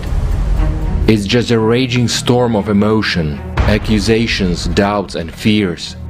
A real storm in your head. So what is the truth? It's better not to believe someone, but to figure it out yourself. As we said earlier, consciousness is afraid of facts. Therefore, in order not to get lost in the speculation, it is necessary to study the issue for yourself and get familiar with the available facts in order to make your own conclusions on this issue. Otherwise, we will become hostages of authorities on the phenomenon of capitalism, and we may simply die, relying on the wrong opinion of leaders. As they say, trust but verify. And that's right. Who keeps us from verifying and why? Our consciousness turns on laziness and mechanism for shifting responsibility so that we don't get to the point. It is important for any deceiver to be trusted. How does consciousness train us to trust it? Consciousness is a tricky adversary and a skillful manipulator. If it only offered people a lie, they would soon stop trusting it and get out of its power. But consciousness doesn't always lie. Sometimes it tells the truth so that the personality starts to trust it again and, being guided, get involved in its game. It also tells half-truth, and half-truth is worse than lies because it completely confuses people. And as soon as personality loses its vigilance, consciousness tends to set it up, suggesting wrong conclusions, and can lead a person to a pitiable situation in which he will suffer great material and above all emotional losses. To prevent this from happening, you need to study the way your consciousness works and control it, since consciousness is a beast. It can and should be trained to do the right work for personality. And how is the beast trained? By cutting down on its food supply. In the case of consciousness, it is the control of the amount of attention that personality gives to consciousness. Attention of personality is vital energy of a person. Personality shares this energy with consciousness in order to personality. But a parasite is a parasite. As a rule, it tries to transfer all the vital energy of the host to itself, leaving him a little, just so he doesn't die. So should we trust our consciousness? A person as personality can believe an outright lie or not believe the truth. Maybe it is better to check and make decisions based on knowledge, on your own experience and facts.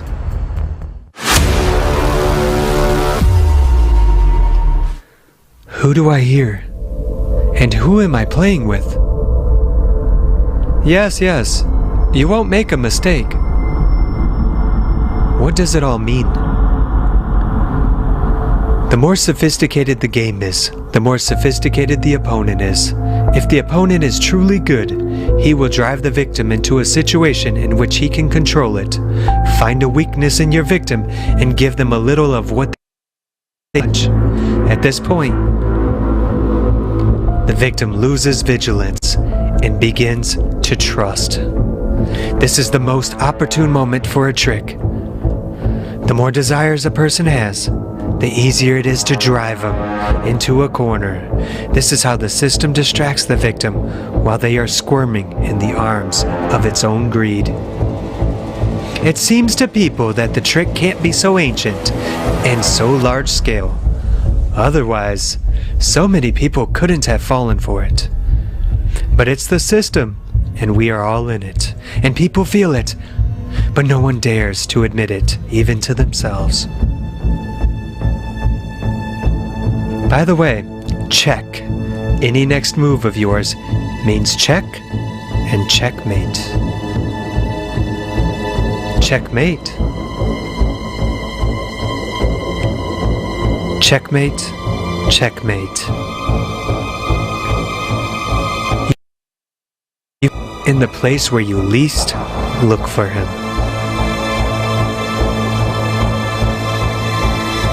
Checkmate. Checkmate. An opponent?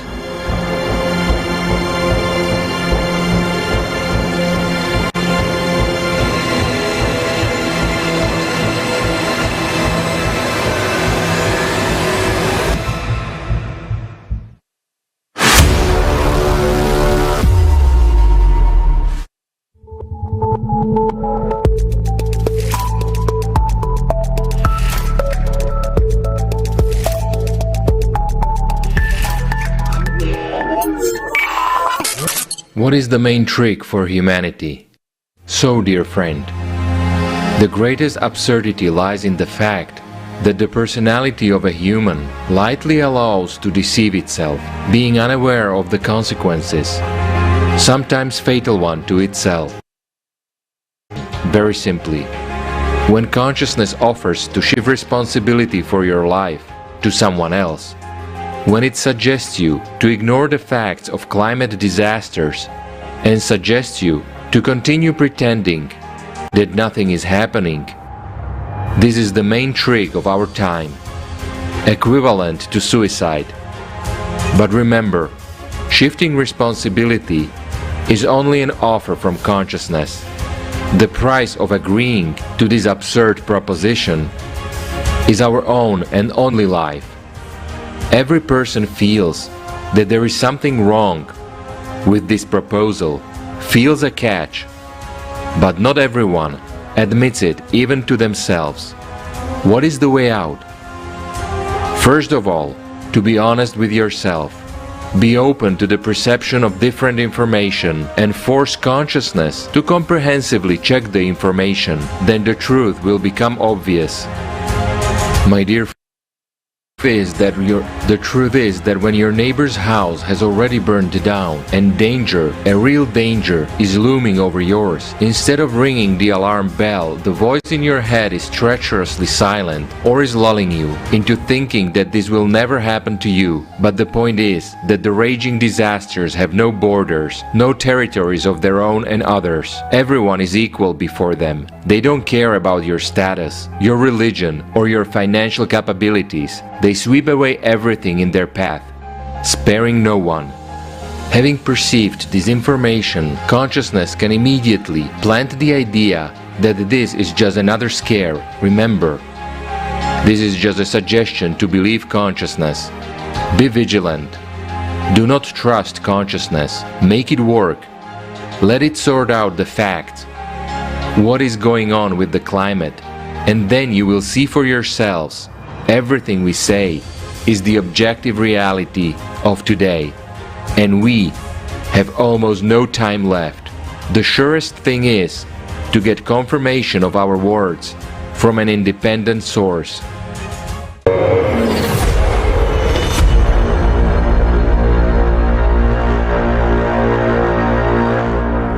We are trained to the idea that in a difficult stalemate situation, someone, emergency service, the police, or just some hero will come and save everyone. This program has been imposed on us since childhood, and when disaster strikes, personality habitually remains immobilized. It just waits for someone who will do everything.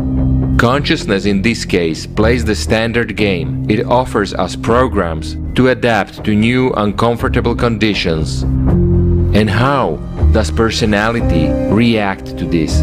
Personality habitually listens to suggestions of consciousness instead of making it work in order to change circumstances. This is precisely the main goal of a trick from consciousness: to immobilize personality of a human, make it its slave, or a slave of circumstances, which is the same thing. But this is only a suggestion. To agree with it or not is your choice. There's such an example. If you take a toad, put it into a pot with water, and begin heating it, you'll see something interesting. The toad adapts to the temperature of the water, stays inside, and continues to adapt to the rising temperature. But when the water reaches the boiling point, the toad, which would like to jump out of the pot, cannot do that, because it has become too weak and tired of the effort it has made to adapt to the temperature. Some will say that it was the boiling water that killed the toad, but in fact the toad was killed by its inability to decide when to jump out. And personality of a human does the same. Instead of acting, goes along with the consciousness, which suggests programs of adapting to uncomfortable circumstances, unloved work, and now to the climate. But we must act. We need to stop adapting and waiting. The one you hope for won't come and save you, because that very someone is you. And it is only up to you what kind of world we'll live in and how our party will end.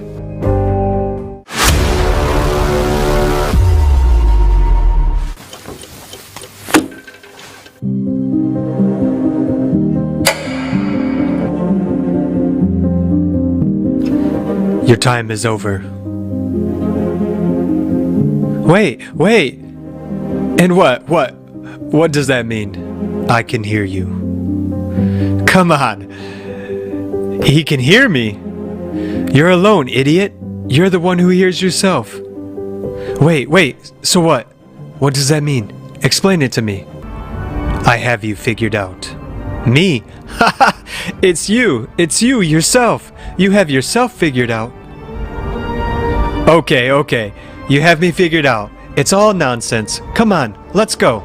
We have so many things to do, so many meetings. Everything is just beginning. No, what? What? We're a team. We're buddies. We've been through so much together. Remember what we've been through. Do you want to get rid of me? Do you really want to get rid of me? And do you know what your life will be like without me? There won't be any life. I protect you, but also control you. I tell you to do something, you obey. If I tell you that you are scared, you're scared. Without me, you'll become weak. Rid of me? Do you want to get rid of me? Do you really want to get rid of me? Do you want to turn me into your enemy? Do you want to get rid of me? Of me?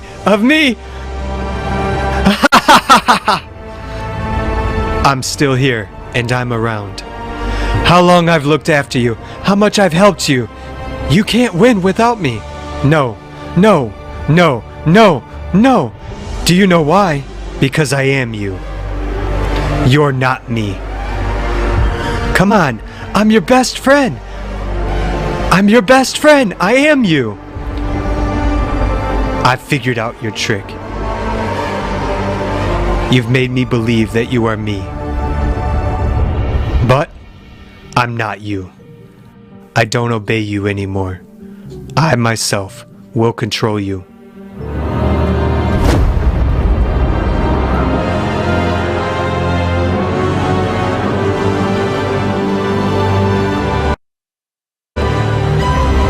How about another game?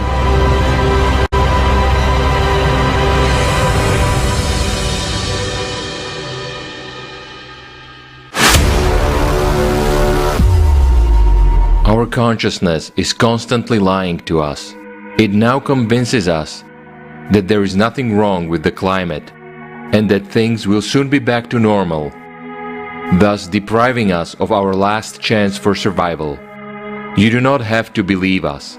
If you have some doubts about any information in this film, check it out. Check the media.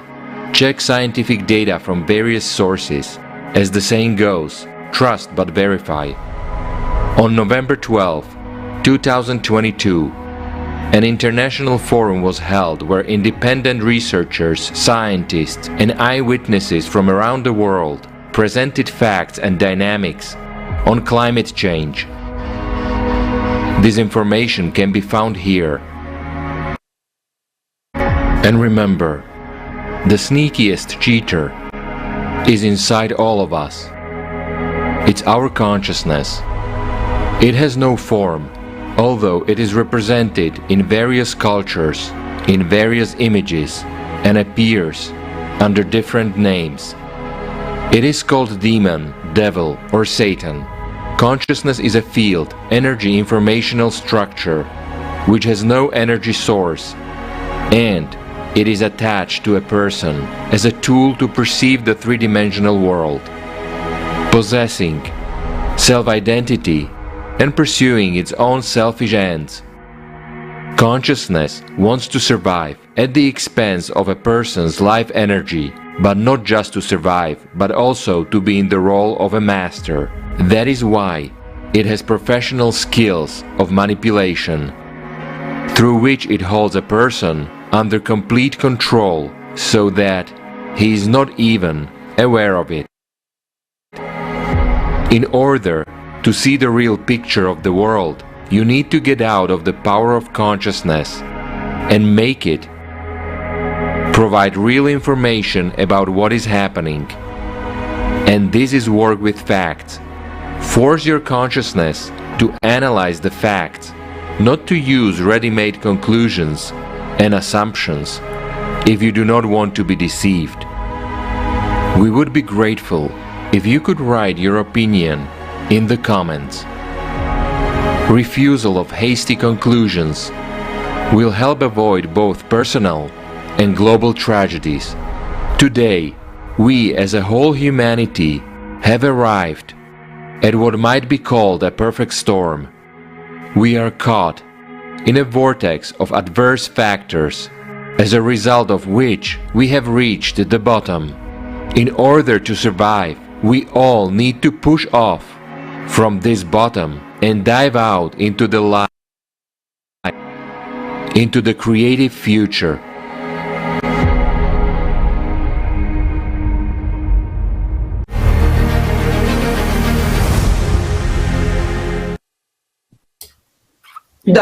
Yes. In this situation, our consciousness sets us up and deceives us. It convinces us that everything will be all right and makes us do nothing. But as soon as the situation becomes critical, consciousness falls into a terrible panic, turning people into animals. And animals are easy to control because they are guided exclusively by their instincts. A state of panic not only does not help in solving problems, but exacerbates them. To the problems on the mental level, the problem with the physical health of the body are also added.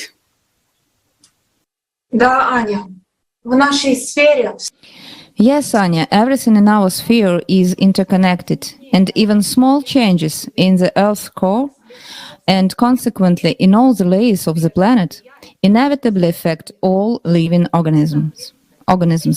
Accordingly, these changes affect every human being, every one of us.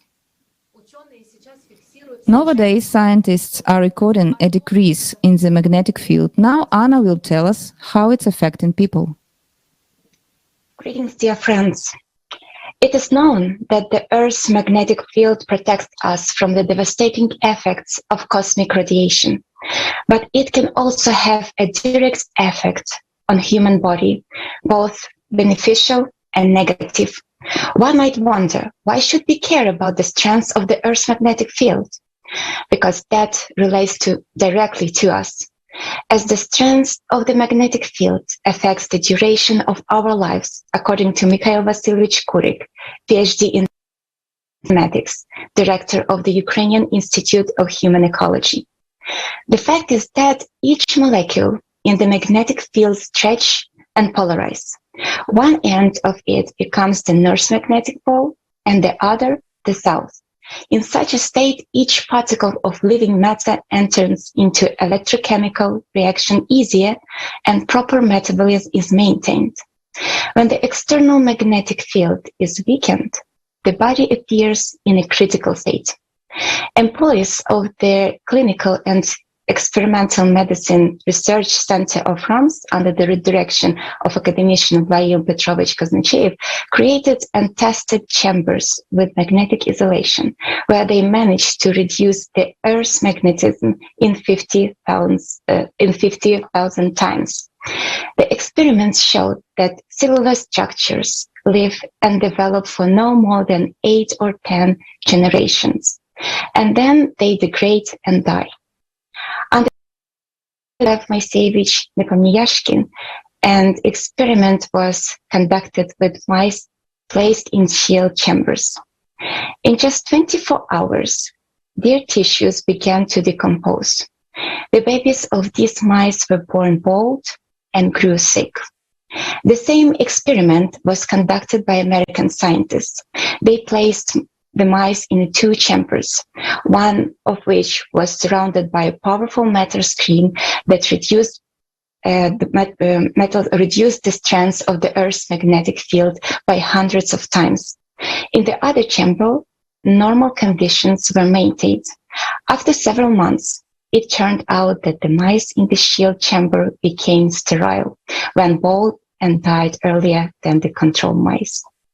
In 1968, there was a front-page Los Angeles Times article about 2 scientists from the Hahnemann Medical College. They placed a group of mice genetically belonging to the same strain aluminum cylinders about 6 inches in diameter. Half of them were placed in an environment with the magnetic field in which we live, and the other half in an environment with the magnetic field that corresponds to the magnetic field midway between the Earth and the Moon. Both sets of cylinders had the same physical environment, the same number of male and female mice, the same food, the same lighting, the same play environment, and the same water supply. Only the magnetic field was different. After 3 months, the mice in the low density cylinders showed the same effects. More than 35% had visible cancer. No internal organ cancer analysis was performed. Although they had plenty of the same food as the mice in the cylinders with the normal magnetic field strength, they preferred cannibalism. Mice in normal cylinders treated each other normally and ate only the normal. As for humans, the situation is as follows. Short-term stay in the room with a low electromagnetic field, 15 to 20 sessions of 20 minutes each, has a beneficial effect on the person. But a longer stay has a deleterious effect. As a result of numerous experiments, it was concluded. Protein nucleic life is impossible without electromagnetic environment. Humans have a complex electromagnetic structure and magnetically sensitive blood. Therefore, even a periodic change in the Earth's normal magnetic field readings has a negative effect on a person's psychophysical state. Human blood is an aggregate representation of its physiological qualities and psycho-emotional state. Blood is a magnetically sensitive substance, and the blood system is a magnetic antenna. Responsible for this property is iron, which has a certain molecular structure. Today, this antenna conducts an information exchange among the human, the planet, and space under complicated crisis and distress conditions. The magnetic field is part of our body and environment. Each of us has magnetic energy, which is different not only in individual person, but also in separate parts of the body. The famous scientist Franz Anton Mesmer, in his work on the medical application of the magnet, published in 1775, wrote that invisible magnetic energy penetrates the universe and all bodily fluids, and the human body is like a magnet with poles. Inconsistency of these poles with the general flux can lead to various physical and emotional sufferings. In the 19th century, the theory of the electromagnetic field was created and the concept of the Earth's magnetic field was given. The human electromagnetic due to the fact that neurons in the nervous system are carriers of electric charge, and there are metal ions, charged particles in various cells of our body and in blood. External magnetic fields largely determine the state of our internal magnetic fields. Magnetic fields of man-made and natural origin influence circadian rhythms, that is biological clock and physiological function of a human, which ultimately affects one general state. Under natural conditions, man is only subject to natural electromagnetic fields, which he has tuned in throughout the process of evolution on planet Earth. When artificial sources of magnetic, electric, and electromagnetic fields interfere with this interaction process, the synchronization is disturbed. Physicians and scientists, experts in the field of physiological process occurring under magnetic fields in the human organism, pay special attention to the influence of magnetic fields on the human's blood vascular system, efficiency of oxygen transfer by blood, and transportation of nutrients. However, the nervous system is the most sensitive to magnetic fields. Many other body systems also react to magnetic fields: endocrine, cardiovascular, respiratory, musculoskeletal, and digestive systems, sensory organs, and blood. Due to increase of ionic activity in body tissues under influence of magnetic fields, there is stimulation of cell metabolism, namely increase of metabolic rate. The Earth's magnetic field varies with a frequency of 8 Hz on average, although this value can fluctuate considerably. Our body is already tuned to perceive this frequency and consider a natural background. Our cells are thus sensitive to this frequency of magnetic field exposure. Various scientific studies have shown that a low frequency, 2 to 8 Hz electromagnetic field affects the speed of human response to an optical signal. A magnetic field in the range of 5 to 10 Hz changed the reaction time of the human's brain. When the human body is exposed to a short-term alternating magnetic field with a frequency of 0.01 to 5 Hz, there is a sharp change in the character of the human's brain electroencephalogram. Under the influence of peak alternating magnetic fields, a person's pulse rate increases. A headache begins to occur. The general sense of well-being deteriorates, and weakness is felt throughout the body. In this case, a strong change in the electrical activity takes place. During magnetic disturbance of the Earth, during magnetic storms, low-frequency variation of the geomagnetic field have a negative impact on human health and well-being. On the day of a magnetic storm and during the following 1-2 days, the number of people with cardiovascular problems and deaths increases significantly. Our body does not react to the impact instantly, so the peak of visits is not on the day of the magnetic storm, but on the first or second day after it. Changes in the magnetic field itself also have an effect as well.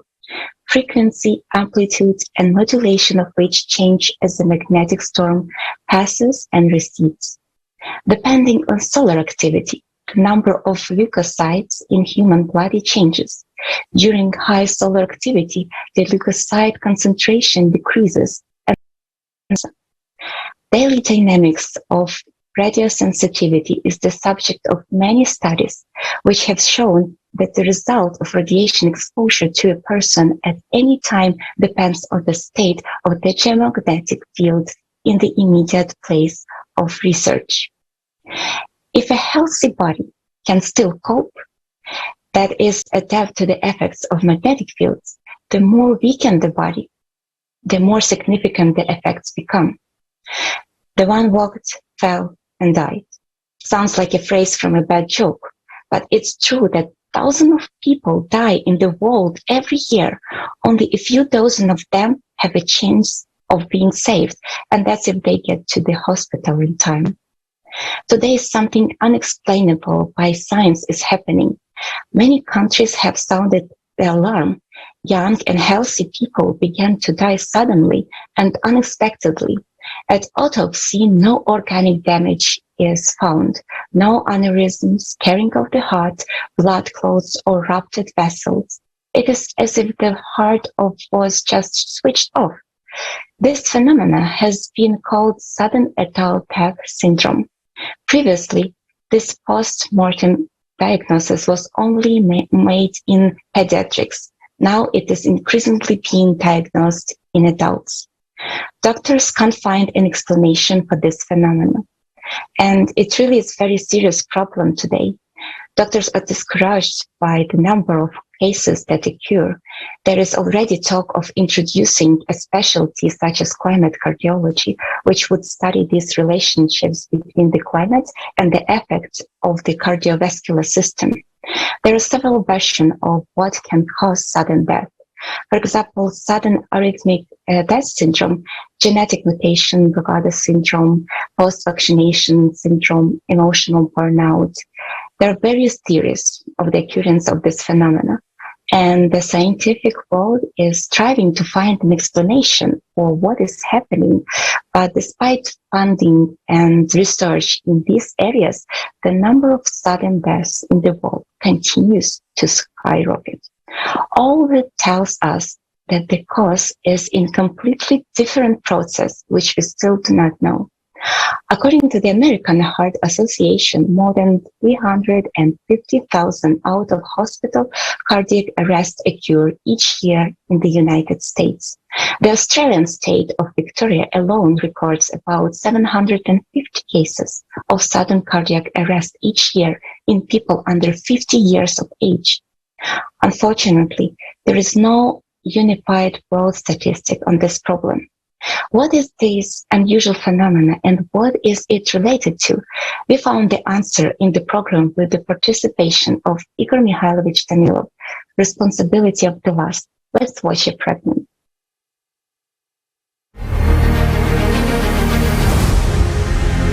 Because the number of sudden deaths is increasing. Absolutely right. It is literally the sudden adult death syndrome. It was introduced just recently. Yes, this very concept. And it happens locally. I mean, all over the world, but it is somehow tied to certain regions. In particular, the latest situation, they sound the alarm and become worried in Australia about the cause of this. Because absolutely healthy people, as autopsy shows, they're fine and everything is fine with their heart and all of their organs are in a wonderful condition. A person is sort of simply turned off. He's just turned off. So they don't understand what's going on, what this is related to, how to counteract it all, and whether it is possible to counteract it. Before, it often took place during the last 10 to 15 years, but it happened more to children, whereas now it's adults. This is really true, and it's not happening locally, it is all over the world.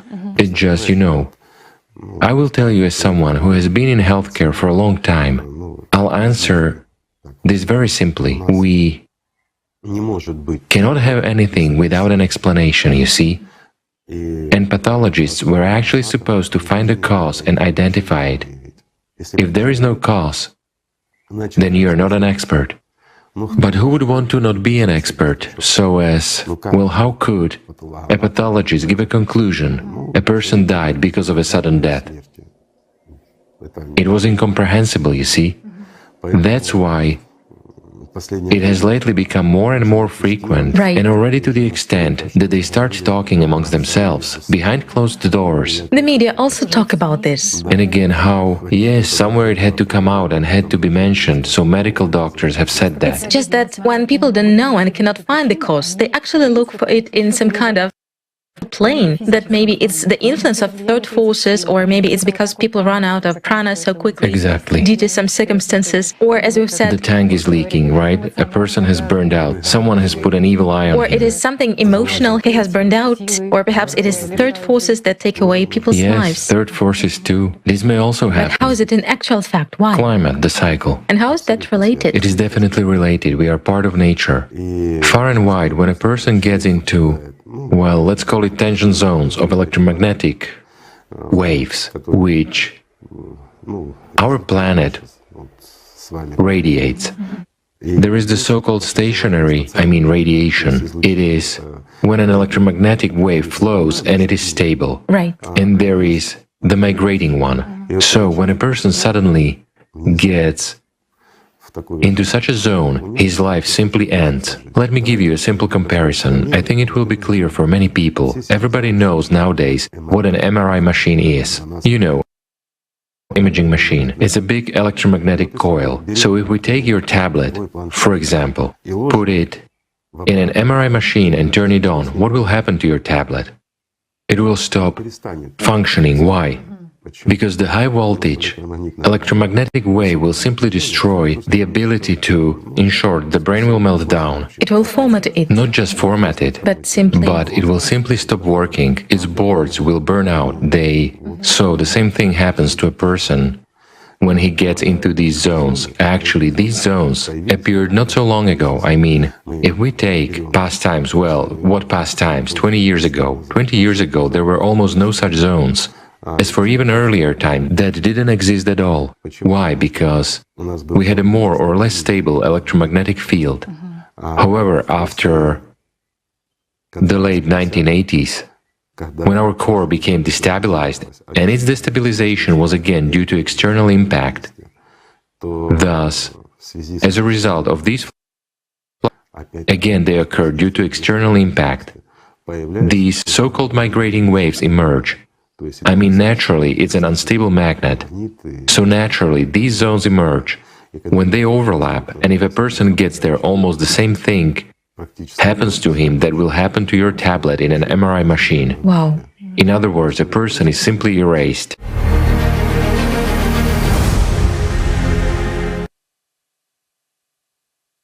Influence of electromagnetic fields of certain strength on the human body cannot pass unnoticed.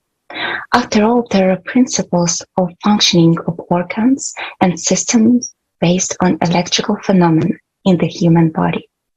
The brain, the central and peripheral nervous system are the first objects that can be affected by external fields, not to mention that undesirable effects in other parts of the body and changes occurring at the scientific hygiene specialists have found that an electromagnetic field of sufficient intensity can alter the pattern of higher nervous activity of the human brain. Researchers have identified deviations in the electroencephalogram signal, desynchronization, and changes in the frequency of basic rhythms. How do electromagnetic waves work?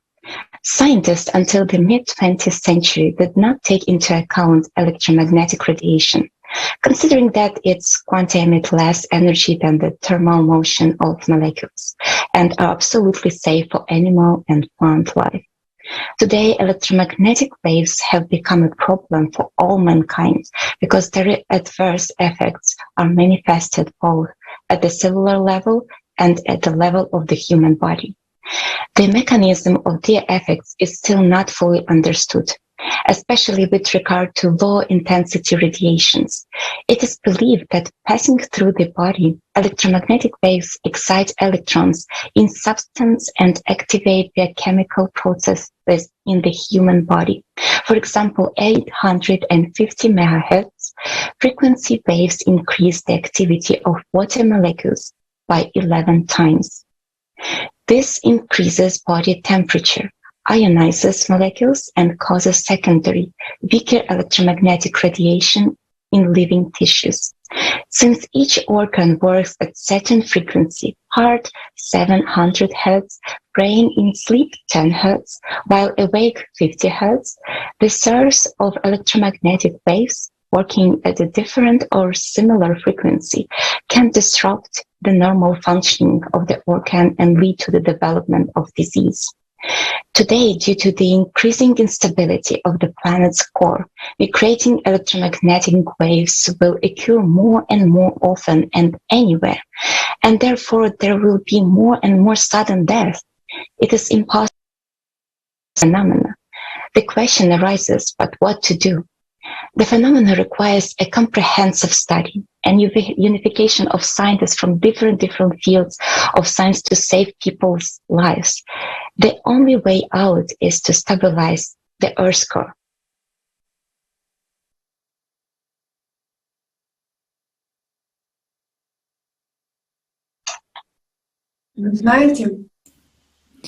You know, previously I haven't even thought that climate change is not only about visible processes, floods, earthquakes, volcanic eruptions, etc.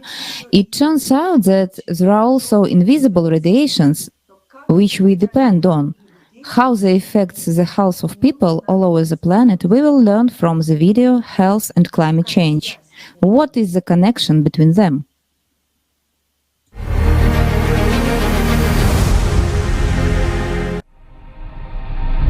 Today, on our planet is in danger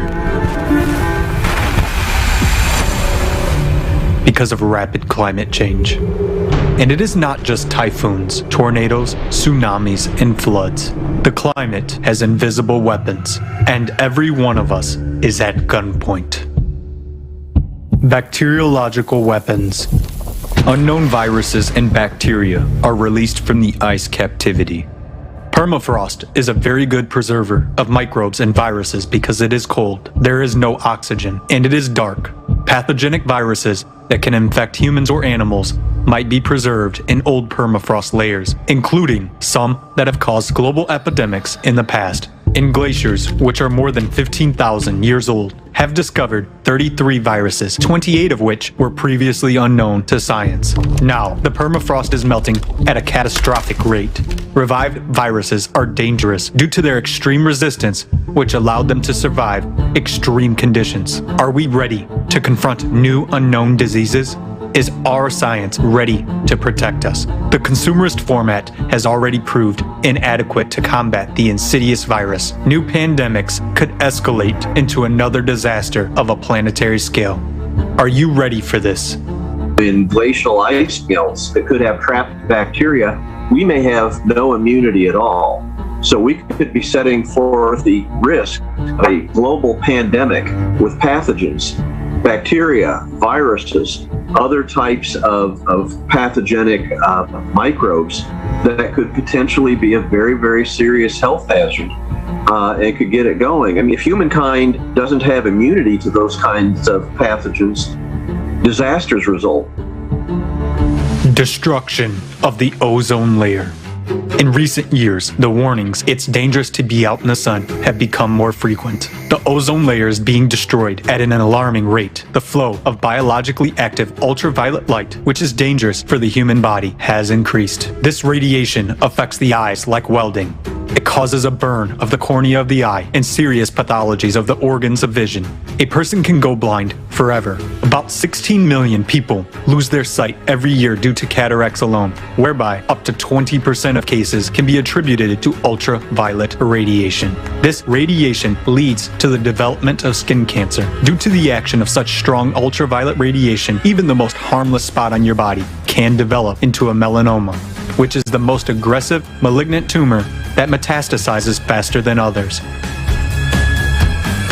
But we see a lot of the type of cancer that is most common with ultraviolet light, and that's skin cancer. Now, a lot of the skin, that's common down here, amazingly common. But ultraviolet light can also cause a much more deadly skin cancer called melanoma. And we see a lot of that again down here, and an awful lot of people that get melanoma we can't cure, and it's horrible. Every percentage of ozone lost causes an increase in skin cancer rates up to 6%, which means hundreds of thousands of people. No one is immune to this radiation. A single exposure to the sun is enough. When exposed to biologically active ultraviolet light, a rapid loss of immunity occurs. Our body becomes defenseless. Can you name at least one scientist now who, when talking about weather anomalies, would start with the state of the ozone layer? Nothing will work with us without attention to the ozone layer. We will now show you the maps of monthly mean anomalies in total ozone content in Northern Hemisphere. In March 2011, we see here 35% of the average monthly ozone loss. And in March of 2022, it was already 50%. These numbers that I'm giving you, they are crazy, simply insane. That's a colossal destruction, but hardly anyone cares about that. Now, we know, and because of the Montreal Protocols adopted, that every percent of ozone loss means a 10% increase in the so-called photogenic diseases.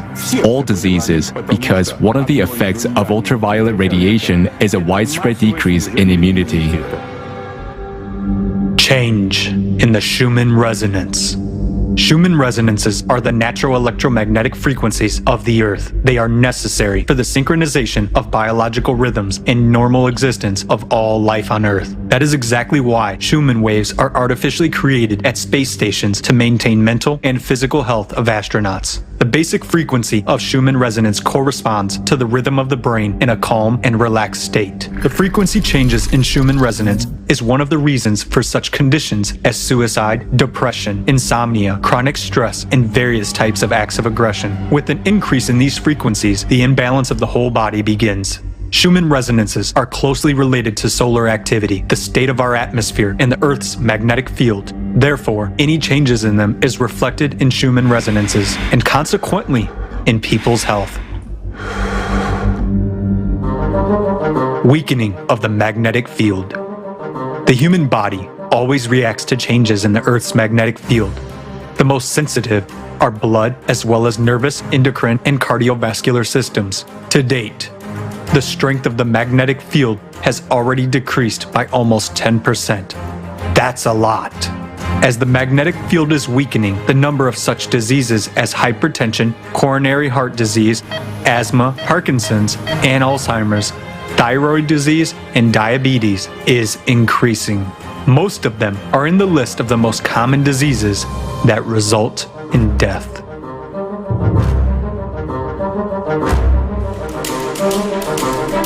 Deadly radiation. Due to the weakening of the Earth's magnetic field, we've become defenseless against hard cosmic radiation. It can destroy all living things. The strong magnetic field of the sun shielded these destructive rays well, and we were safe. But right now, the sun is at its protracted minimum. What we know for sure is that there is now galactic radiation which is called galactic particles. They are closely related to the cyclical nature of solar activity that we are studying. We know of the solar cycle of 6,000 years and 12,000 years. What is happening now? Solar physicists call it the grand solar minimum. During the maxima of solar activity, there are less particles of galactic radiation that reach us, because the field of the solar system shields from them. During a minimum, like we have now, this radiation is not shielded. Usually an 11-year solar minimum lasts a year or a year and a half at most. The one we are having now lasts for over 10 years already.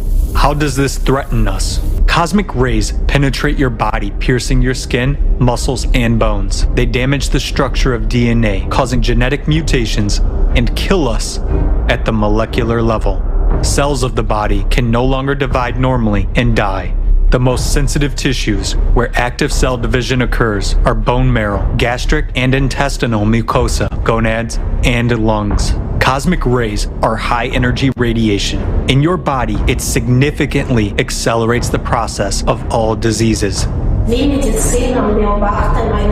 We doctors see very alarming statistics. Diseases are getting younger, developing faster, and general immunity is decreasing. The number of intrauterine malformation, genetic diseases, and childhood oncology is growing. Against the background of reduced solar activity, weakening of the Earth's magnetic field, and depletion of the ozone layer, more and more dangerous cosmic radiation is coming to our planet. And this means a high level of radiation that brings death. Our solar system is inevitably approaching a straight jet of deadly radiation coming from the center of the universe. This is related to the cycle of 12,000 years. Before direct exposure to the jet of galactic radiation, we have not thousands, not hundreds, but only a few years left. Meanwhile, in scientific circles, the nature of this radiation is still not understood. We are under the threat of total destruction, and we are not even aware of that. Do we want our planet to turn into a lifeless Mars? Today, our main enemy is the climate. Are you ready to fight such a cruel and merciless enemy alone? To win, we need universal mobilization. Scientists, become the voice of the truth. Stop being silent. Today, the fate of the entire civilization depends on each person. We need to unite and direct all scientific, technical, and human potential towards the realization of a single goal: to save our lives. Such unification is possible only in the creative format of society.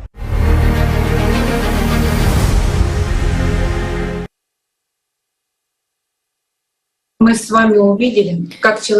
have seen how a human body reacts to the slightest changes in the Earth's sphere. And Tatiana Zinchenko, PhD in psychology, will tell us how these changes affect people's mental health. Tatiana, you have the floor.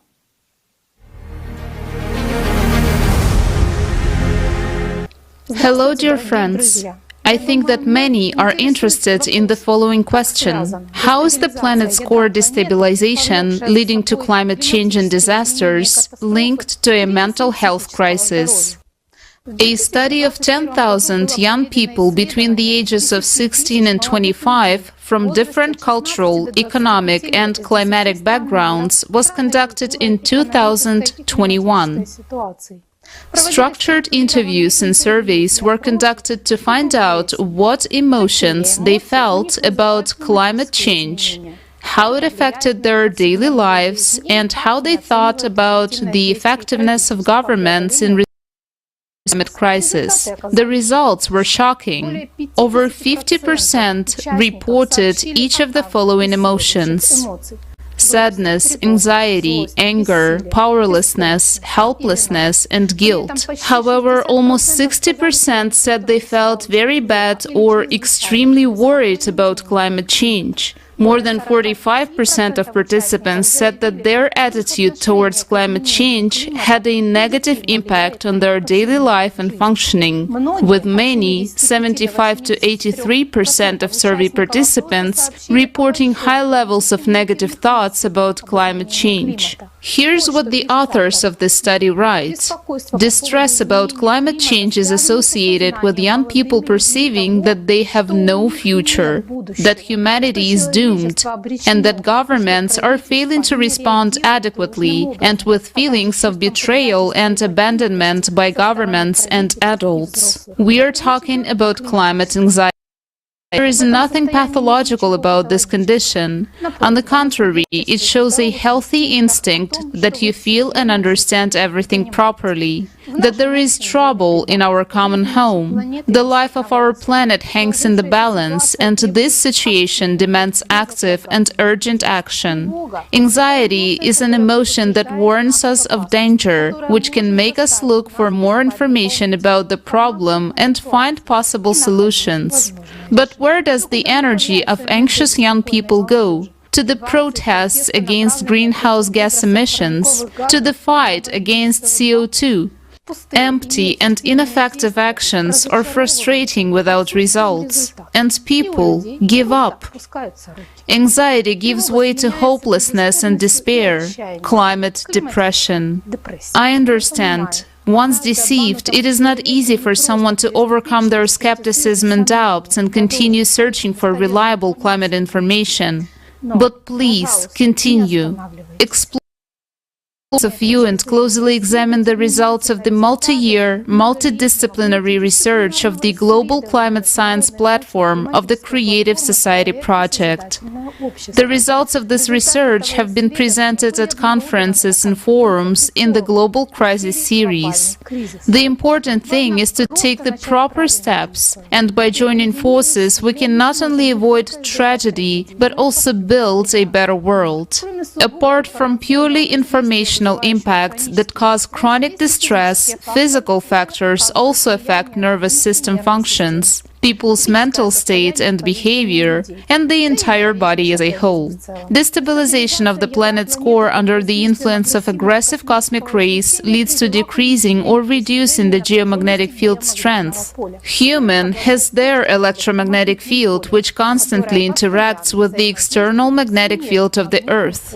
Changes in the geomagnetic field affects the entire body, but the nervous system is most effect.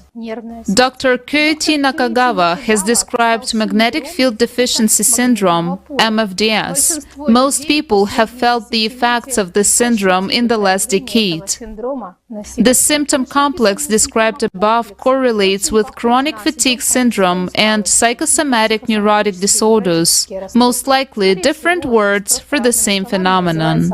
Intense cosmic radiation of as yet unknown nature is affecting the entire solar system and the Sun itself. When there is a general decline in solar activity, there are often solar flares which cause geomagnetic disturbances in our magnetic field and solar storms. Low-frequency magnetic fluctuations also cause autonomic nervous system and emotional disorders. Healthy people may become irritable and have unreasonable anxiety and reduced performance, while emotionally unstable people may experience panic attacks, increased and increased psychiatric hospital admissions.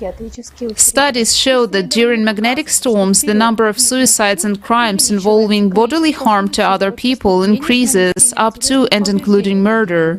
This phenomenon began to be studied in detail and described in his works at the beginning of the last century by biophysicist and founder of heliobiology, Chizhevsky. He even conducted a comparative analysis and discovered the correlation between changes in solar activity with disturbances in our magnetic field and historical events, wars, revolutions, coups, large-scale catastrophes, and epidemics. Waves of extreme heat that last for days or even weeks have been experienced by an increasing number of people in various countries in recent years. At high temperatures, an increase in discomfort leads to an increase in hostility, aggressive thoughts and actions. There has been more violence and shootings in hotter cities than in cooler cities. A review of 35 studies on the impact of extreme heat on mental health in different countries found the most robust increased risk of suicide as well as an increased risk of morbidity, hospitalization and mortality due to mental illness.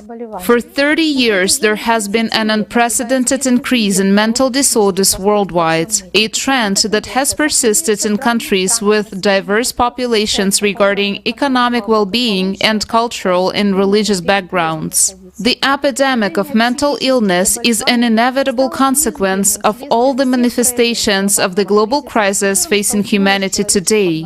Above all, the effects of climate change, exacerbated by economic insecurity to the point of starvation and the impoverishment of billions, the upsurge of wars, violence and brutality in society, and the forced migration of populations due to all these factors. To investigate the effects of climate change on mental health and behavior, we began a statistical study. We found that an increase in mental illnesses worldwide was being hidden. The question arises, who is doing this and why? Let's take you through the results. So what did we encounter? There is a statistical resource, the Global Burden of Disease Database, funded by the Bill and Melinda Gates Foundation, which positions itself as the most extensive study in terms of country coverage and the number of mental disorders analyzed. However, according to this resource, the prevalence of mental illness worldwide and in each country has remained virtually unchanged since 1990.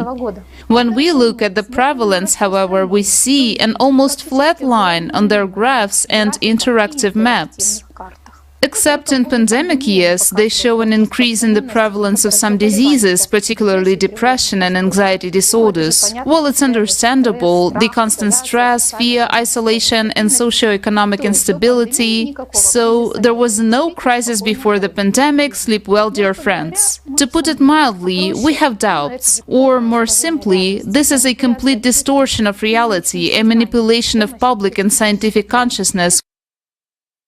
This prompted us to do our own independent research, and we found that the data was distorted. When we examined the prevalence of individual mental disorders in the various countries in which statistics are well collected, we found an upward trend over the last 30 years in most studies, and there has been a particularly significant increase over the last decade among adolescents and young adults, with a shift in the onset of mental illness to an increasingly young age. In the United States, for example, data from a qualitative nationwide study indicate that the frequency of major depressive episodes diagnosed in the year prior to the study increased by 52% over an almost 10-year period from 2005 to 2017, and by 63% among young adults aged 18 to 25. Various forms of suicidal behavior increased significantly over the past year among adolescents and young adults. Completed suicides increased by an average of 47% among young adults. The prevalence of severe psychological distress in the same age category increased by 71% from 2008 to 2017. Please note, the graphs and tables show a steady increase from 2005 to 2009, and from 2014 to 2015 a sharp jump, an exponential increase in the prevalence and incidence of mental disorders, especially among young people. This same trend is confirmed by another study that showed an increase in depressive symptoms among adolescents in the United States from 1991 to 2018. Necessary measures of emotional stability, mental health, and behavioral disorders are the rates of suicide, autoaggression, and homicide aggression in society. According to data provided by the U.S. National Center for Health Statistics, the overall suicide rate in the United States increased by 35.2% from 2000 to 2018. However, in the category for children, adolescents 10 to 14 years old, it tripled, and among youth 15 to 24 years old, it increased by 87%. Suicide was the second leading cause of death among 10 to 14-year-olds and 25 to 34-year-olds, and homicide in the 15 to 24-year-old category second only to accidents. There has been a significant change in the cause of death statistics for children and young people in the United States in recent decades, which shows an unprecedented increase in aggression, autoaggression in our society. We see that accidents and injuries are the leading cause of death in the 1 to 24 age group. But what are these accidents? For over 60 years, road traffic accidents have prevailed. However, since 2017, firearm-related injuries have become the most common cause of death. Overall, 2/3 of these deaths were homicides, 30% were suicides. In 2021, 7 children per day were killed by firearms. In the first 6 months of 2022, there were more than 300 mass shootings in the United States, including the shooting at Robb Elementary School in Texas. Every single time I walk into a classroom, the first thing I do is find the nearest exit, says Asadalor Hernandez, the student from the University of Chicago. Instead of being focused on her professor's lecture, she finds herself constantly glancing around to see if anyone looks suspicious. Every single time anyone just reaches into their backpack, there is a sense of panic that I feel, she says. It's extremely frustrating to have to feel this way, and it's extremely hard to live with this reality. Mental health assessments of Canadian youth show an approximately twofold increase in mood and anxiety disorders and suicidal behavior. There has also been an increase in the number of people seeking mental health services. Canadian experts in Ontario have seen an 89.1% increase in psychiatric emergencies since 2006, particularly among young people from 14 to 21 years old. By 2017, there was a 135% increase in the proportion of young people aged 13 to 17 committing acts of self-harm. According to a UK NHS report, long before the COVID-19 pandemic, rates of mental illness were already rising slowly and steadily. The percentage of adults with mental health problems increased by more than 2/3 between 2000 and 2014. According to the 2014 survey, the prevalence of psychotic disorders such as schizophrenia and affective psychosis has also increased over the past year. Mental health services in England received a record 4.3 million referrals in 2021 alone, with the number of people accessing mental health services steadily increasing. In just 4 years, from 2017 to 2021, the prevalence of mental health problems among children aged 6 to 16 increased from 11.6% to 17.4%. Thus, approximately 1 in 6 children had at least one mental health problem in 2021, compared to 1 in 9 in 2017. The same pattern of continuous increase in mental health problems is seen in the population of European countries. In Germany, for example, between 2000 and 2013, an increase in hospital admissions for all categories of mental disorders, except psychotic, was observed in the age group up to 19 years old. In Belgium, the prevalence of depression increased from 6.73% in 2000 to 9.20% in 2019. Regarding the incidence of depression, there was a decreasing trend from 2000 to 2015, followed by a sharp increase from 2015 to 2019. A steady increase in mental health disorders has also been observed in Australia over the last decade. Between 2020 and 2021, the mental health situation for Australians continued to deteriorate. More than 2 in 5 Australians aged from 16 to 85, that's 43.7% or 8.6 million people, had suffered a mental disorder at some point in their lives. Anxiety was the most common group of mental disorders, followed by depression. Most disturbing was the fact that there was a shift in mental health disorders to a younger age group. It was in the 16 to 24 and 25 to 34-year-old category that all mental disorders, addictions, suicidal and self-harming behavior were most prevalent. The same trend we see in other countries as well. According to the Gallup Institute's annual Global Positive, Negative Emotional Experiences and Well-Being Survey, people worldwide felt more anxious, stressed and sad in 2021 than at any time in the last 16 years. Negative emotions, a combination of stress, sadness, anger, anxiety, and physical pain, reached an all-time high last year. But according to Gallup head John Clifton, the global rise in unhappiness began long before most of the problems hit the headlines. Unhappiness has been on the rise for a decade. Humanity over the past decades has been sinking into emotional darkness, losing adequacy in relationships, thinking, perception, and behavior, getting bogged down into various forms of increasingly dangerous addictions. And we don't care? What are they trying to hide from us? Whenever the truth of growing mental health crisis comes to the surface, some convenient explanation is given.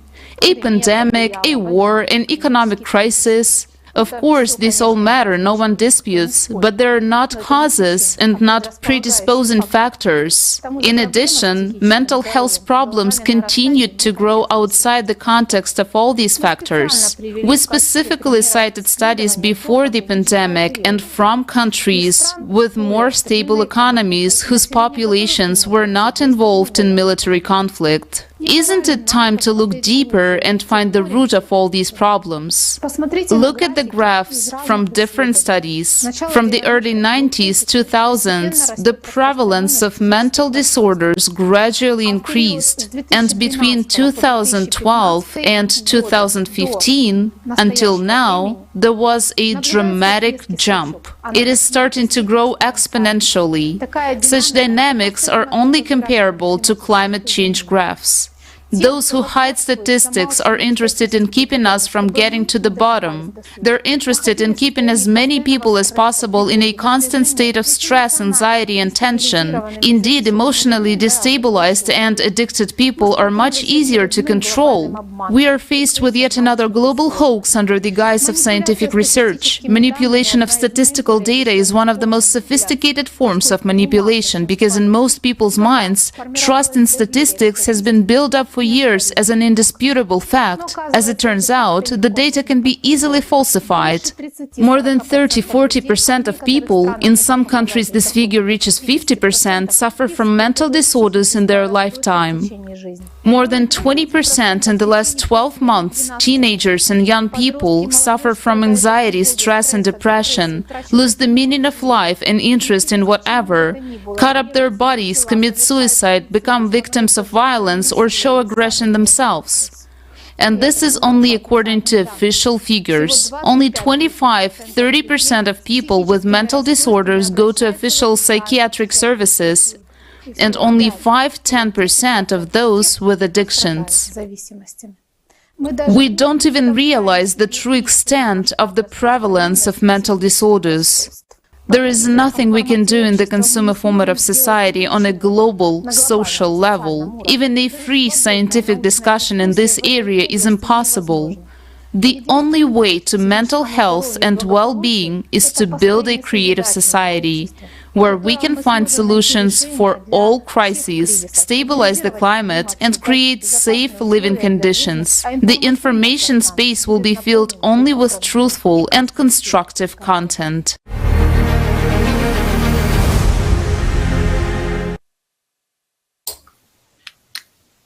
Yes, unfortunately, we still live in a consumer society format.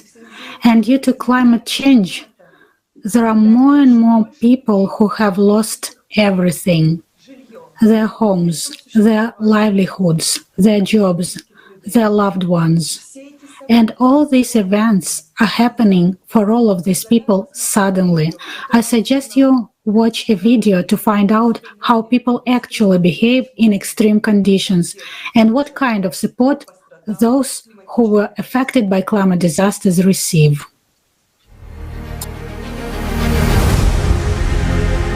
We are slightly less than 8 billion. We can safely say that already over 2 billion, and quite far beyond 2 billion, are people with pronounced mental disorders. Many of them are irrevocably, unfortunately. A great many people have a decline in immunity, cancer, and a lot of other diseases that have begun to progress precisely because of the climate. Why does this happen? A simple question. Because not only is there a direct impact of what affects our planet, but there is also a weakening of the electromagnetic field. Well, it's not a secret, everyone knows this, it is written in many sources. Yet, what is a magnetic field for our body? Well, experiments have been conducted, friends. Those who are interested can see what this leads to, the famous experiments on mice, and so on.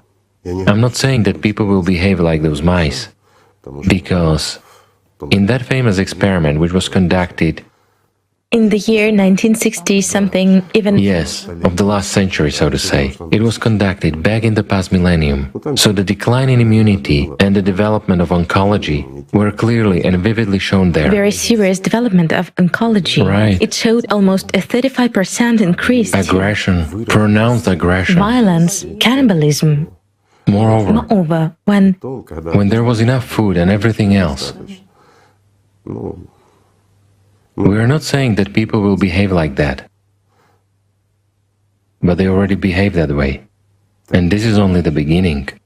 You know, Igor Mikhailovich, I very well remember a comment actually given by scientists within the framework of this study that the first people to feel this effect would be those with a low empathy level. Right. That they would be the first to be exposed to those aggressive outbursts, so to say, to this very violence, and that's scary. You know, in one of the videos, we talked about compassion and empathy, that consciousness was drawing a picture for people that the further it goes, the more of these cataclysms happen, and the more people die, then probably some kind of compassion will turn on. And he said, on the contrary, empathy will turn on. Of course. This is where you realize that precisely these people with inhibited empathy will not just fail to show compassion towards others, but they themselves will actually be the cause of many troubles, aggression, violence, and cannibalism. This is scary. We watch the videos and think that it will happen someday, but this is happening already now.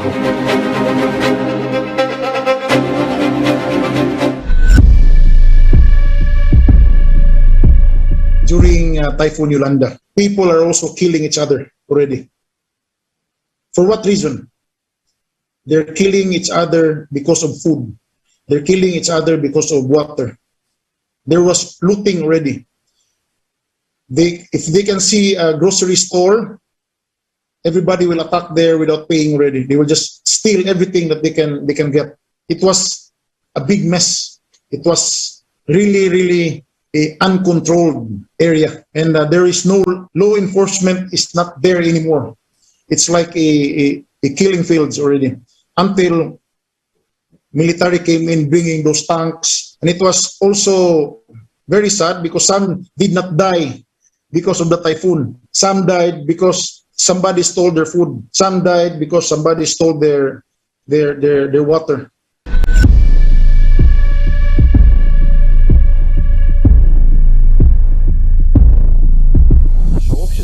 If we think of our society as a single organism and compare it to the human body, it is like cutting off our left hand in the hope that there will be more room for the right one. This is absurd. Instead of solving the problem together, we fence ourselves off from the people facing the tragedy in the hope that we will live more comfortably. A false system of values was imposed on us and we supported it. And that's what it leads to. The situation in Haiti was a shocking example for me.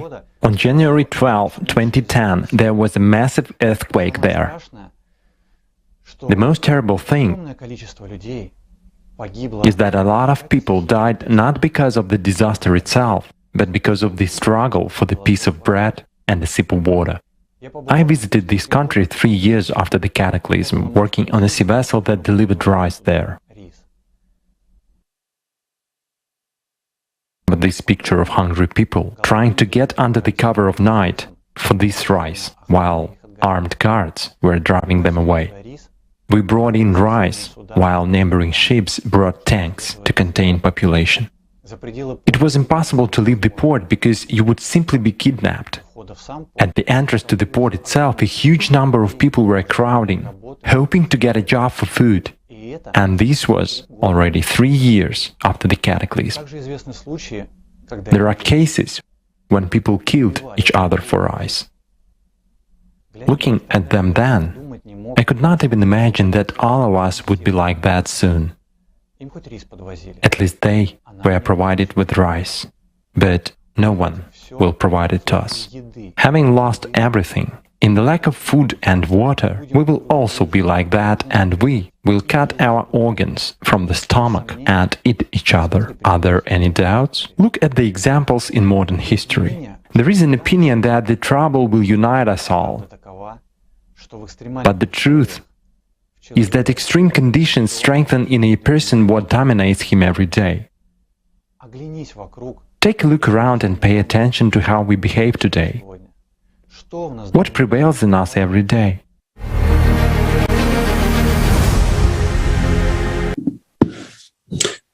We live in a world where climatic disasters and military conflict can break out anytime in any country. That's a fact. Do you know how it feels to be left alone in your misfortune and forced to flee a climatic disaster or the horror of war, and fleeing of fear, a feeling of helplessness, powerlessness, and complete vulnerability? Чувство страха, чувство беспомощности, бесправности и полной незащищенности. Беженец. Беженец — это человек, который вынужден покинуть свой дом из-за стихийных бедствий, войны и разрухи, которая в одно мгновение лишила его абсолютно всего.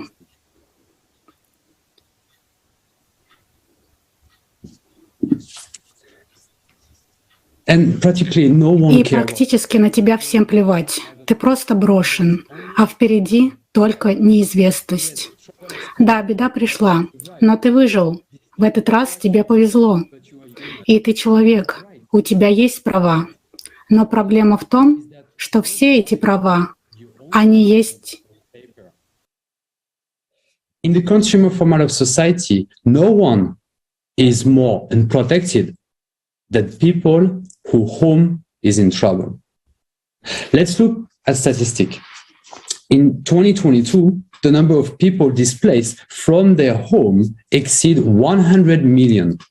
The most displaced people find themselves unwanted in a foreign country, often for years, not if not decades. Their problems are rarely spoken about. These people do not receive the assistance they need. This is according to a new report by the United Nations Development Programme, UNDP. In countries such as Haiti or Papua New Guinea, events in the first half of 2022 have already caused more displacements than in 2021 at all.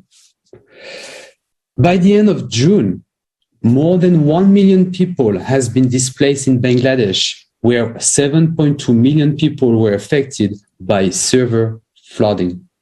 In China, which has been hit very hard by floods in 2022, some 310,000 people has been displaced, were reported in the country's southern province in May, and more than 1 million people were already displaced in June. Historic flooding along Australia's east coast, particularly in southwest Wales and Queensland, caused displacements of some 42,000 people in February and March. Disaster caused significant displacements in America in the first half of 2022. In Brazil, for example, hurricanes and floods displaced 656 people. This is the highest number ever recorded for this country. This year, in Pakistan, about 33 million people, including 16 million children, have been affected by torrential monsoon rain, causing floods and landslides. More than 100 million people have been internally displaced. This means that 1 out of every 78 people on the planet has been forced to flee another territory and start life from scratch. The consumerist format of society ruthlessly destroys people just for losing everything at some point in their life and having to flee from their homes. Often we hear about refugees. We think that they would be definitely helped because there are so many different organizations that have been set up to help people. We relied on them. We have believed in this, and we have put our responsibility in those organizations. But what happened in reality? And the fact is that for some people, shelter is a flat or a house with facilities. But for most people, it's just a tent. And what will be provided to us in case of need? Where on the planet are these places to escape to? Where we would be welcomed with love and compassion and could live safely? The climate apocalypse is teaching us a lot. Here's what one of the refugees said. Earlier, we didn't feel responsible for anything. After the cataclysm, the displacement, we realized our responsibility not only to our parents or families, all people. We now feel responsible for every child starving or catching a cold in displaced personnel camp. And for the other sufferings, the same things as us. I suggest to watch an extract from the program Climate, Future is Now.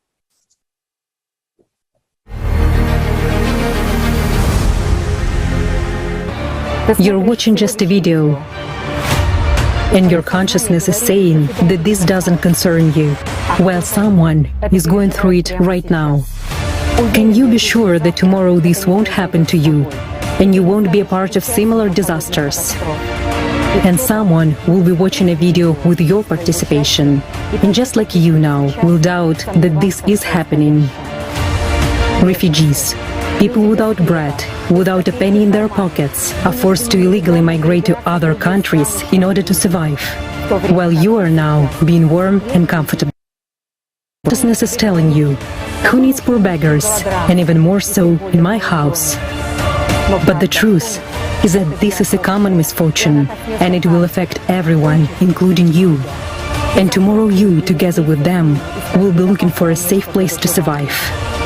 Now you're looking at this as it's something alien, but tomorrow you will be forced to walk among this crowd.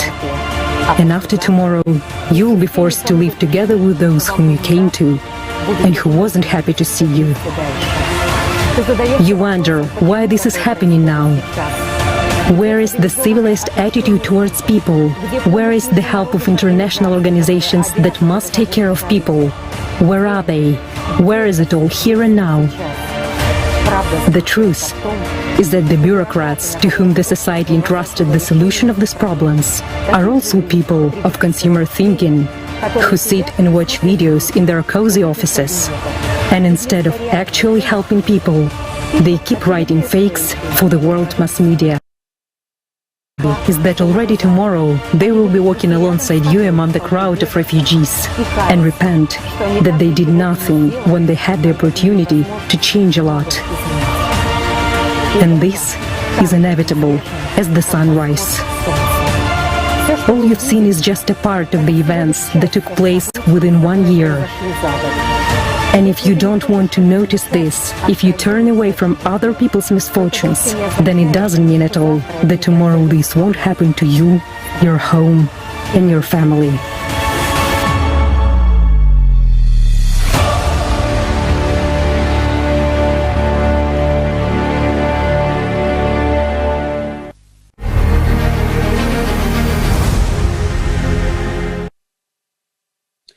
Today, there are a huge number of organizations and foundations dedicated to help people. The largest of these, the United Nations, positions itself as the safeguard of peace and security. For decades, we have been hearing beautiful slogans and promises from high tribunes. If you listen to these loud statements, it would seem that we solve all of the problem, there will be no more poor, no more hungry in the world. War will end, and we will all live well. There are over 100 international organizations working under the umbrella of the United Nations to solve the world's problem. For every new problem, a new organization is created. The member states of the UN pay huge sum of money to these organizations every year. In fact, it is the money out of our pockets. This is the tax we pay to the states. From 2010 to 2020, according to 44 UN organizations alone, raised $540.4 billion. Contribution to the UN organization have increased by 58% in 10 years. But let's look at what we have achieved over that period of time. The largest amount of money today is directly towards solving the problem of hunger. The main UN agency, the World Food Programme and the Food and Agriculture Organization, they have raised $79.8 billion over the last 10 years. But people continue to die. According to the World Health Organization, nearly 690 million people got hungry and 750 million suffer from severe food storages. The Food and Agriculture Organization itself predicts even more hunger until 2030, 841 million people. The World Food Programme estimates that funding needs for 2022 will already be $13.9 billion. So they say there will be more hungry people, so we need more money. I mean, this raises a legitimate question. How is that with an ever-increased funding, the problem itself is not only not being solved, but it's getting worse? It's only getting worse. Is it that it's as if we were actually funding the problem of hunger ourselves? Let's look at how the refugee problem is handled. The number of refugees has doubled in the past 10 years to 82.4 million in 2020. The United Nations High Commissioner for Refugees deals with refugee issues. In the last 10 years, fundings for this organization has increased by 56%, reaching $4.5 billion in 2020. Let's take a look at what kind of assistance they provide to people. One of the areas of refugee assistance is housing. On their website, they state, at UNHCR, a core part of the protection mission is to guarantee access to adequate shelter in humanitarian emergencies. We provide tents, distribute plastic sheeting, and develop emergency strategy, tools, and guidelines, and rushing in emergency aids to those who need the most. One cold night or hot day or help may be the difference between life and death. Isn't it cynical sitting in warm offices to develop strategy and recommendation when people in tent camps live for years in inhuman condition with no hope of a future? Because of a lack of even basic sanitation, people are dying of infectious diseases. Who benefits from the problem not being solved? Well, the one who make money out of it. As long as there is a problem, there is funding. And if the problem is solved, there will be no funding and therefore no organizations. As long as there is financial interest, as long as someone is making money from it, no one will solve the problem. The UN itself is very much like a multinational corporation in its structure. There is a parent company that coordinates and manages the activities of its other companies, subsidiaries. But each branch, each brand, in a separate business entity. In 2020, more than 3 billion was spent into maintaining the UN bureaucracy itself on salary, health insurance, holidays, business class flight, and other expenses for staff and management. For the renovation of the Palais des Nations in Switzerland alone, where the UN headquarters is located, $871 million is planned. With this money, 174,000 houses could be built using 3D printing technology. How many refugees' families this housing could have helped? But sadly, building for those in need is just not a priority for their assistance. What do we have in the end? Numerous organizations on which we have entrusted the responsibility to solve serious problems of humanity. On a closer look, turn out to be just a business structure.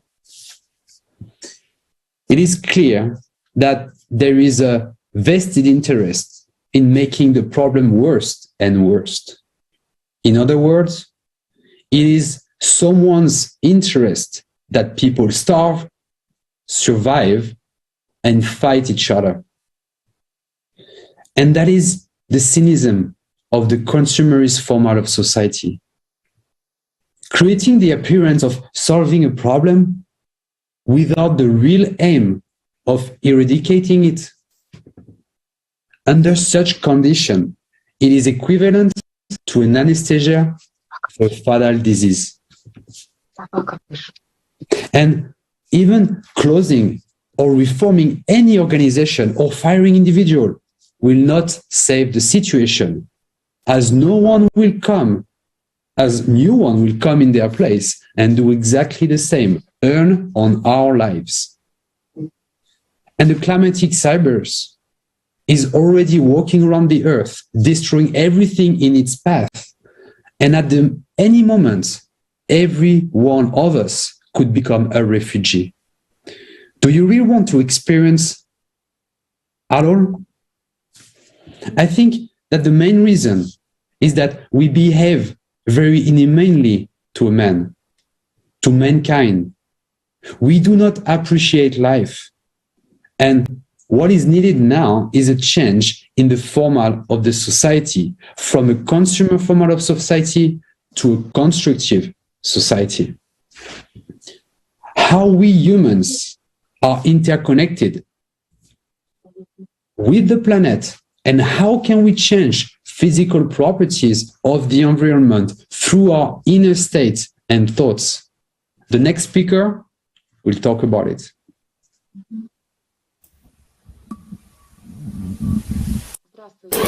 Greetings. Today we have heard from previous speakers what is really happening to planet Earth nowadays and how this affects people's lives. A question arises: how are we humans connected to the planet, and what impact do we have on it? The Earth is a living organism which is in interrelation with the Sun, the planets, and the center of the galaxy. It experiences pulsations, that is, compression during the summer solstice, expansion during the winter solstice, seasonal variations at the rate of diurnal rotation, and its solid surface fluctuates, sinking or rising at a rate of 3 to 5 millimeters per year. This way, the Earth's crust is a real living structure. It experiences constant seismic oscillations, which periods of change correspond to geomagnetic and cosmic rhythms. The Earth's crust may be compared to the bark of a tree. It has the important function of transmitting information from the outside environment into the Earth's interior and back. Electric energy from the ionosphere flows through the Earth's crust into eternal structures. An important attribute of a living organism is the Earth's breath. This is neither a metaphor nor a fiction, but a real process studied by Professor Ludovenko, a research assistant at the Institute of Physics of the Earth. Working in cooperation with a group of scientists, he discovered that the knots in the energy carcass of the Earth are actively involved in the energy exchange of the planet with the energy emission of the Sun. Even more striking facts were also discovered. The Earth's breath reacts to events that take place in near-Earth space. For example, in March 1997, when there was the Hale-Bopp comet in the vicinity of the Earth, the period of planet breathing has decreased from usual 30 to 40 minutes to 1 minute. In the figurative expression, the Earth gasped like a hunted horse, had a heavy breath, and so it continued until February 1998. No less impressive were the results which were obtained during a space experiment in the Moscow region. In order to determine wind conditions in the upper atmosphere, clouds of colored gas were periodically ejected from a satellite. For every such emission, the Earth reacted with a regular rhythm. It sneezed at each occurrence of an alien cloud. From these observations, it follows that the Earth is not indifferent to what is in the space around it. Perhaps a huge amount of flying machines and space debris, currently space garbage, which fills the near-Earth space currently, affects its behavior and energy state no less than the pollution of air, water, and soil. An important role is played by hydrosphere also. It is the water surface which covers 2/3 of the globe. It is known that water has memory and a response to cosmic influences. Therefore, it is reasonable for scientists to conclude that the Earth is a superpowered, fast computer with an absolute memory of the past and a complete vision of the future. The Earth has also a mind. It is in the memory of the fluid structure, liquid structure, and this mind accumulates information about everything, including each of us. Since most of our body is made of fluids, all data about us, our thoughts, emotions, our health, and DNA matrix, all of this is stored in this memory of ours. Repeated experiments have been conducted with water to explore how our thoughts, words, emotions, and feelings affect the structure of water. In the book The Message of Water, Masaru Emoto recounts his sensational experiment that shocked the world public. The basis for this experiment was the work of American chemist Lee Lorenzen, who in 1980s managed to find out that water can receive and store any information which it receives. In our previous Kaleidoscopes of Facts, we have repeatedly told about Masaru Emoto's experiments. In the process of long research, a group of scientists led by Dr. Emoto managed to find out that two words are best able to influence the water, which are love and gratitude. Konstantin Korotkov, Doctor of Sciences, Professor, Academician, also said that he conducted many experiments with his team on the influence on water samples by various factors: magnetic fields, electric fields, various objects, including human presence and human emotions. And it turned out that human emotions, both positive and negative ones, have the strongest impact on water. Numerous experiments on the impact of human emotions on water have been conducted in Professor Korotkov's laboratory, after which the conclusion was made that love increases the energy and stabilizes water, while aggression sharply lowers energy and changes it. Also, other experiments have been conducted on the human influence on the environment. The Doctor of Sciences, Professor Academician Konstantin Korotkov himself will tell us about it in detail.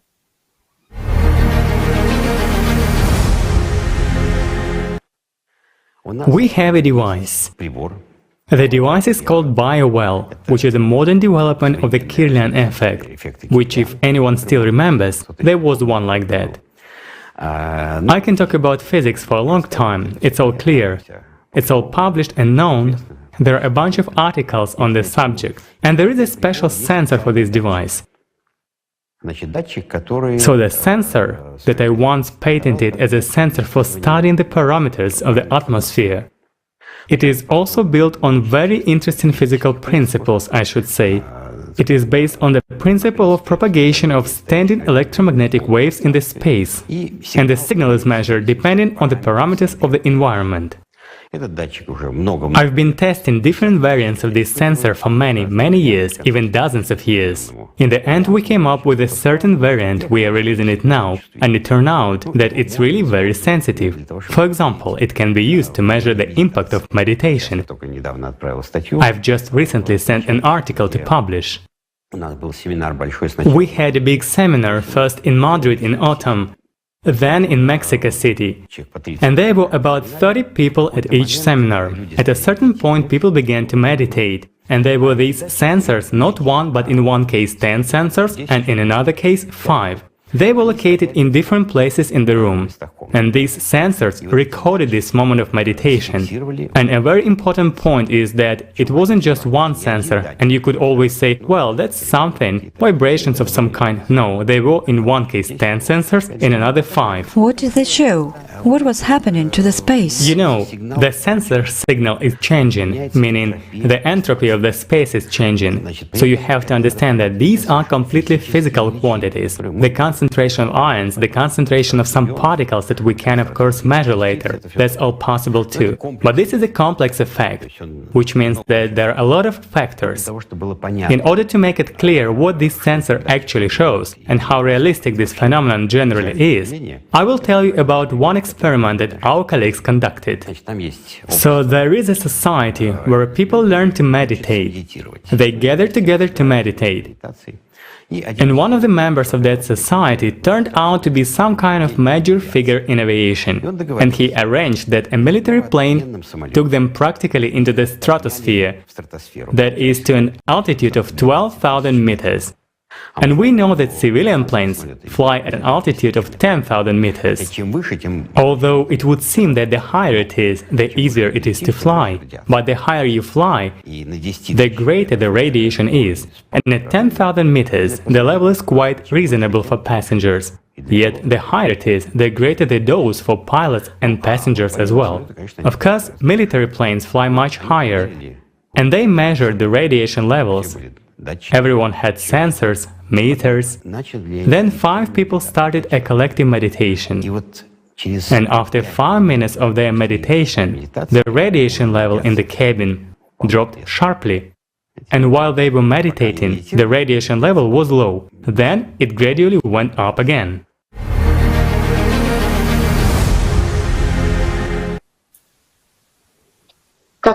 As we can see, a human is able to change physical properties of the surrounding space by means of his inner state and thoughts. In the book by Dmitriev, Fiery Recreation of the Earth's Climate, there are curious results obtained from a research ground in the Altai Mountains. 2 people took part in the experiments. One was a persistent optimist. He saw only good in every situation, while the other one was a pessimist, and everything that was happening was bad for him. Scientists decided to test how positive and negative thoughts, as well as memories, affect the strengths of the electromagnetic field. A magnetometer was placed at the location of the Earth's active points at a distance of 6 meters from the tested subjects. The pessimist was placed first at this active spot. The tools, the devices immediately showed the magnetic field decrease strength by 90 nanoteslas. Then the pessimist was asked to exert strength to make his best and recall the happiest event in his life. The devices recorded a rise in tension of the electromagnetic field by 35 nanotesla. The second was the optimist. When trying to recall the saddest event in his life, he managed to decrease the field by 16 nanotesla. When he had a joyful memory, the devices simply went off the scale. The indicators showed over 1,000 nanoteslas. Scientists have concluded that a person's emotional state affects the strength of the Earth's magnetic field. There are also other science studies. In the United States, in 1977, Professor Persinger, a specialist in psychiatry, put forward the concept of geopsychism. Its essence is as follows: our consciousnesses enter into psycho-resonance under strong emotional arousal. In other words, if you expose a group of people to the same emotional impact, you can control their mental state. And the most generalized emotional state that unites all people into one group of feelings is fear. It was discovered that if 5 to 600 million people are frightened simultaneously, the geomagnetic field of the Earth will actively react to this joint fear by switching into a magnetic storm mode. Fear causes a specific geomagnetic excitation of the Earth. If you count how many sources of fear there are on Earth right now, and how many new fears actually are being provoked, we can understand what a powerful effect humans exert on the magnetic state of our planet. Nowadays, it is known that our brain waves in a relaxed state oscillate in the same rhythm as Schumann waves, which are part of the electromagnetic field of the Earth. We humans also influence Schumann waves with our brains. There is a mutual influence, a quantum entanglement. Our brain is directly connected to the electromagnetic waves of planet Earth. Every 30 seconds, there is the synchronization. The interconnection lasts for 300 milliseconds. Optimal synchronization occurs under an important condition. The more relaxed we are, the higher this coherence is. As experiments show and confirm, mental energy affects the entire environment. If we ignore cognition and management of this energy, we become toys of fate and can even be a source of serious disasters. And by knowing and managing this energy, we actually participate in the management of nature. I wonder if we altogether can have an impact on stabilization of the Earth's core with our attention. Is it actually possible? Here is an excerpt from the video with the participation of Igor Mikhailovich Danilov.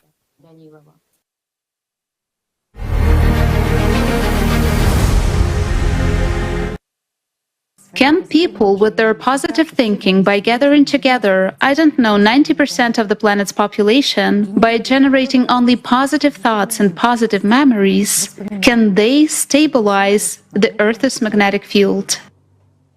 No. No. It won't work. Do you know why, my friends? Because the aggregate amount of energy in our sphere is much smaller than the external impact that is now going on. That's interesting. In other words, the energy which should counteract this impact is not present in a human in such amounts at the moment, despite the fact that a human is a tremendous wow. Humanity has no access to this kind of energy at all. That's how I will answer. As of today, I mean exactly today, we cannot accumulate such an amount of energy we need, regardless of energy sources, using all methods, means, and ways available to us. We will not be able to counteract the external impact which is coming to us. Let's say, impact X, by means of such an amount of energy N. We won't succeed. Our amount of energy is many times smaller. Where can we get so much energy in such a case in order to counteract the impact? Well, as a matter of fact, there is plenty of energy. There are inexhaustible sources of this energy. Let me give you a simple example for understanding. It is not quite relevant, but it gives an understanding. Let's suppose, as you say, 90% of people unite and start thinking positively and saving the planet. Here we can get closer to the source of energy. Do you know in what way? By building the creative society. Okay, let it be any other society that would lead us to the formation of civilization. It doesn't matter what we will call it. But the point is that we actually become one united civilization. And our energy resource immediately increases manyfold. You see? New prospects open And up. the question is how? New opportunities open up. This is literally the first stage of civilization. The next stage of civilization development increases the energy resource of civilization as a whole by 100%, or even more, and so on. That's interesting. Well, at least this positive thinking favors the fact that people will be able to at least unite and become friends. But you've actually said whether they will be able. They won't be able to stop cataclysms and to balance the electromagnetic field. No matter how hard they strain themselves and how hard they try, they won't succeed. Yet, to come to that, owing to such a unification, yes, it is possible. Creative society. By building the creative society. Of course, not necessarily creative. Perhaps people will not want to build the creative society, but they may come up with something else, not creative, but some kind of positive society, no matter what is posed and where. Efficiency is higher and productivity is higher when people unite and start not just thinking positively, but start acting both through their words and through their deeds. Sure. And you know, a lot of people certainly want to have those miracle working abilities. Some want them for themselves, others proclaim lofty goals such as to save humanity. But you actually realize that precisely in this unification, when people are on a positive note, when people are not strangers to each other, when they erase those boundaries between allegedly friends and foes and begin to act, then this enormous synchronization of people takes place. Then true miracles take place.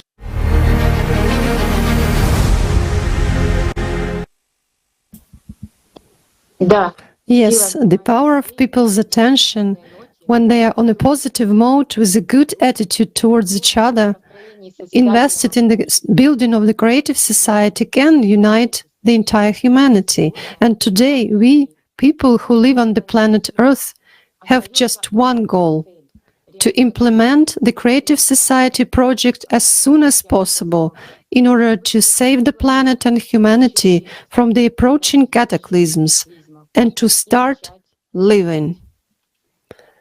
Thank you for your attention, and I give the floor to the hosts.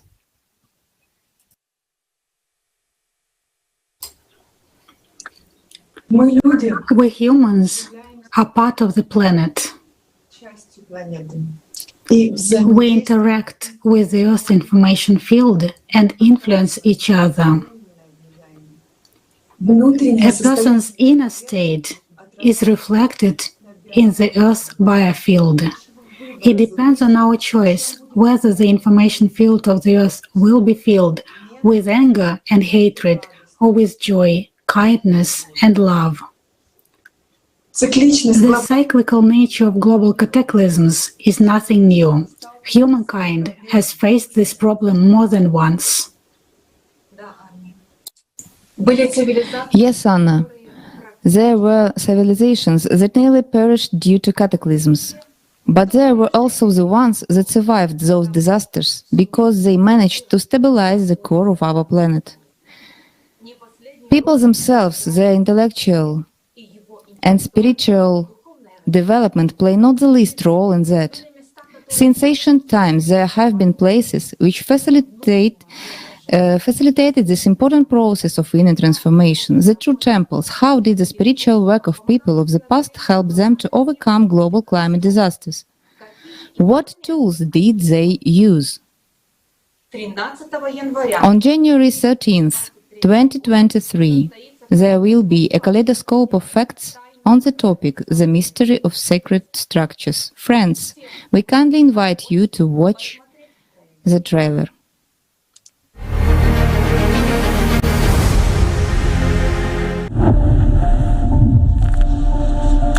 Temples. What do we know about them? Who built them and what is the purpose of these structures?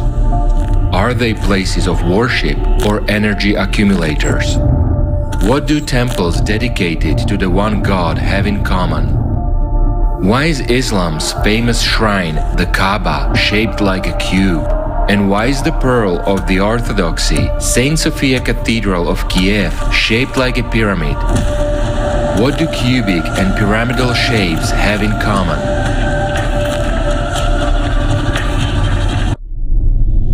The physics of space and shapes. How does it relate to the accumulation of energy? Circles of power. What do we know about them? The Templars' temples. What is the connection between rock-cut temples and a human energy structure? True temples. What are they like? Why did Christ call the human body a temple for the soul? January 13, 2023, live broadcast, Kaleidoscope of Facts, the mystery of sacred structures, initiated by participants of Alatra International Public Movement from Moldova and Romania. It's time to bring the truth back to people.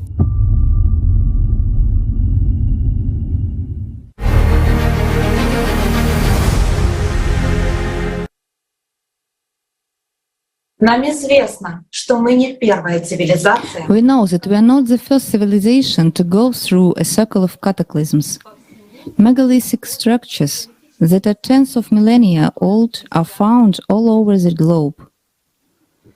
Alexei and Ksenia will tell us what they were built for.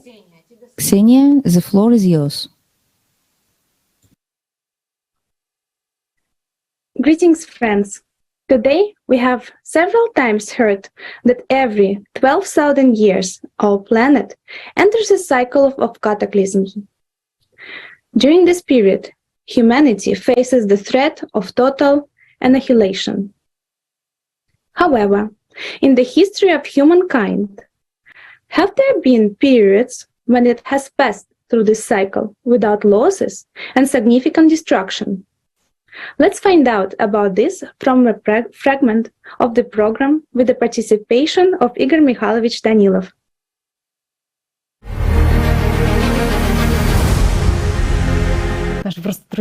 It's just that our friends who studied the cycles based on those very ice cores said that they could clearly trace and see that some 12,000-year cycles are more clearly visible. Some are sort of less traceable. But does this indicate that people succeeded, that there were civilizations which managed to stabilize the climate situation beforehand and save humanity, let's say? I'll put it this way. Save themselves. We are not the first civilization on this planet.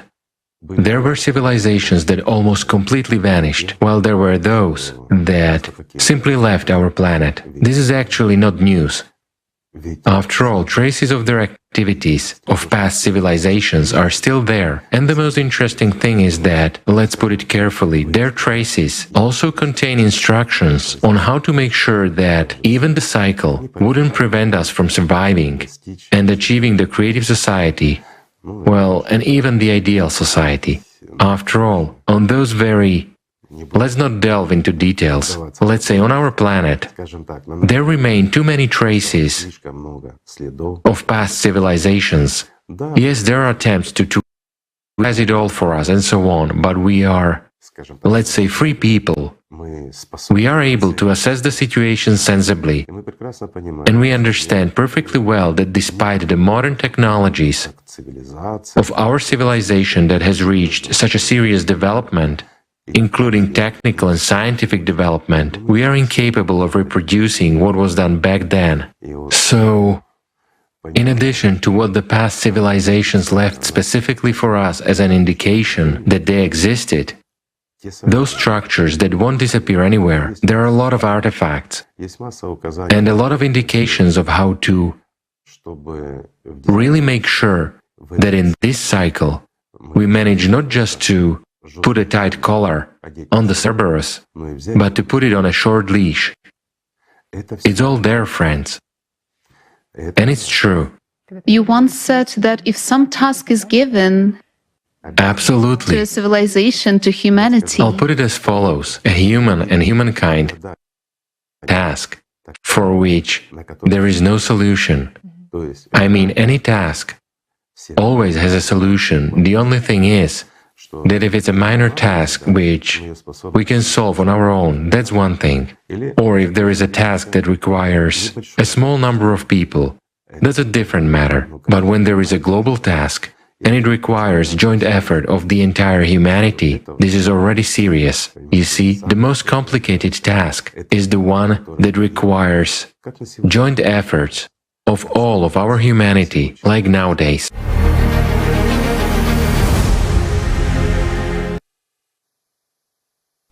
The confirmation of what is said, namely that there were civilizations that were able to stabilize the climate situation in advance and save humankind, is the graph that we have already seen today. It clearly shows that the cycles of 48 and 60,000 years have much less than the others. What does this indicate? That humans in those cycles were able to restrain the growing cataclysms. Traces of this civilization have survived to the present day. They are megalithic structures, including pyramids. They are located on all continents, have a different shape and a clear orientation to the parts of the world. According to the book by Anastasia Novych, many pyramids built artificially, which are nowadays revealed by a modern people, and those ones which are still not unsealed and not found are far from being chaotic buildings. Though built in different time, they were located in strictly determined coordinates, with a strict orientation in time of building at certain stars. Globally, it is a kind of a map. Of such pyramids were people who possess this knowledge. All the pyramids are linked into a single world structure, linked to the two main pyramids. One of those pyramids is Mount Kailash. Kailash is a sacred place for members of 4 religions: Hinduism, Buddhism, Jainism, and the local Bon religion. The total number of followers of those religions exceeds 1 billion. Cosmologists and myths refer to the mountain as an axis linking heaven and earth. This axis is a center and birthplace to the entire world. An interesting feature of this pyramid mountain is that it is bordered by concave stone surfaces, so-called mirrors, extending over several kilometers. They are perfectly shaped like a modern parabolic antenna. Such a shape allowed focusing various kinds of energies over long distances. All the pyramids were built at different times by various civilizations. Michael Salla believes that some of the oldest pyramids are located in Antarctica. and Primorsky Krai on the shore of the Sea of Japan at the intersection of three tectonic faults, are the brother and the sister pyramids. Their age, according to the Library of the Alternative History, is more than 40,000 years. Such location enabled them to perform their main function. Alexei will talk about it. Yes, thank you, Ksenia.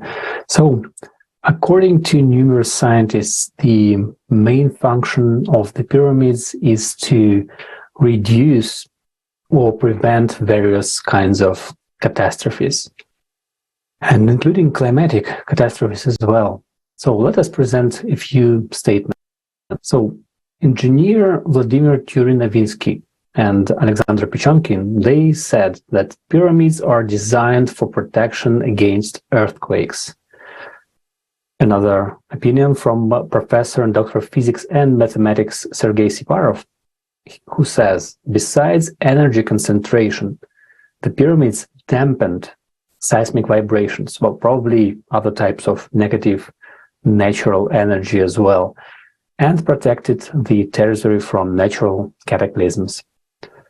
Another engineer and physicist, Andrei Sklarov, says that pyramids work like a lens which concentrates seismic vibrations, and mechanical vibrations can be transformed in any other type of energy. And pyramids can save us from catastrophes, so this is a common opinion. Another candidate of technical sciences, Dmitry Pavlov, says that the movement of lithospheric plates can lead to earthquakes. If these energy emissions are passed through the pyramid temple system, an earthquake can be significantly reduced or avoided. And the Nile river bed is a geological fault, so it acts as an energy source and simultaneously as a sensor, reporting the state of the lithospheric plates in the region. So the system of geological fault energy converter temple pyramid is formed, and the pyramid provided the stability in geological processes of the whole region. Researcher Alexander Petukhov states that pyramids could have been originally built as protective structures against cataclysms. And they were sort of planetary system which served all mankind for protection against cataclysms. And they could control the release of energy that accumulated at the joints of the lithospheric plates, preventing volcanic eruptions. And overlay of maps of pyramids, location and borders of lithospheric plates has confirmed that the majority of the pyramids were erected near the joints of these plates and geological faults. And the conducted experiments show that the pyramids worked as a single system, unified system. Michael Kostinsky, the author of scientific works, he participated in the experiment during which the impulse emitted from the Khufu pyramid, being reflected from the boundaries of geological layers, was sequentially received by the Khafre and the Menkaure pyramids, as a result of which the interaction of all three devices in a single scheme was noticed. Thus, the whole system could work as a georadar or acoustic interferometer, periodic lithospheric oscillations.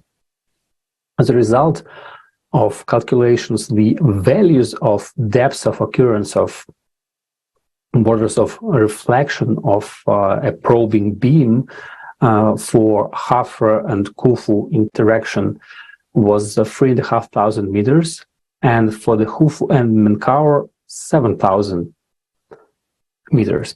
So the internal structure of the pyramids was designed to strengthen the function of seismic oscillation suppression. Okay, and additional investigations of the Khufu, the Cheops pyramid, conducted by American and Egyptian scientists with the help of the latest devices, allowed to establish the presence in the pyramid of hollow niches filled with carefully sifted sand. Sakuji Yoshimura, who is the president of Higashi Nippon International University, an Egyptian archaeologist and professor emeritus at Waseda University, he was invited to Giza for consultation and believes that these niches serve as additional shock absorbers, dampening the vibrations of the ground in case of extremely powerful earthquake. Alexander Matansev, in his book Ancient Pyramids, The Key to Suppressing Catastrophes, says in particular that pyramid complexes are some kind of stabilizers of the earth, protecting it from earthquakes and cataclysms occurring approximately every 13,000 years. At the same time, the effect of the cataclysms decreases from worldwide to local ones. And many people are concerned with the question whether the ancient pyramids and megalithic structures work now. Well, in his dissertation, Hassan Mahmoud Ibrahim, the candidate of geological and mineralogical sciences, presented a map comparing the centers of ancient earthquakes and the pyramid's location. So this map was made back in 1994 by researchers from Cambridge University in the UK, embraces Melville and Adam. So Alexander Matansev, PhD, who we mentioned previously, produced the same maps, but for several time periods, starting from periods before our era. As a result, he came to the conclusion that, well, first, pyramids lost their power after 1750. The radius of their effect before the year 1500 was 450 kilometers or more. And before the year 1500, the effect of the pyramids could be such that major earthquakes became minor. Well, surprisingly, the pyramids' technical devices have not worked for several centuries, but the shape effect continues to work. And it is registered by various devices and also by failures in the operation of electronics. For example, the planes flying over the pyramids often have malfunctions or failures of steering controls.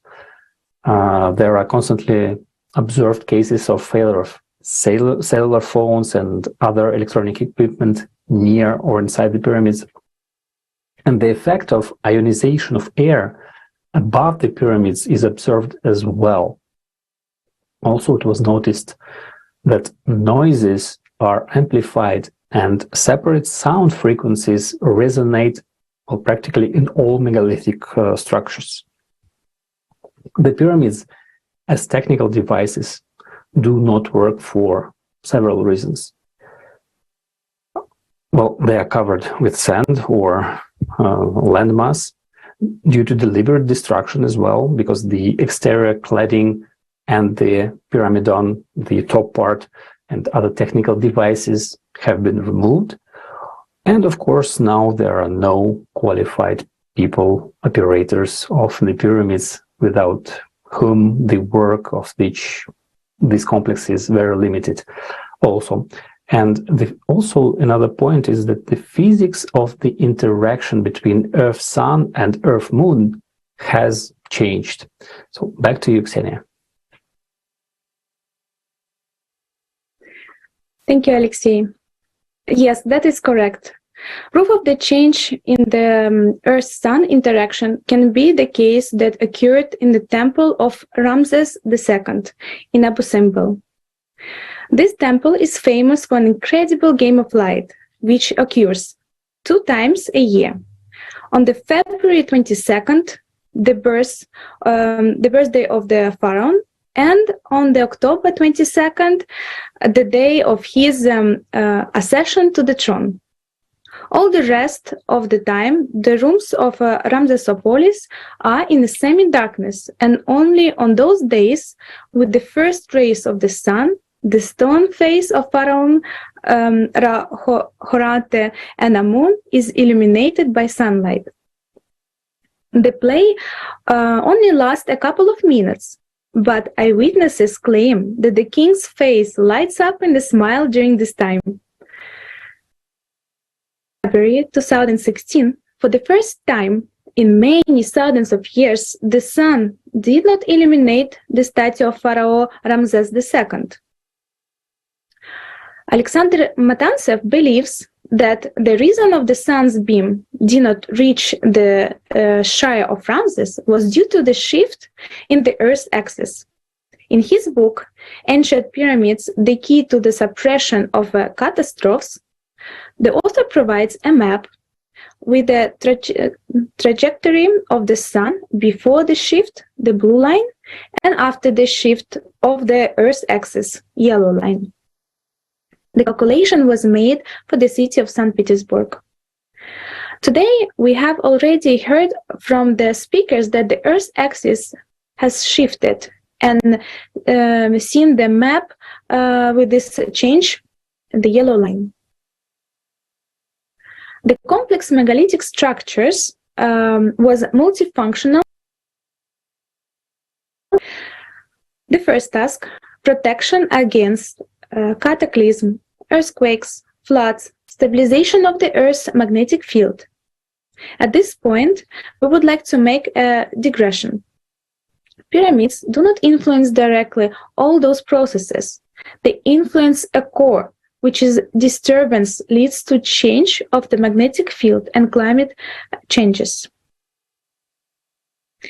Second, providing a long-range space communication. The Ica stone shows how the pyramids work. They take energy from the sun and dump the extra energy through the facets. The third, interplanetary communication. Fourth, the energy source. The fifth, a geophysical instrument to detect changes in the ionosphere and lithosphere. The sixth, transmission of knowledge to the future generations. The pyramid's parameters encoded the number Pa, the number Phi, golden ratio, and the size of our planet.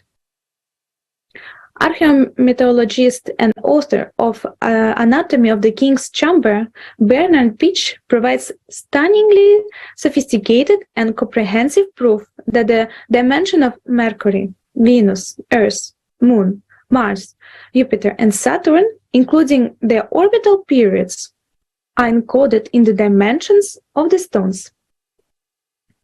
The seventh, effect of the human condition. The eighth, a source of ionization of the air or other environment. The pyramid collects, transforms, and retransmits the Earth's energy through the base magnetic disturbance and transmitted along the facets and cancelled out at the peak or released to the outside. In this way, they stabilize the magnetic oscillations. The column of the magnetic energy must have escaped into the atmosphere and then into the ionosphere. That would have been wonderful ionization over the area where they were built. And since they were built in different parts of the planet, it's likely that the protective field could have been over the entire surface of the Earth. The ninth, source of sound, electromagnetic and other waves. The tenth, the pyramids as an observatory. 11th, the production or condensation of water. Pyramids have a property of condensing the water from the air. Water is needed for several purposes. As the first one, a source of raw materials for the production of hydrogen. The speed of sound in water is 4 times greater than in the air. Another purpose is that the water and the impurities carry electricity and can transmit seismic vibration for 500 to 1,000 kilometers. Such versatility was ensured by the complexity of construction and compliance with a number of conditions. The main condition is the allocation of lines of tectonic breaking, ley lines, places of force. The pyramids were placed at the interesting intersection of the main tectonic plates, so they had to have massive dimension to effectively dampen the destructive waves. Dolmens, columns, Stonehenge, and other megalithic structures fulfill a role of screens on the concrete plates and were part of the global gravitational lattice, which served as a giant protective screen for all the Earth. Alexei, you have the floor. Yes, thank you. Thank you, Ksenia. And also the pyramids could be a source of energy, as you said. So moreover, they could also work as a sort of cell phone, but much more powerful. So the person would lie down in the granite sarcophagus, and then the pyramid had to be turned on. And it is switched on from a node which is accorded to the frequency of our planet. So the pyramid begins to vibrate from the sound of this node. And further, thanks to the quartzite filling of the granite blocks it is made of, there is an energy stream that arises. It excites high-frequency oscillations in the pyramid, or in fact torsional, which are capable of transferring any information, whether sounds or images, over great distances. So, having studied works of a dozen of scientists and researchers, Alexander Matantsev, in his book Pyramids, the Key to Suppression of the Catastrophes, writes, the materials with different physical and chemical properties were used to build the pyramids. So this led researchers to the conclusion that the pyramid is essentially a powerful antenna resonator that amplifies the energy flow emitted by the Earth's core in a certain frequency range. According to ancient Egyptian texts, the pyramid resonates with the frequency of our planet's vibrations, meaning that it works in the range of its frequencies. So as soon as the pyramid began to vibrate in unison with the heartbeat of our planet, it turned into a connected oscillator and could perform transfer of terrestrial energy almost or not at all consuming its own energy. The energy source inside the pyramid is a device having an internal energy source designed for several thousand years, operating also in a low frequency range of waves, connecting it with the planet's core as well. So through the planet's core, and due to gravitational, electromagnetic, and other, including resonance interactions, the connection between planetary and galactic systems, which are part of the unified energy information space of the universe, is performed. So this is the main mechanism in the system of energy information interaction carried out through the pyramids. So this is the end of the quote. Researcher Stan Tenen says that the Great Pyramid is built in harmony with the molecular structure of its building materials. Most of the blocks are limestone, so it is calcium carbonate, and the formula is calcium CO3. Its molecule has an angle of splitting of 52 degrees, which means that the pure crystal splits along this angle. And the angle of inclination of the sides of the Great Pyramid is 51 degrees and 51 minutes. So such an angle of inclination brings the whole pyramid's shape into harmony with the molecules of the matter it is made of. So such a connection between the micro and microcosmos enhances the effect of the pyramid itself. Also, quartz, the material used to build the pyramids, played a major role in the functioning of the pyramids. This mineral is a piezoelectric and is capable of transforming various types of energy. So it connects the world or the worlds of mechanical and electromagnetic vibrations. So as a crystal, it also can store and transmit information and mental state. So where do these properties of quartz come from? Well, quartz has a lens effect. So the symmetry axis of a quartz forms a spiral.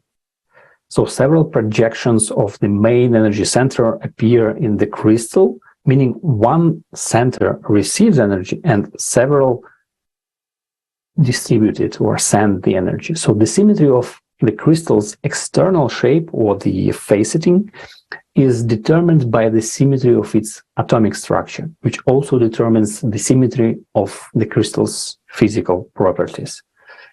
The external shape of a crystal is such that by rotating 100 degrees or 240 degrees around axis 3, which you can see on your screen, it aligns with itself. So it is also aligned at 180 degrees rotations around axis 2x and 2w.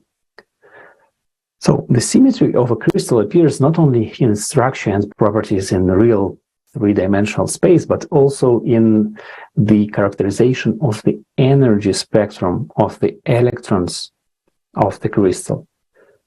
And the next figure in the center shows examples of symmetry operations: A, rotation; B, reflection; C, inversion; D, fourth order inversion rotation; and E, fourth order helical rotation; and the last, F, sliding reflection. So we are interested in the helical turn. So in the picture it is scheme E, highlighted by a red circle. Because it is this symmetry that forms a spiral. And as we know from the Encyclopedia of Primordial Knowledge, the book ALLATRA, spiral structure is one of the most convenient forms of long-term storage of information.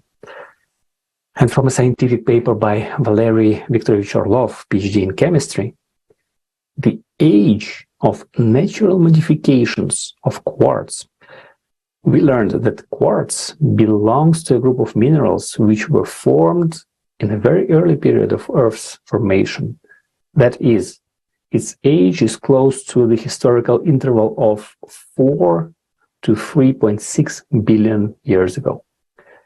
It turns out that quartz, as a crystal with spiral symmetry, may contain information about this historical period.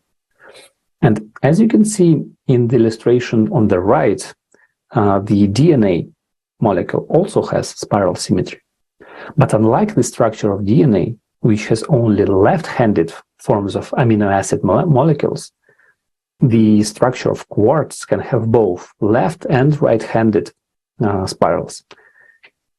Externally, these crystals differ in the arrangement of some of their facets. Another interesting feature of quartz, the structure of its molecule is that some as that of a water molecule. It's the same as the water molecule. So the similarity of these two substances determines their resonant interactions as well as resonant interactions with the pyramid itself. Researcher Vladimir Babanin makes a correlation between the structure of the water molecule and the structure of the pyramids. So in the structure of the water molecule, the angle between hydrogen atoms is 104.5 degrees, okay, as you can see on the image here. And if you draw an axis, then the angle to the right of the axis between the hydrogen atoms is 104.5 divided by 2, 52 degrees and 25 minutes. Now let's remember the angles in the pyramids of Giza. Angles in the pyramids of Giza are as follows.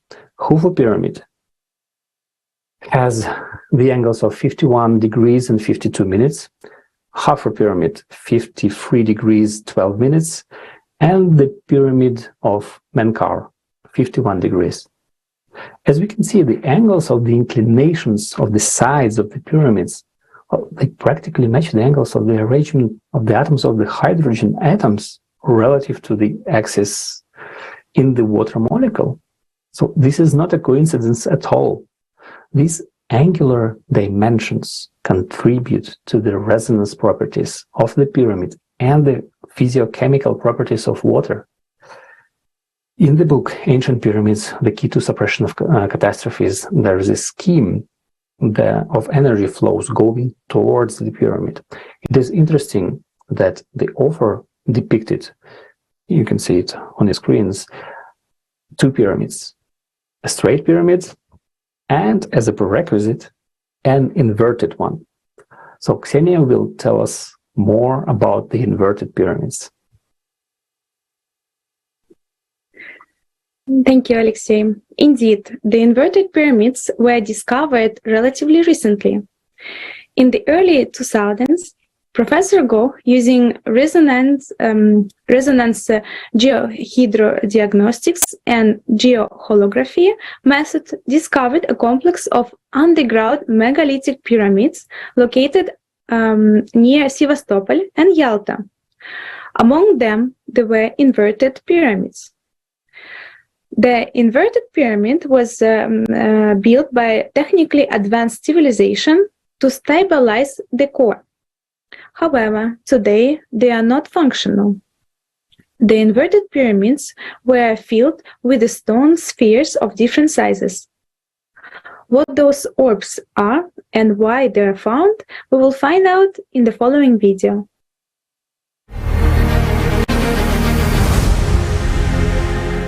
Sizes and weights of the spheres. We find spheres of various sizes, from 10 centimeters to 2,057 meters, with weight from several kilograms to 20 tons.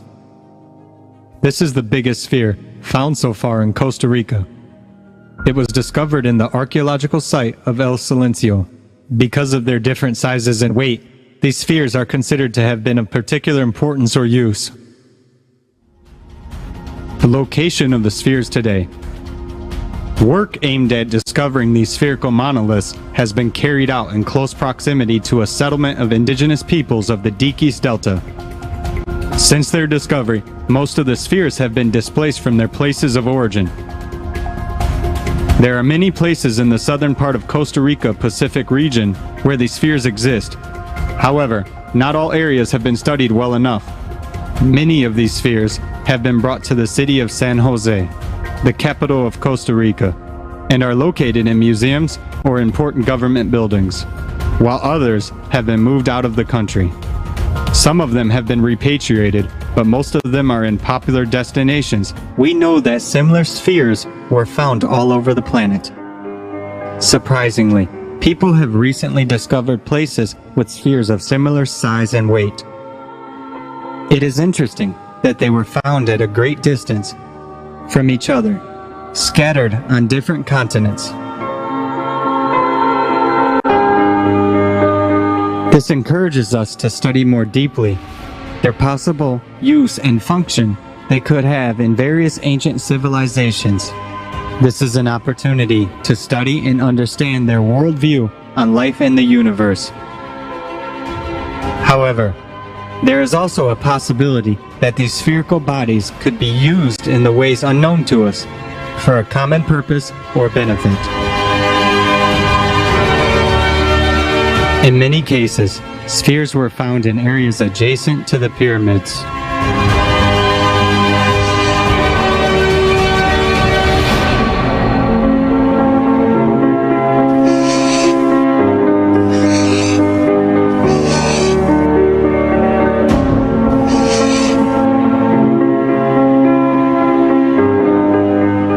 And the remnants of archaeological monuments of ancient civilizations or in places of rice.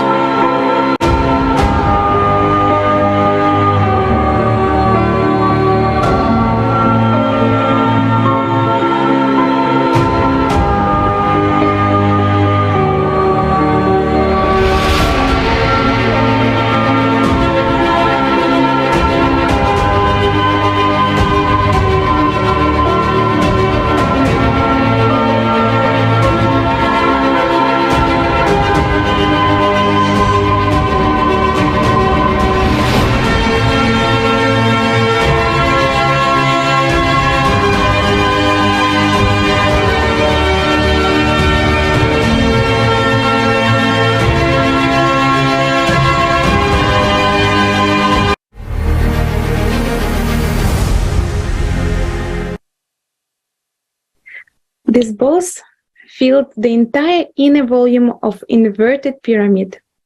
They were made of different types of stone, including dark quartz morion. This mineral was also on the top of the pyramid, in the form of crystals of different sizes. Alexei will tell us about the morion. Yes, so morion is a variety of quartz that was formed in the period from 3.6 to 2 billion years ago, and it is a dark or black in color. So the coloring of morion changes when it is subjected to heat. When slowly heated to between 250 and 300 degrees Celsius, the color of the morion changes gradually, becoming lighter and lighter with increasing duration of exposure. At 400 degrees Celsius, the stone becomes colorless, and the dark coloring can be restored by exposing the stone to the harsh X-ray radiation spectrum. The opacity and dark coloring of the morion is due to the presence of other elements, and its unique properties are due to a change in the charges of these nodules, not atoms, in its crystalline lattice. So these changes occur under the influence of an electric field. The unique properties of morion allow to use it as the rating substance of quantum amplifiers and oscillators. And the use of morion in quantum amplifiers makes it possible to considerably simplify the process of frequency tuning of the working signal. The properties of the morion are due to the presence of defective tetrahedrons in its crystalline lattice, which are formed as a result of the substitution of some atoms of tetravalent silicon for trivalent aluminum. So it's the formula is silicon 4 plus is being replaced by aluminum 3 plus. So thus a defect is formed in the crystal, and the next figure will show the structure of quartz on the left and a depiction of this defective tetrahedron morion on the right. So we have the silicon 4 plus. Atom is replaced by the aluminum 3 plus. And the numbers 1, 2, 3, and 4 show the positions occupied by atoms of oxygen. So this substitution results in the pair aluminum 3 plus, oxygen minus, which are highlighted in red in the figure. So which represents an electric dipole. So since the aluminum atom is connected to 4 oxygen atoms, the electric dipole can discretely change its orientation of the aluminum-oxygen chemical bond. It can occupy positions 1, 2, 3, and 4, as shown in the figure, and each position of the oxygen ion corresponds to a certain electric level, the energy of which is determined by the formula shown on the screen below. By changing the polarity of this constant electric field acting on the crystal, it is possible to change the direction of the dipole, so thereby bringing the Morion into an active state. In this case, the radiation passing through the crystal will not be attenuated, only intensified. Okay, so thus the mechanism of the operation of the pyramid could be as follows. At the bottom of the pyramid, it's inverted pyramid. In its top were Morion crystals, and walls of a pyramid are covered by mica, which is an insulator. Thus, we get a waveguide or the transmitting antenna. All internal volume of the pyramid was filled by the stone spheres. And these stones also came in motion during the movement of the lithosphere, caused by processes in the mantle and core of our planet. So while moving, they accumulated static electricity and also exerted pressure on the Morion crystals. And being under mechanical influence, let's remember that these crystals, they are being piezoelectric, they transformed it into electricity, they generated electricity. So the external electric field generated by the let's say balls by these stone spheres reversed the direction of the dipoles of the Morion in a certain way, creating directional radiation. And this radiation was amplified by the shape of the pyramid itself, acting as an antenna. Since the pyramid is directed inwards, so this radiation flowed to the center of the planet Earth, affecting the core. Thus, the core was stabilized. And that is, the more the core was destabilized, the more intensely the inverted pyramids radiated energy, which stabilized the core. And in the history of mankind, two ways of core stabilization by means of pyramids are known. Technogenic, the inverted pyramids, and metaphysical, the use of a complex of pyramids with Mount Kailas being at the head. If in the first purely technogenic case, the participation of people is necessary only for the construction of the inverted pyramids themselves, in the second case, the complex cannot be activated without operators, spiritually free people. And looking at the history of our humanity, we again come to the conclusion that we have much to learn from our ancestors. Thank you for your attention, and I give the floor to Natalia. Thank you, Alexei. Greetings, friends. So today we have already learned that gravity is formed on a micro level. It has also become apparent that the radiation that destroyed the core of the planet also acts at the micro level. This radiation cannot be observed with known devices. However, we can see its effect as a consequence in the change of matter. The energy coming with this radiation is enormous, and if we don't learn how to control it, it will destroy our world. By studying the behavior of matter in the quantum world and trying to understand its laws, perhaps we can find a way to protect ourselves from this radiation and a way to control it. Maybe by the indirect signs of the reaction of matter to that radiation, we will be able to understand its nature in order to use the energy of this radiation for the benefit of all humankind. For example, as a source of free energy, which will allow us as humankind to jump to a new stage of development. In quantum mechanics, there is a well-known reaction of quantum systems to measurements of particles by a laser beam, directed beam of photons. It is a well-known meteorological paradox, which is called the quantum Zeno effect, and perhaps study of this effect will help us to understand how to influence processes taking place on the scale of our planet by controlling various radiations at micro level. The quantum Zeno effect means that the more often we measure the state of quantum system, the more likely it is that it will not change its state. Let's watch a short video to get a better idea of what we're talking about.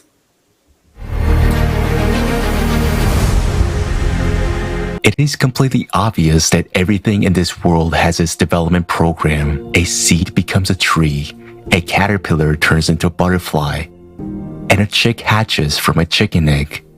It is no secret that since ancient times people have wondered, is it possible to influence the development program, and if it is possible, how can it be done? To date, many branches of science already have some progress in this direction. For example, the food industry uses preservatives to increase the shelf life of products, and in cosmetology, hyaluronic acid is used to keep a youthful skin. But the main problem scientists have encountered in their attempts to solve this question is that they have failed to find a universal way to influence the development program of any material object.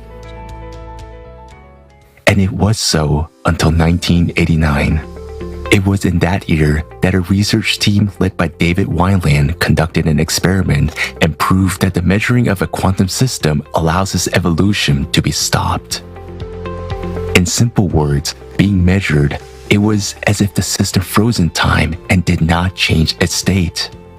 This fundamental discovery, which was called the quantum Zeno effect, suggests that if it is possible to stop the evolution of individual atoms, the same is possible for any material object. After all, everything around us consists of atoms. Therefore, everything which is subject to the aging effect, from our bodies and food to space, will all exist in that state and for that period of time that we need.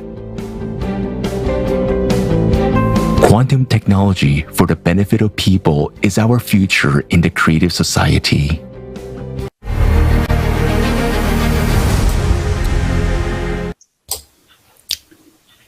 The quantum Zeno effect was predicted in the 1950s and experimentally confirmed in 1989 with the development of more advanced measuring instruments.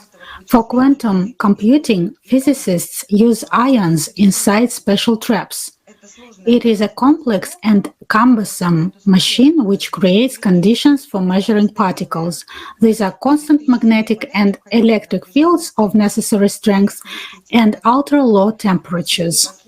But among recent advances, there are successful experiments under conditions of altered diamond crystal structure, which allows to get rid of cumbersome and complicated devices.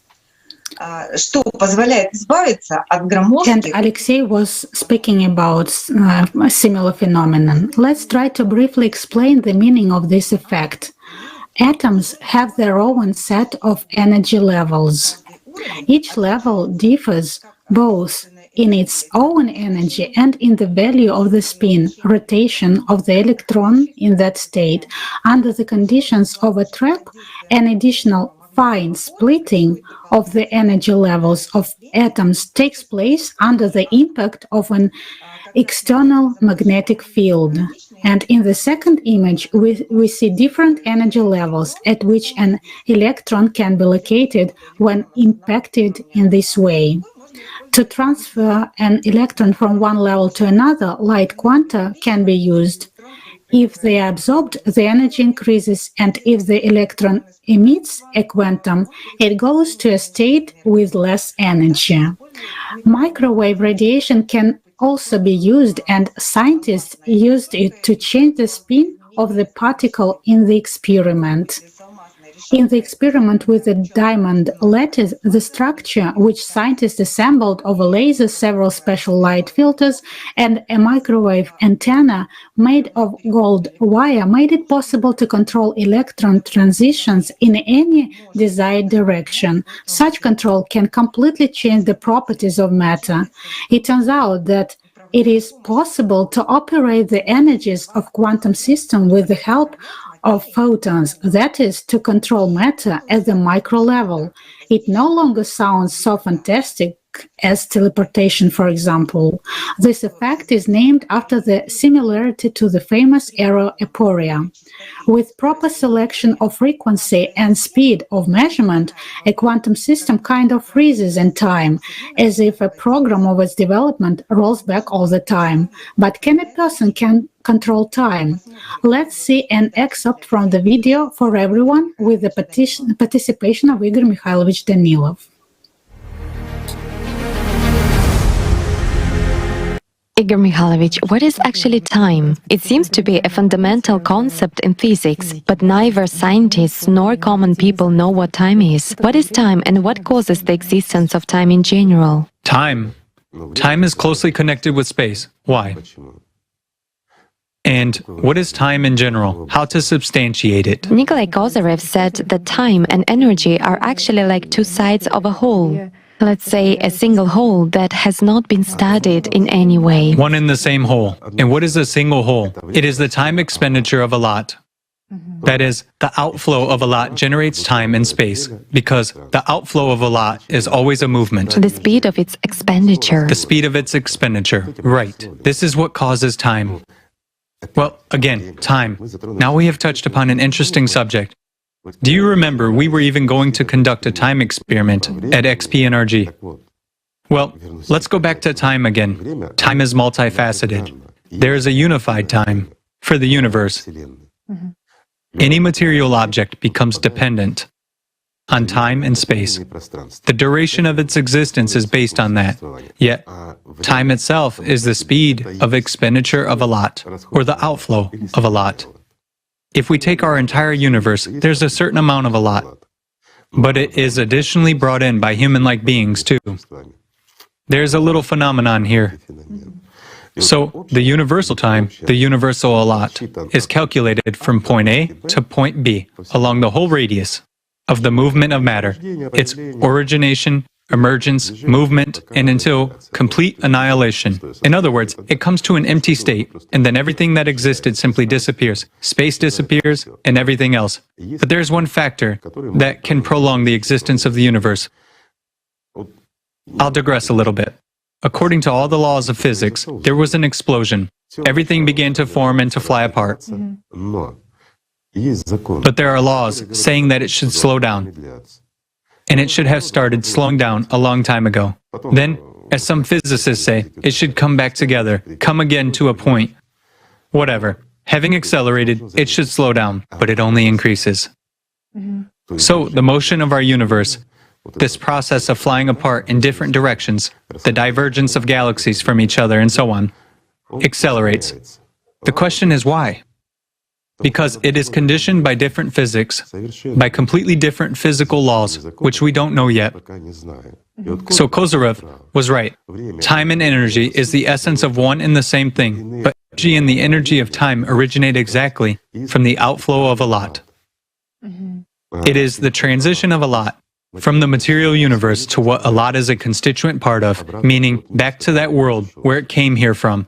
And this is the cause of the entire flow of time. But there is also individual time. In other words, time is diverse. Yes, we are all subject to the linearity of time. But, for example, let's take our Earth as a sphere. It also has its own time depending, shall we say, on the filling of what? Again, our planet is inhabited by human-like beings. Every human-like being, apart from being spiritualized, is also soul-filled. In other words, there is a source. In addition to the presence of a lot, there is also a source of that a lot, or that which we call the soul. Yes, these are microparticles, but excuse me, it's a part that has tremendous power. And when we are united in it, then excuse me, we can significantly decelerate time in our sphere, while if we were united in the entire universe, we could slow down this accelerating expansion. Well, sort of the inevitable end of the universe, we could restrain it. This is a slightly different physics. We know it poorly so far. We as humanity merely start guessing, seeing, and observing something. Well, Kozyrev noticed that. Do you understand? Why? Because few people have touched upon the subject of time. Few have studied it. Why? Because they do not understand from which side to approach it. Kozyrev approached it correctly, and he understood, but previous civilizations that existed actually knew about time. Not all of them, but they knew. We can see that from echoes from the past, right? In the Vedic culture, it is very well said Yes. that every part of the universe has its own time and every object lives in its own field of time. So every person also has his or her individual time. Absolutely right. It's human as a sphere, a microsphere, also has the fluidity of his time. Fluidity of time. That's the point.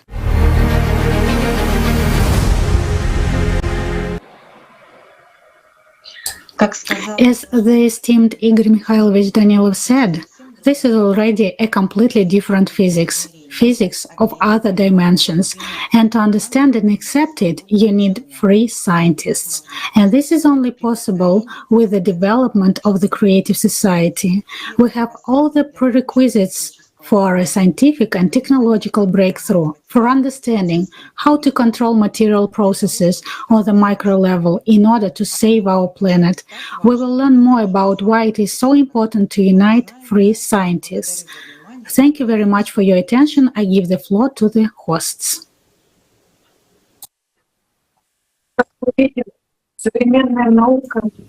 As we can see, contemporary science has come closer to controlling processes at the micro level. This is exactly the level that is affected by cosmic radiation. In order to counter it, we need to understand what that radiation is and what we can counter it with. Humankind is never faced with a task which it is unable to solve. This solution requires joint efforts of all humankind, and we can't do without scientists. I give the floor to Camila.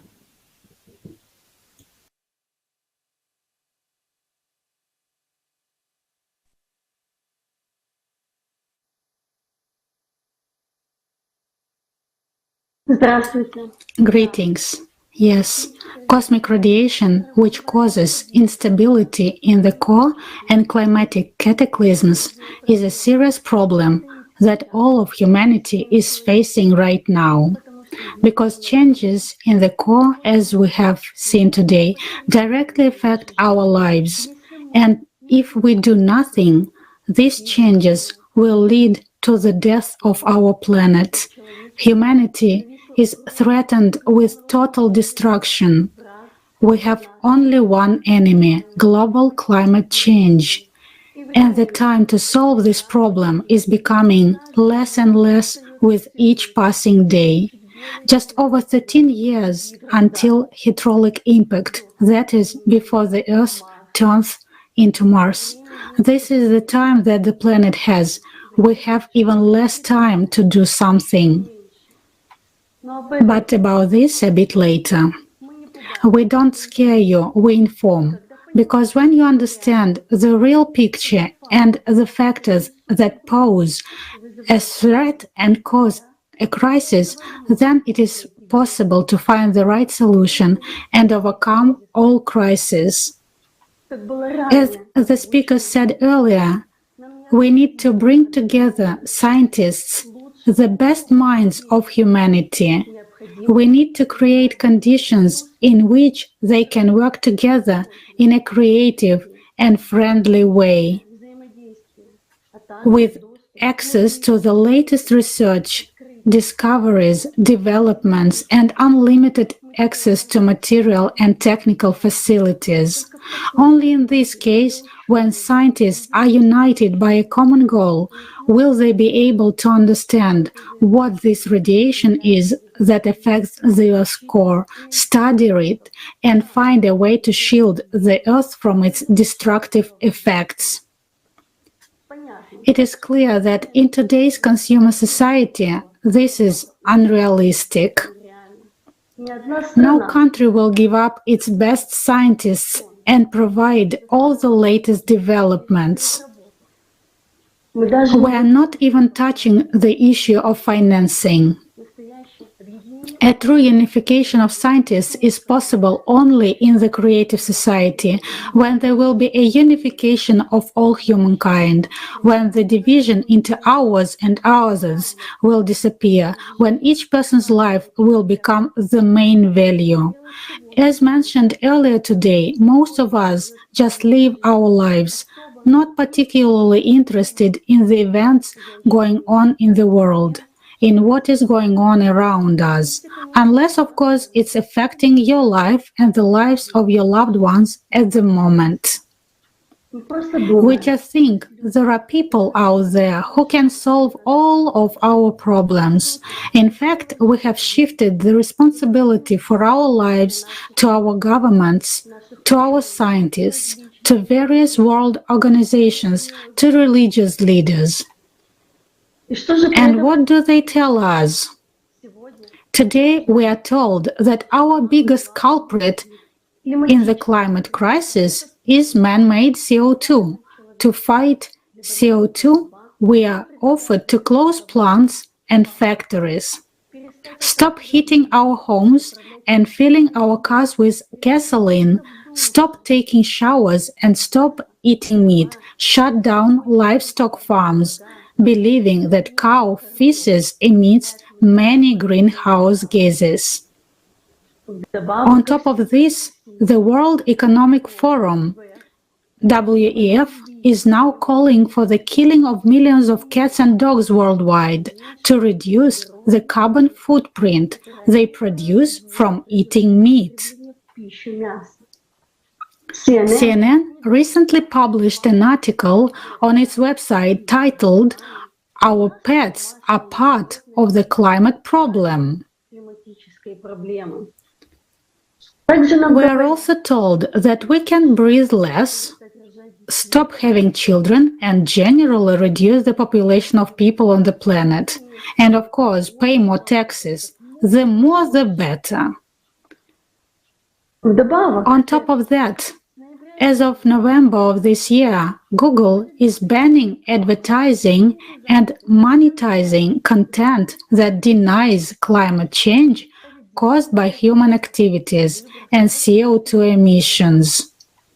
Lies about CO2 have given rise to new, in quotes, ways out.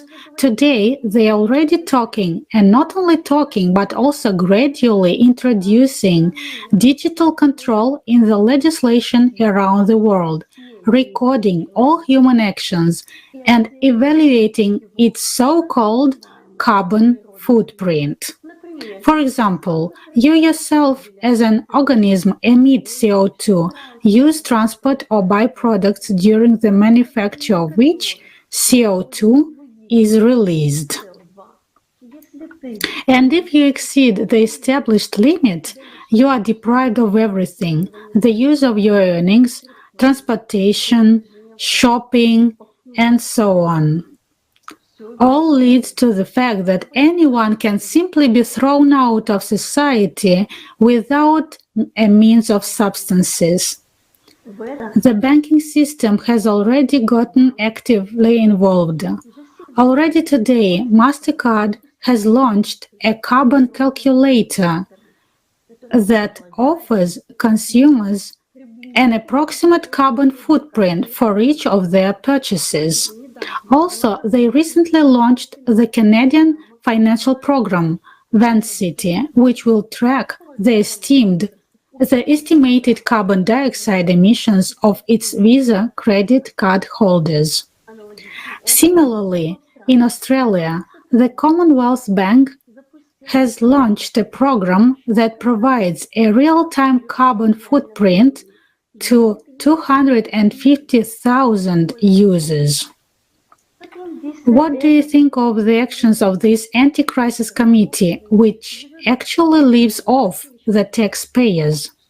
What else are our world leaders doing to combat climate change? This November, the 27th Conference of the Parties to the United Nations Framework Convention on Climate Change was held in the Egyptian resort city of Sharm el-Sheikh, information about which was not well covered in the media. The conference brought together leaders from over 200 countries. These are the people who we hope for. There was a lot of talk about saving resources, reducing the use of hydrocarbons, reducing CO2 emissions. Yes, this CO2 scam again. Anyone can watch and read all the open speeches on the conference website. Everything is open, but do you know what they finally agreed on, at least what is officially announced? It was decided to create a fund to compensate for damage caused by climate change. It is planned that the fund will be used to pay for losses and damages resulting from, for example, rising ocean levels, increased storms, and other phenomena related to climate change. In the end, a working group was just created to finalize the idea of the fund and submit suggestions to the next summit. And what does setting up a fund mean? It's not like they are operating with their own money. It's a new burden on the taxpayers. So we have to tighten our belts. They see this is the solution to all their problems. Meanwhile, the clock is ticking and we lose valuable time, which in the end may not be enough for us to save ourselves. It is simply amazing. It costs a lot of money to organize and hold such a summit, which would be enough to solve a lot of real problems. It turns out that the money was wasted. While they create the illusion of combating the miserable amount of CO2, millions of people are dying, cities are being destroyed, and the number of climate refugees is growing. And as we have heard today, there is no real help for them. Religious figures behind whom billions of believers stand are not far behind the secular elite. Dozens of religious leaders from all over the world gathered simultaneously in London, Sharm el-Sheikh, Jerusalem, and other places around the world to hold a groundbreaking climate change repentance ceremony, calling on people to repent and change destructive lifestyle to save the planet. The leaders marched together in a prayerful repentance march with scroll of the 10 principles of climate repentance, which in short say, reduce your carbon footprint and in general limit yourself in everything and rely on God's gifts. A new eco-Bible has also been presented to the world, the information about which can also be easily found on the internet. Will it help us survive? How will the prayer or reduction of the use of hydrocarbons affect the cosmic radiation and stabilization of the core of the planet? Do you understand the absurdity in which we live? We hear everywhere that the solution to the climate problem lies in our limitations. I wonder, besides collecting money from us and limiting everything, do they have a real plan? And in general, do they have knowledge about the real causes of climate change or not? And if their CO2 theory is correct, then why are they building bunkers and shelters all over the world? Perhaps our leaders are not competent in this matter, or knowing and understanding everything, are they just lying to us? Look realistically at the world we live in, a world in which human life is worthless. As long as you're healthy and work 12 hours a day and pay taxes, you can still exist. But if something goes wrong and you don't have much to look forward to, you're offered a way out of life. Canada and Switzerland have taken a radical approach. For all people with terminal illnesses, psychological problems, and other difficulties in life, medical euthanasia is offered.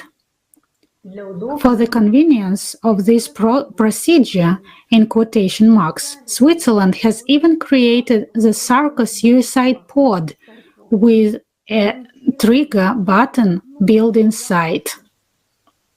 It is interesting that the first state to introduce euthanasia in mass was the Third Reich with the Action T4 program. In addition to racial prejudice, the Nazis were also motivated by economic considerations. It was expensive to keep people in need of treatment.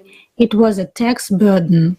And all these anti-crisis, in quotes, measures will only help those who make money on this. And what will we do when the situation with the climate becomes hopeless? And it is not difficult to predict what will happen to people when the climatic Cerberus really opens its all-consuming mouth. Against the backdrop of the difficult climate situation, humanity is being prepared for total hunger and resource wars. It begs the question, aren't we sick of it? Don't we understand that we need to take responsibility for our lives into our hands? How do we do that, you can ask? It's very simple. We need to unite and build the society that everyone dreams of, where the main value will be the life of each person, where everything will be aimed at ensuring our rights, benefits, and freedoms.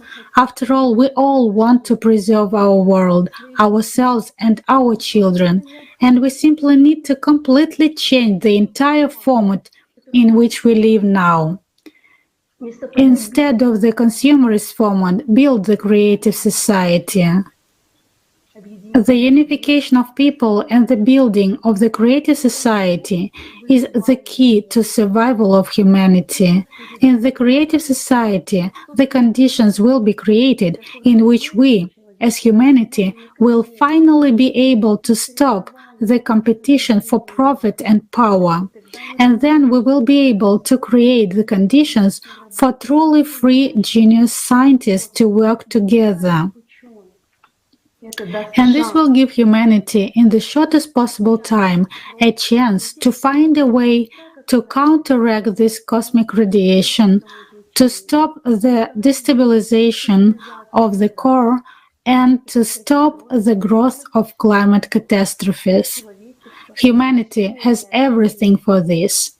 In the video Keys to the Future, with the participation of Igor Mikhailovich Danilov, the task that needs to be solved, first of all, was openly announced.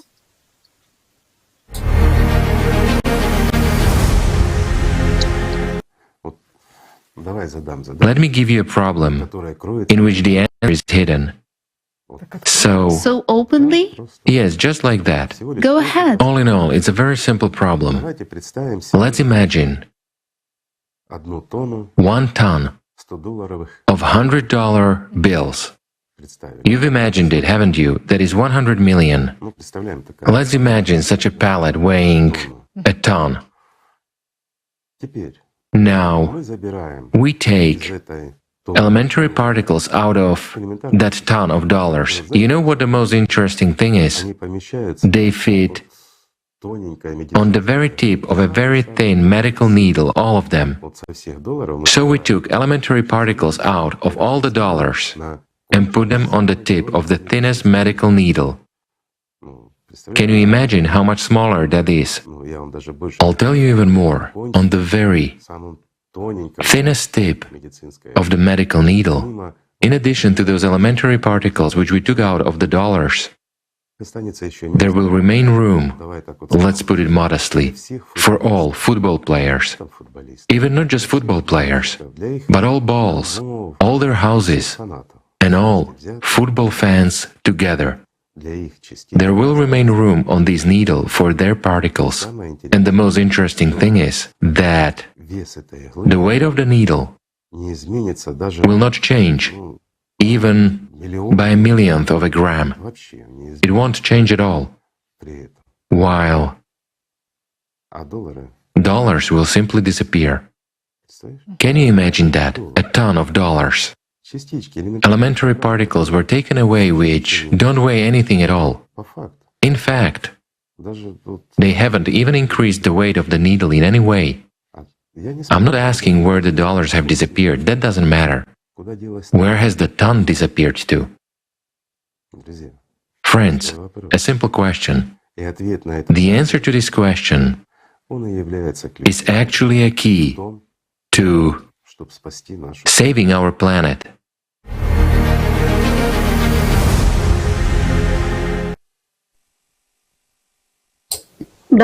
Yes, the task is interesting.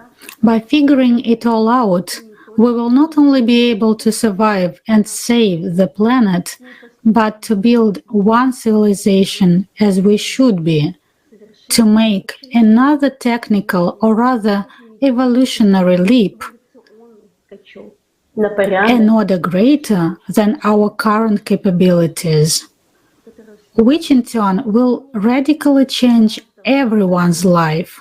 We will be able to do things we couldn't even imagine and do everything to ensure that never again will such threats confront humanity. Now let's go back to how much time do we really have?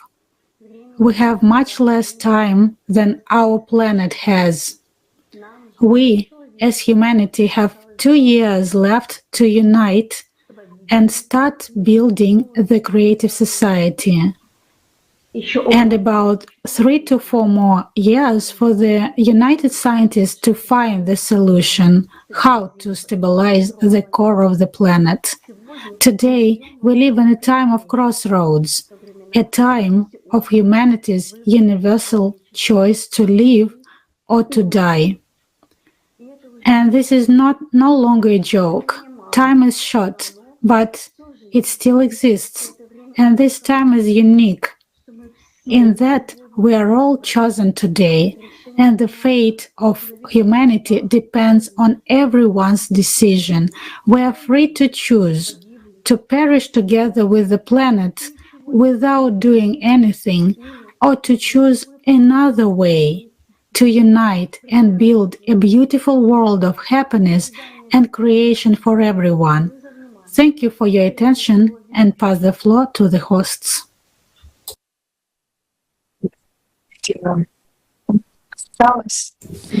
Yes, we really don't have much time left, but we have a chance to make things right.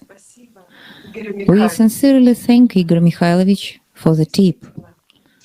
Indeed, what is mass? What is information in fact? And how can we manage it? All right, and we have a lot more interesting things to explore. Answers to these questions will help us solve the problem of stabilizing the planet's core. This knowledge will be available to us in full only when we all, as humanity, unite into one family, a true civilization. And it is only possible when the creative society is built. Right now, the most important issue is unification of all progressive scientists for solving the problem of protection from cosmic radiation, which destabilizes the work of the Earth's core. Our kaleidoscope is coming to an end.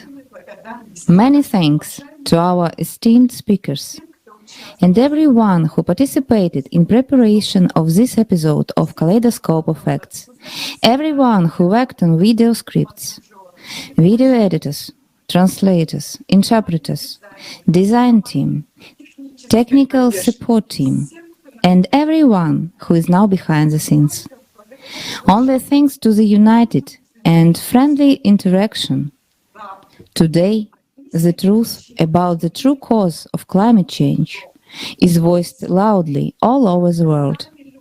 Only people themselves, realizing the entire responsibility that lies with everyone in these times, can change a lot by their own choice, by uniting to build the creative society. We sincerely thank all participants of today's conference. Thank you so much. Yes, thank you very much, friends. Together, we can overcome any difficulties and change the format of our society from the consumerist to the creative one. Together, we can save people's lives. We can stop the ruthless climate Cerberus and reach a new level of development of our civilization. Together, we can do anything. I suggest watching a fragment from the video with the esteemed Igor Mikhailovich Danilov.